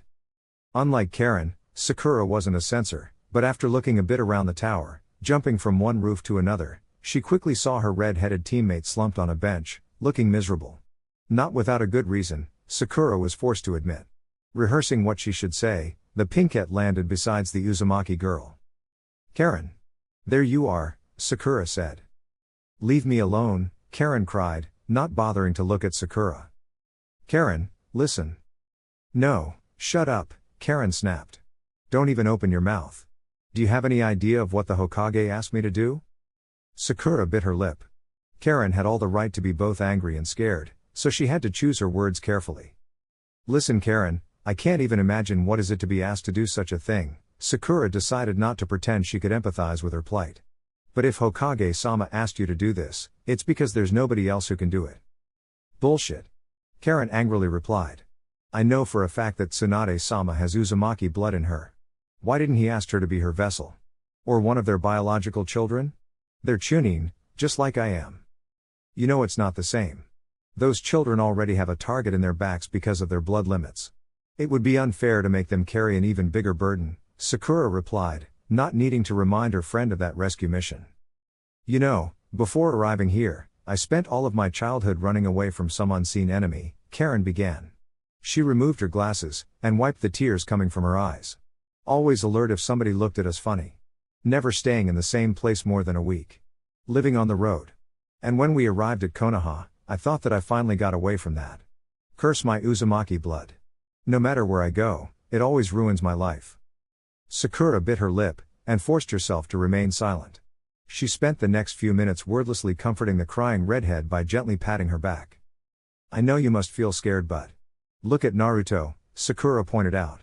He's been a Jinchuriki all his life, and he turned out pretty good, don't you think so? Why yes. Karen forced herself to admit. She didn't realize that Sakura left out all the situations in which the Kyuubi made Naruto's life more difficult, either directly or indirectly, but Sakura was sure it would be for the better. And you have all of us to support you if such thing happens, Sakura said. If? Karen repeated. You heard Hokage-sama. We don't know for sure if it's the other half of the Kyuubi. It may just be a farce of Kumo or Akatsuki in order to draw Naruto into hostile territory, Sakura confidently said. And what if you're wrong? Karen asked. Like I just said, we will be there to help and support you whenever you need. And not just us, but I'm sure Neji, Naruto and the rest of your family will, Sakura stated. She then grabbed both of Karen's hands. If you feel you can't do it, think in them, think in all the people you love, and love you. Think that you will do this to protect them, to keep them safe, just like Naruto has been doing all his life. Karen spent a few moments silent, slowly absorbing Sakura's words. After the pinkette released her hands, she put her glasses back on. What you said doesn't make me any less scared. Not at all, Karen began, then her face reflected an expression of determination. She closed her hand into a fist. But you are right. It will be horribly irresponsible to leave half the 9 tails like that. And if there's nobody else who can carry this burden, then I will. Sakura smiled, and nodded. That's the spirit. Come on, we need to go back to the Hokage Tower. No need for that, Shizune's voice said. Sakura and Karen turned around, and saw Shizune, Sasuke and much to their surprise, Rin Nohara walking towards them. We already heard everything we need to know shortly before you left. Are you feeling better, Karen? Not much, the redhead replied. But I will do this if I have to. Don't worry, it's not near as bad as it may think. Look at Naruto, Shizune said, trying to ease the redhead with a smile. And Hokage-sama plans to give you a huge compensation for this. I doubt any compensation can make up for me becoming a Jinchuriki, but I'll make sure I enjoy it, Karen deadpanned. So, are you ready to go? Hokage-sama said that this mission was urgent and wanted us to leave immediately, Rin chimed in. Sakura and Karen looked at their fellow medicnin a bit confused. Hokage-sama assigned Rin as backup for this mission, Shizune explained, before Sakura or Karen had a chance to answer. No offense to Rin, but how is an additional medic going to help without mission? Sakura asked. I have special abilities that will be helpful in case we face the 9 tails, Rin explained. You'll see what I mean when the moment comes, the brown-haired girl said enigmatically. Anyway, enough talking. As Hokage-sama said, this mission is an urgent one. I want you to meet me in the village's north gate in half an hour, understood? Shizune asked. Yes ma'am. The 4 other Konoha ninja obediently replied. Before they went they scattered. Less than an hour later, Shizune's medical squad was already on their way to the Land of Lightning. According to Jiraiya, they were set to meet a squad of Kumagakura that had been dispatched to investigate the incident as well. Said squad was expecting Naruto Uzumaki to be among them, so things would get tense when they saw that it wasn't be the case. So, what do you think? Did Obito really got control of that second half of the 9 tails, or it's just a trick of Kumo? I'm partial to the latter, Sakura said, before the others had time to answer. I did some research on Kumo, and the whole incident with Hinata wasn't the first time they tried to abduct one of our ninjas. Really? What did they try before? Sasuke asked. They managed to kidnap Kushina Uzumaki, Naruto's mom, Sakura replied. Ah yes, Jiraiya-sama told us about that, Shizune stated. Everybody thought that there would be no way to get her back with the head start the kidnappers had, but Minato-sama managed to both track them and single-handedly defeated the kidnappers. Many believed that that was the beginning of their romance. Indeed, Sakura nodded. And as Naruto told us, his mother used to be the previous Jinchuriki before him, so it wouldn't be the first time they showed interest in the Nine Tails. It could also be because of her Uzumaki heritage, Rin piped in. This got Karen's attention. Elaborate please? Being an Uzumaki yourself, you know that your clan has some rather nifty perks, such as longevity, powerful chakra, and knack for Fuinjutsu, Rin explained. It's possible that besides the Kyuubi, they also wanted Kushina-san to start their own branch of the Uzumaki clan in Kumo. Karen groaned in an exaggerated manner as she rolled her eyes. Great, so if they find out I'm an Uzumaki, they'll want to get my hands on me. Great, just great. This mission keeps getting better, the redhead deadpanned. Listen, nobody's going to get kidnapped on my watch, got it? Shizune energetically assured. Our team is pretty powerful, so if they want to hurt one of us, we'll put them through a world of pain. If you said so. Karen dejectedly replied, obviously unconvinced. You know, you should pray it's a trick from Kumo, given that the alternative is to fight an Akatsuki-controlled Kyuubi that we will need to seal inside you, Sasuke pointed out. Don't remind me, Karen groaned. The Uchiha's expression then hardened as he continued talking. I'm personally hoping for the latter option. Of the Akatsuki, Obito's the only one who can control the tailed beasts, meaning that he will be there. With how much powerful I've become over the past years, I'm ready to settle the score. He will pay for the Uchiha insurrection and making me almost kill Naruto. Rin's face turned contrite the moment Sasuke mentioned her former teammate. No matter how many times he heard all the evil deeds Obito had done, she was unable to reconcile them with the memory of the energetic, nice and clumsy boy she used to know. Guys, if we end up facing Obito, Rin began, her voice quavering a little. Do you think there's a chance we might be able to turn him back to our side? A deafening silence followed her question. A knot formed into the brown-haired girl's stomach, made worse by the hateful glare Sasuke shot at her, before looking forward, and grunting. Sorry, I shouldn't have asked that. Rin regretfully said. It's natural that you did. Obito was your teammate and friend, and you hate to see what he has become, Shizune replied, her tone being that of understanding. However, Obito has committed multiple heinous crimes against Konoha and its inhabitants. We have proof that it was him the one responsible behind the Nine Tails attack 16 years ago that claimed the life of your sensei and his wife, as well as his participation on the Uchiha insurrection and aiding Orochimaru in the invasion of Konoha. Even if Obito truly repented, his crimes are too grave for them to atone. Many criminals have been executed for much less than that. I know this is not what you wanted to hear, but the sooner you accept this, the sooner you'll be able to move on, Shizune explained. It's okay, Rin forced herself to admit. Like I said, it was dumb of me to ask that. Obito might have brought me back to life, but he killed lots of other people as well. Are you sure you're ready for this? Sakura asked. There's a big chance that we might end up fighting him. If it's the case and you are not mentally prepared to face him again. No. I'm fine. I can do this, Rin insisted, as her eyes glinted with determination. I need to do this. Are you sure? A skeptical Sasuke asked. Yes. When I came back, memories of my death stopped me from being a ninja. Then, I decided to face my fears and join the mission to Kirigakure, the very same village responsible of my demise. And after that, I felt I was able to leave that behind. If I'm to leave the old Obito behind, I need to face what he has become. That's very brave of you, Rin, Sakura praised. As lovable as your intentions are, you should be careful. He didn't try anything during these past years, but seeing you in the open away from the village, he might try to abduct you and lock you up out of his fear of losing you again, Shizune advised. Don't worry, I'm aware of that, Rin replied, nodding. If what you say it's true, maybe we could use that to our advantage, Sasuke suggested. Sasuke-kun. I don't know what are you thinking, but we aren't going to do something that puts Rin in danger. Sakura angrily chastised her boyfriend. I didn't say anything about putting her in danger. But if his presence makes Obito lose focus. The Uchiha replied. Shouldn't we take advantage of that? We'll see when the time comes, Shizune said, putting an end to the discussion. Like Sakura said, we won't take any actions that endangers any of the members of this squad, got it? TCH, whatever, Sasuke growled, as he continued his travel forward. Moon, Tonari's palace. Your tea, Pain-sama, Konan-sama, a pale black-haired child with creepy white eyes and an unreadable expression said as he placed the two cups on the small table between the two of them. The two Akatsuki were convinced that that kid wasn't human, or even alive to begin with. Though that wasn't relevant for them now. Pain and Konan did their best to ignore the extremely luxurious and finely decorated living room they were now in. Having known nothing but the pain of war and misery, it was rather irksome to see firsthand the opulent lifestyle other people were lucky enough to have. Even then, they had to keep their grievances to themselves for the time being. So, Tonari Otsutsuki, Pain began, ignoring the tea brought to him.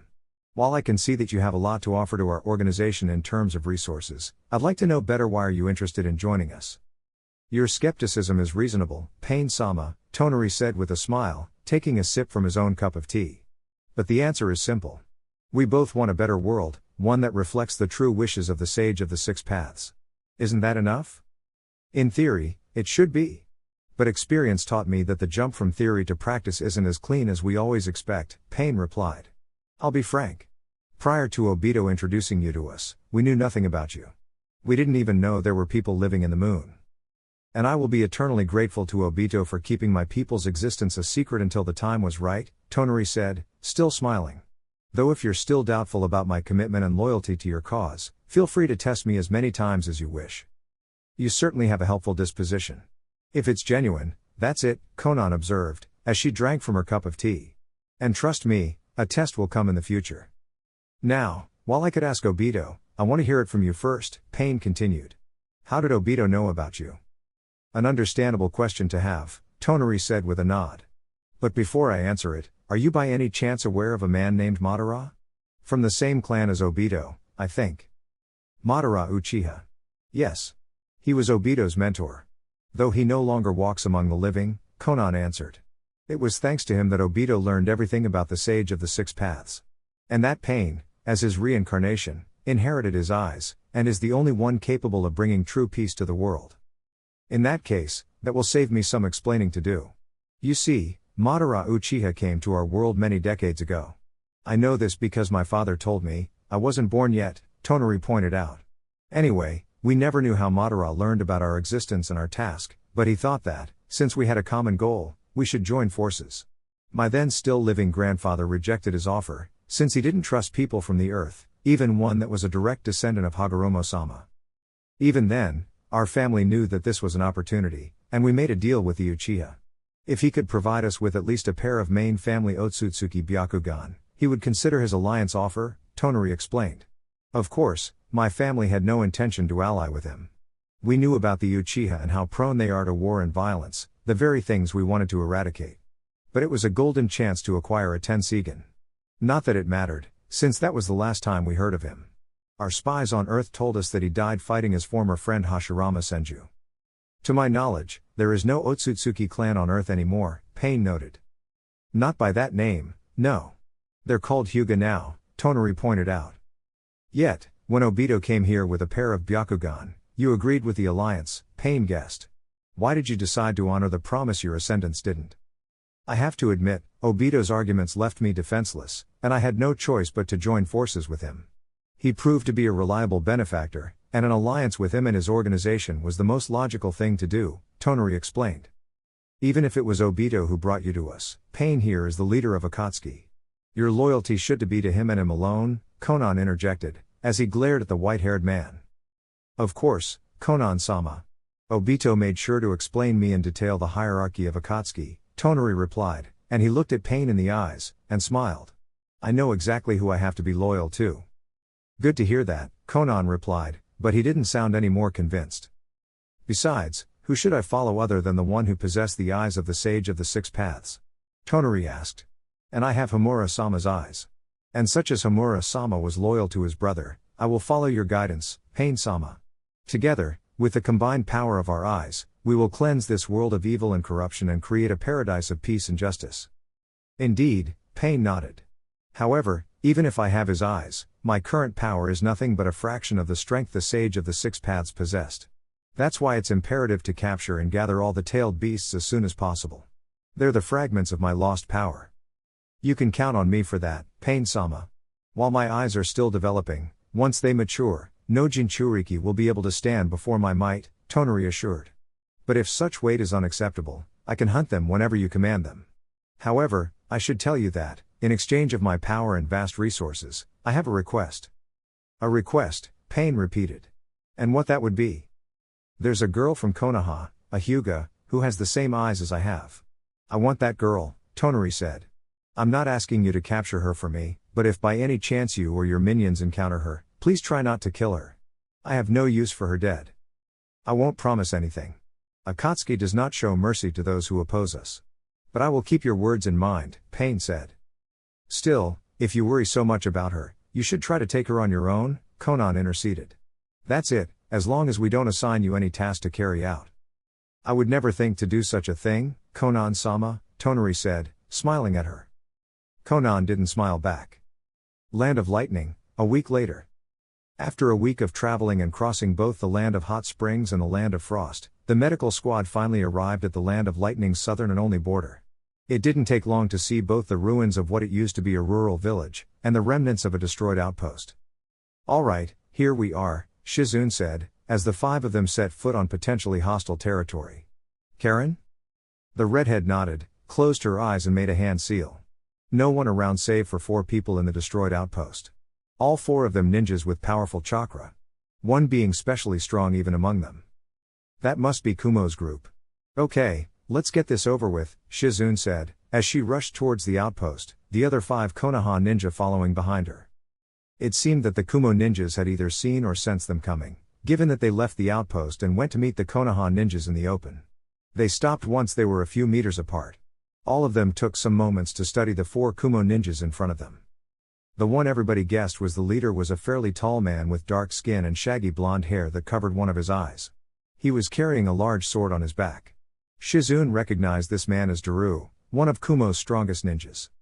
Next to him was a white-skinned blonde woman with her hair tied on a ponytail. Unlike her partners, she wasn't wearing the typical Kumagakure uniform, but a black and purple short-sleeved shirt and black pants. Again, Shizune was able to identify this woman as Yugito Ni, the Jinchuriki of the 2 tails. Fake or not, the situation must be dire if the Raikage dispatched 2 of his heavyweights, Shizune thought. If a fight breaks out, this too might become a problem. Shizune didn't know who were the other 2. Another white-skinned woman with blonde hair, a stoic and calm appearance, and a comically large bust. Shizune couldn't tell if Tsunade's was bigger or not, and a younger man, also white and blonde, sporting a confident smirk. Welcome, Konoha ninjas, Daru greeted them in a polite tone. My name's Daru. This one's Yugito Ni, and those 2 are Samui and Atsui. Greetings. My name is Shizune Uchiha. These are Sasuke Uchiha, Sakura Haruno, Karen Uzumaki, and Rin Nohara, Shizune said, introducing her team in return. You took your sweet time to arrive, Yugito pointed out. We came as fast as we could. Konoha isn't exactly close to the Land of Lightning, Sasuke snapped. We requested the Jinchuriki of the 9 tails to be among you, yet I don't see him, Daru pointed out in a mildly accusatory manner. Do you care to explain why? Do you really think we're going to bring our Jinchuriki, who's also the Hokage's son, to a country that's not an ally of our village? Shizune replied with a question of her own. Then how can we discern if Konoha was behind this attack? Yugito said, before waving at the destroyed village with her hand. That village used to house 2,000 people. Less than 100 survived. All of them claim it was the 9 tails who did it. And as far as we know, the Jinchuriki of the 9 tails is a Konoha ninja. We can assure you that, by the time you said the attack happened, Naruto was away on a mission, Sakura interceded. In Takigakure, to be precise. You can ask them if you don't believe us. Hundreds of both Konoha and Taki ninja can confirm his alibi. We will, but that might not be enough for Raikage-sama, Daru pointed out. Sorry for being this insistent, but a tailed beast attack is something that can't be taken lightly. Can we go to the attack town? That way we'll be able to see the extent of the attack, and determine if it was the 9 tails or not, Shizune pointed out. We already inspected the village, hot stuff, Atsui interceded. And we reached the conclusion that yes, it was a goddamn tailed beast, the one who did it. A second opinion won't hurt, Sakura pointed out. Daru sighed as he shook his head. Okay then, whatever. It's not like we're making any progress here. So drab, the dark-skinned man complained, as he extended a hand towards the village, motioning the Konoha ninjas to go. They nodded, and the 2 groups headed to the ruined village. Upon entering, Shizune had a flashback of the time she and Tsunade returned to Konoha after the 9 tails attack. And while the destruction and death caused by the beast have been horrifying, they arrived 2 weeks after the attack, and much of the damage was in the process of being repaired. It wasn't the case with this village. This is how Konoha could it have ended that day if it wasn't for the 4th Hokage. And much to her discomfort, the level of destruction was similar to that of Konoha after that fateful day. "What are we doing here?" Samui asked, interrupting the Konoha ninja inspecting the ruined village. She crossed her arms over her rather large chest. "We do know for a fact it was the Nine-Tails who did it. Can you please stop this charade already?" "Hey, should we remind you that Kumo doesn't have the cleanest record when it comes to Konoha?" Karen snapped. "We still remember the time you kidnapped Hinata Hyuga and Kushina Uzumaki several decades before." Shizune, Sakura and Rin cringed upon hearing the blunt way Karen threw Kumo's dirty laundry back at them. Things were getting ugly, and fast. Daru sighed, and took a step forward. "Listen, sorry if we're putting you in a tight spot, but this needs to be done. As you can see, somebody destroyed a village of the Land of Lightning and an outpost of Kumo. All witnesses say it was the Nine-Tails. We just want justice for our victims." "Yes, and the Nine-Tails Jinchuriki is a Konoha ninja," Atsui pointed out. "Unless there's a second Nine-Tails running around." "Actually, there is," Sasuke bluntly stated. "Say what?" Atsui asked. "A second Nine-Tails." "Yeah. Do you think we were born yesterday?" Yugito asked, sounding upset. "The power of the tailed beasts is something that can't be replicated. Much less the most powerful of them." "No, but their power can be split," Shizune pointed out. "The jutsu to do it is a forbidden one but—" "Shizune-sensei," Karen called, sounding panicky. Before Shizune or her other teammates could ask what happened, she continued. "Obito Uchiha is here." Sasuke's eyes grew wide open, as his hand instinctively gripped the pommel of his katana. "Are you sure?" "Yes. I'd never forget a chakra like his," Karen insisted. "And he isn't alone. He brought somebody else with him. Somebody whose chakra level is downright absurd." "Hey, cool off over there," Samui interrupted. "What are you talking about?" "Akatsuki," was Shizune's only reply, which was enough to make the 4 Kumo ninjas to tense up. "And she's right," a new male voice said from above. Everybody turned around from direction of the voice, and saw Obito Uchiha, standing over the roof of a half-collapsed building. "This was a trap from the very beginning," Daru said in realization, as his visible eye moved towards Yugito. "Exactly. I was hoping that Naruto would be here as well, but I guess I'll have to settle for just one," Obito said, fixing his eyes on Yugito as well, before they moved towards Rin, and smiled. "Though it's very helpful of you Konoha bringing Rin back to me." "Obito," the distraught brunette said in a whisper. "Rin isn't your property, you sick fuck," Karen yelled. "Listen, Obito is a Konoha missing nin, so we'll take care of him," Shizune told the Kumo ninjas. "Yugito is his target. Take her somewhere safe while we keep him busy." Daru nodded, as he motioned his comrades to move out. However, shortly after they started to run, they were cut by a massive torrent of water bursting from underground. A lone figure emerged from the water, a blue-skinned man in Akatsuki regalia, holding a large sword. Now, you aren't planning to leave so soon, right?"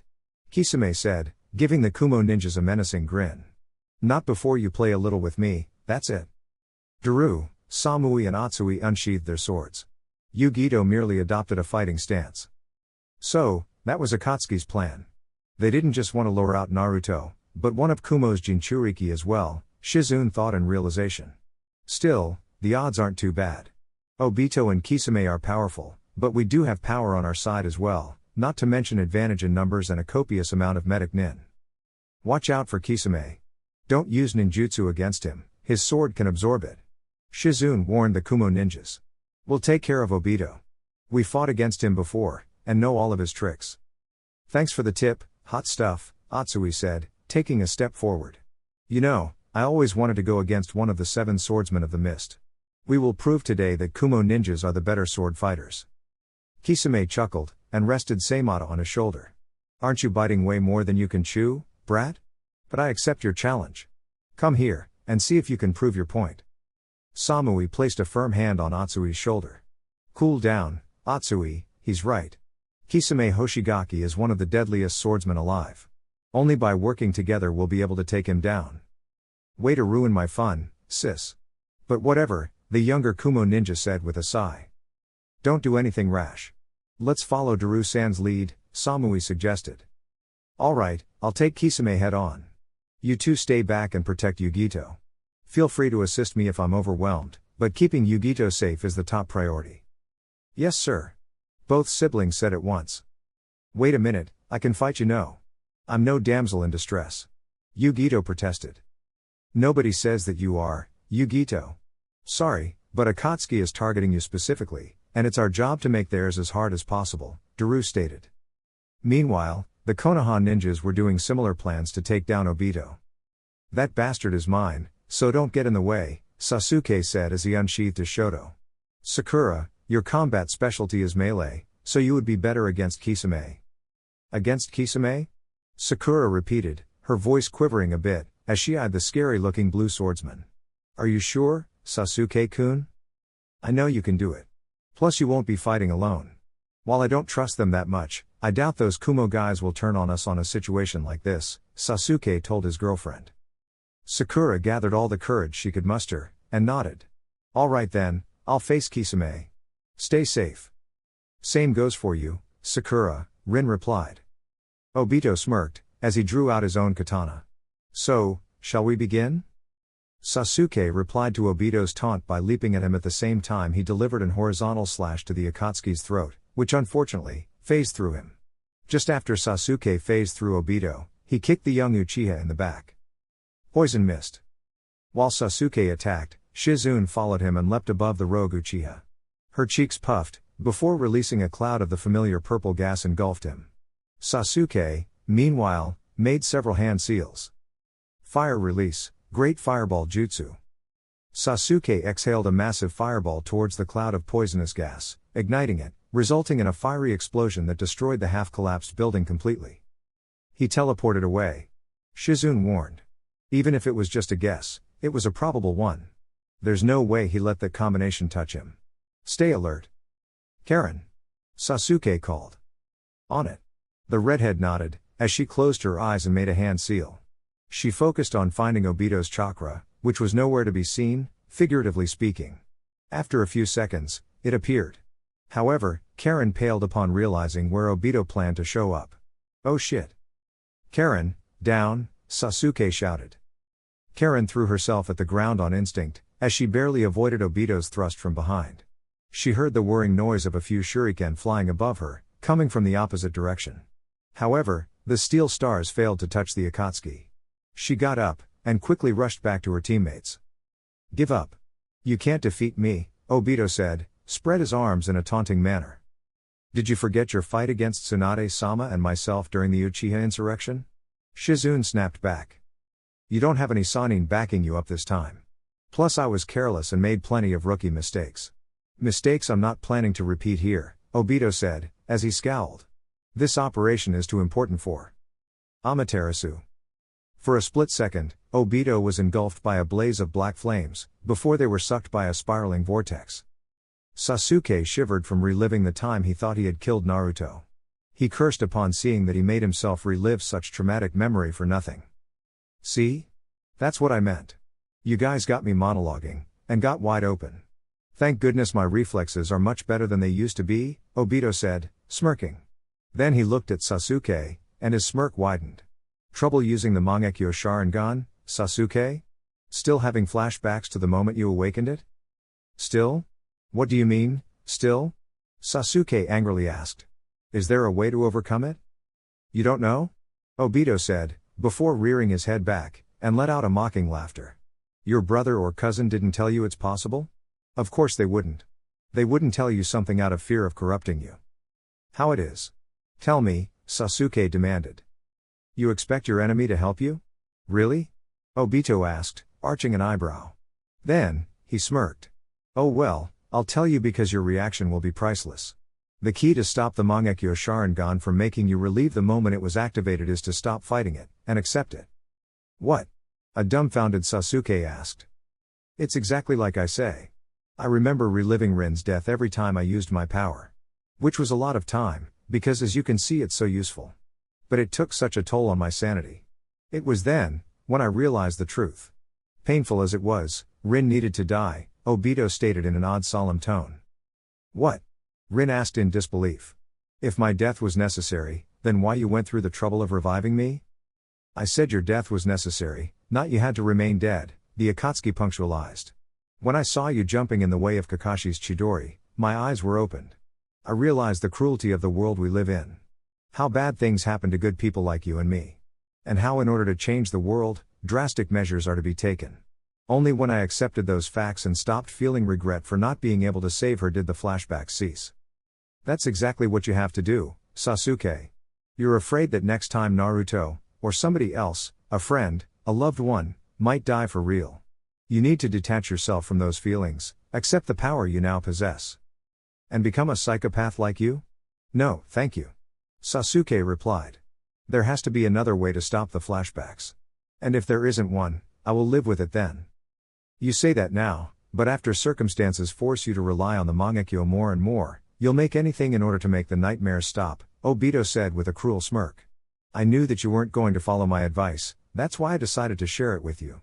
But ask yourself this, why do you think people said our clan are cursed by hatred? This is why. No power comes without cost. At least, not for the Uchiha. After that last monologue, Obito resumed the fight against the Konoha ninjas. At the same time that fight happened, Sakura rushed towards Daru, engaged in a sword-fighting duel with Kisame, at the top of a mass of water the Akatsuki had generated earlier, while Samui and Atsui stood protectively at Yugito's flanks. Sakura pulled out a sealing scroll, unfurled it, and unsealed some of its contents, a pair of brass knuckles made of chakra-conducting metal, with Fuinjutsu seals carved into it. Sakura immediately grabbed both weapons, and channeled chakra through them. Two huge fists made of pure chakra appeared around them. All right, it's punching time, Sakura said, as she leapt at Kisame from the side. However, even if he wasn't a sensor, thanks to his vast experience, Kisame's battle sense was sharp enough to notice when an enemy was about to ambush him. He quickly disengaged Daru and jumped backwards a second before Sakura's fist could touch him. Shanaro. Even if she hit thin air, her punch carried so much force, it projected a shockwave that completely blasted a half-destroyed house into tiny pebbles. Damn, failed by this much, Sakura complained, before she looked at the surprised Daru.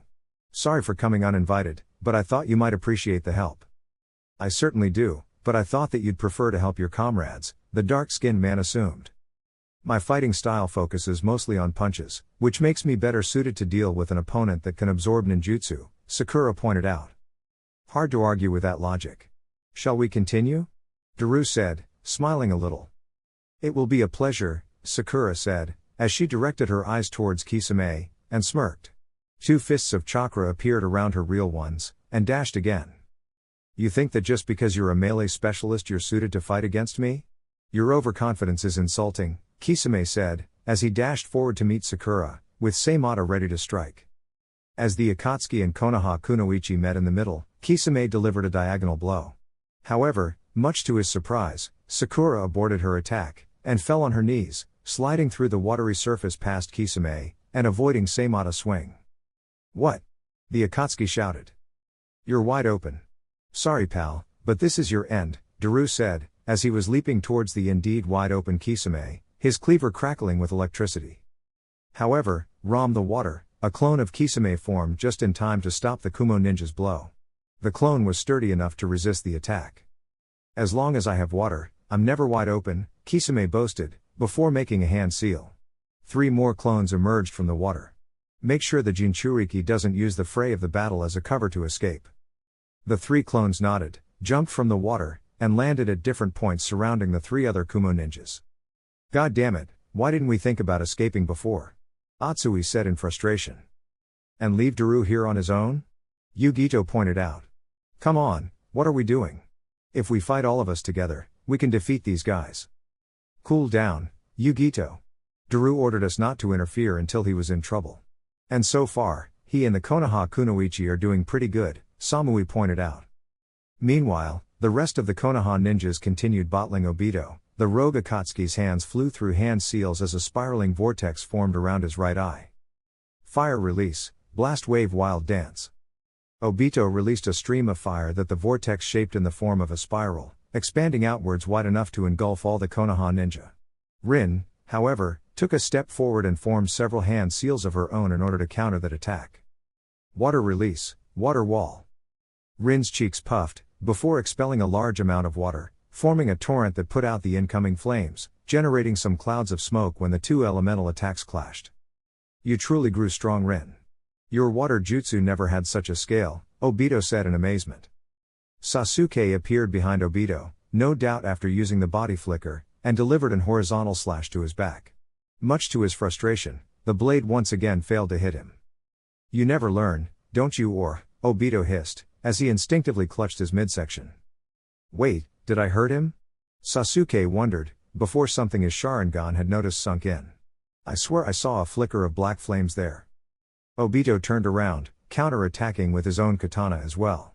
The two Uchihas engaged in a short duel of sword fighting, until another vortex formed around Obito's right Sharingan. Take this. Burn and disappear.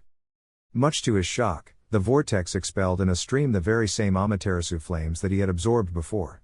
Sasuke jumped around, dodging the deadly stream of fire, until Obito had no more. After that, Sasuke rejoined his teammates. I was right, it was Amaterasu, Sasuke deduced. When he used his intangibility, the Amaterasu he had absorbed hurt him. Which means that his ability to turn intangible and store and release objects through vortex might be linked, hell, they might be one and the same. His teleportation as well. But in order to so, I need to do one last test.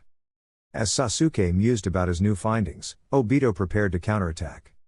Would release, nativity of a world of trees. The ground below them started to rumble, as multiple green wooden vines emerged around Obito, and launched themselves at the Konoha ninjas. Rin and Karen prepared to repel the attack, the two of them weaving the same sequence of hand seals. Earth release, crushing avalanche. Multiple rocks of varying sizes, albeit the ones summoned by Rin were bigger, appeared above the incoming vines, before falling down and crushing most of them, as the name of the jutsu implied. Even if they didn't stop the attack, they were able to slow it down considerably. And Shizune was going to take advantage of such opportunity. Corrosive cloud. The leader of the medical squad released another cloud of poisonous purple gas from her mouth, this one having a darker shade than the attack she used before. The moment the gas entered in contact with the vines, the latter started to wither and crumble in a matter of seconds, much to Obito's surprise and anger. Do you like my new poison? I prepared it specifically for you. No amount of regeneration will save you from it, Shizune taunted. I see you didn't spend these past years lazing around. But for your poison to work you still have to hit me with it. And tricking me with a clone won't work this time, I can assure you that, Obito replied, unable to hide his anger. The cloud of corrosive gas ate through the vines as it advanced. Seeing no other option, Obito teleported away. His chakra signature disappeared. Karen warned the others. Okay. Stay alert and warn us when he shows up again, Shizune told Karen. I think I know how his power work, and how we can bypass his intangibility, Sasuke said, taking advantage of Obito's temporary absence so he couldn't hear his plans. Really? That's great. Karen beamed. We used to think that his intangibility, store and release objects from a pocket dimension, and teleporting were different abilities, but they might be just one. We can take that to our advantage. However, in order to do so, I need Rin to do something, Sasuke said, looking at the brown-haired medic Nin. I need you to let Obito capture you with his ability. What? Rin replied in shock. That's not great. Karen protested. Sasuke-kun. What did we say about putting Rin in danger? Shizune scolded him. I know, but no one here can do it. I know I'm asking a lot, but I need you to trust me on this. If this works, we will deprive Obito of one of his biggest advantages, Sasuke argued. And if it doesn't work? Rin asked. I don't know. But it's possible that we won't be able to get you back, Sasuke bluntly stated. I'm not going to force you. The decision is yours. Obito is back. There. Karen pointed to the opposite direction Obito was standing, and indeed, a vortex was starting to form. Time's up. Like I said, your choice, Sasuke said, as he adopted a fighting stance. It seems that Rin made up her mind, as she drew out two kunai, and charged at Obito, letting out a high-pitched yell. Come on Obito, leave them alone. This is between you and me, Rin shouted, as she prepared to attack. Rin leapt at him, ready to slash the rogue Uchiha. Obito didn't make any attempt to defend himself, and used his intangibility to make Rin phase through him. Fast as lightning, he turned around and grabbed Rin by one of her wrists. Don't worry, I'll send you somewhere safe, Obito said, as a vortex appeared around his right eye, absorbing Rin. No, Rin yelled as she was sucked into another dimension. Obito turned at the rest of the Konoha ninjas, and smirked. Like I said before, thank you so much for bringing Rin back to me. Now I can finally fight without distraction. Attack from range, or we might end up like Rin, Sasuke said, as he pulled out a rather large Fuma Shuriken and tossed it at Obito. Karen. The redhead nodded, and made several hand seals. Shadow Clone Shuriken Jutsu. Multiple Fuma Shuriken appeared along the original, flying towards Obito, who once again made no effort to dodge, and let the giant steel stars phase through him. He was about to taunt them once again, but suddenly, he felt the pain of sharp metal stabbing into his flesh. A trickle of blood came from his mouth, as he instinctively clutched his stomach. What? A bewildered Obito screamed, before he felt another stab. Arg! It worked, we hurt him. Karen cheered, pumping her fists. We didn't hurt him, Sasuke said, smirking at Obito. Rin did. Rin? No, it can. Obito replied, as he vanished into his own spiraling vortex. Obito's pocket dimension. Turns out, Sasuke was right. Obito didn't so much turn intangible, but somehow could phase parts of his body to another dimension. And as Sasuke expected, said parts were vulnerable in the other side. The moment Rin saw most of Obito's body appear before her, she drew out a kunai and stabbed it into his chest, then a second one for good measure, before he returned his body back to the real world. A vortex appeared before her, meaning that Obito, the whole Obito was coming. She drew another kunai, and breathed out, trying to calm down. She only had one chance to carry out what she wanted to do, and no room for mistake. Rin. Are you? The moment her former teammate appeared, Rin tossed the kunai at him, aiming for his face. Obito managed to catch it, thanks to his reflexes befitting an Uchiha. Just like Rin expected. I see that you have no. Once again, the Akatsuki was interrupted, this time by the kunai transforming into another Rin, with another kunai in her left hand. As fast as she could, Rin stabbed the kunai into the edge of Obito's right eye, while using her right hand to pluck said eye from its socket. Obito let out a deafening scream as both he and Rin were sucked back into reality. Shizune, Sasuke and Karen saw Obito and Rin appearing once again, falling into ground, with Obito screaming as he held his bloodied empty eye socket, and Rin carefully held something in her hand. Rin, Shizune said, as she rushed towards her. Are you okay? Yeah.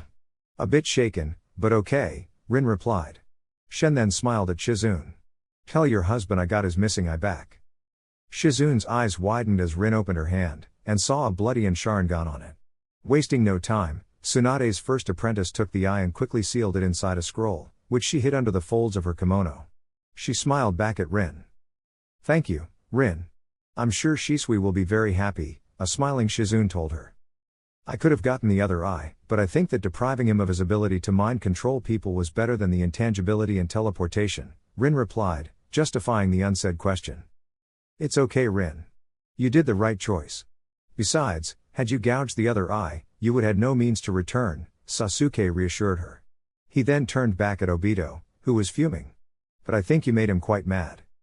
And indeed, Obito was starting at the Konoha ninja, more specifically Rin, with a hateful frown and his teeth clenched in an angry snarl. I can't believe your betrayal, Rin. I brought you back to life. Is this your way of thanking me?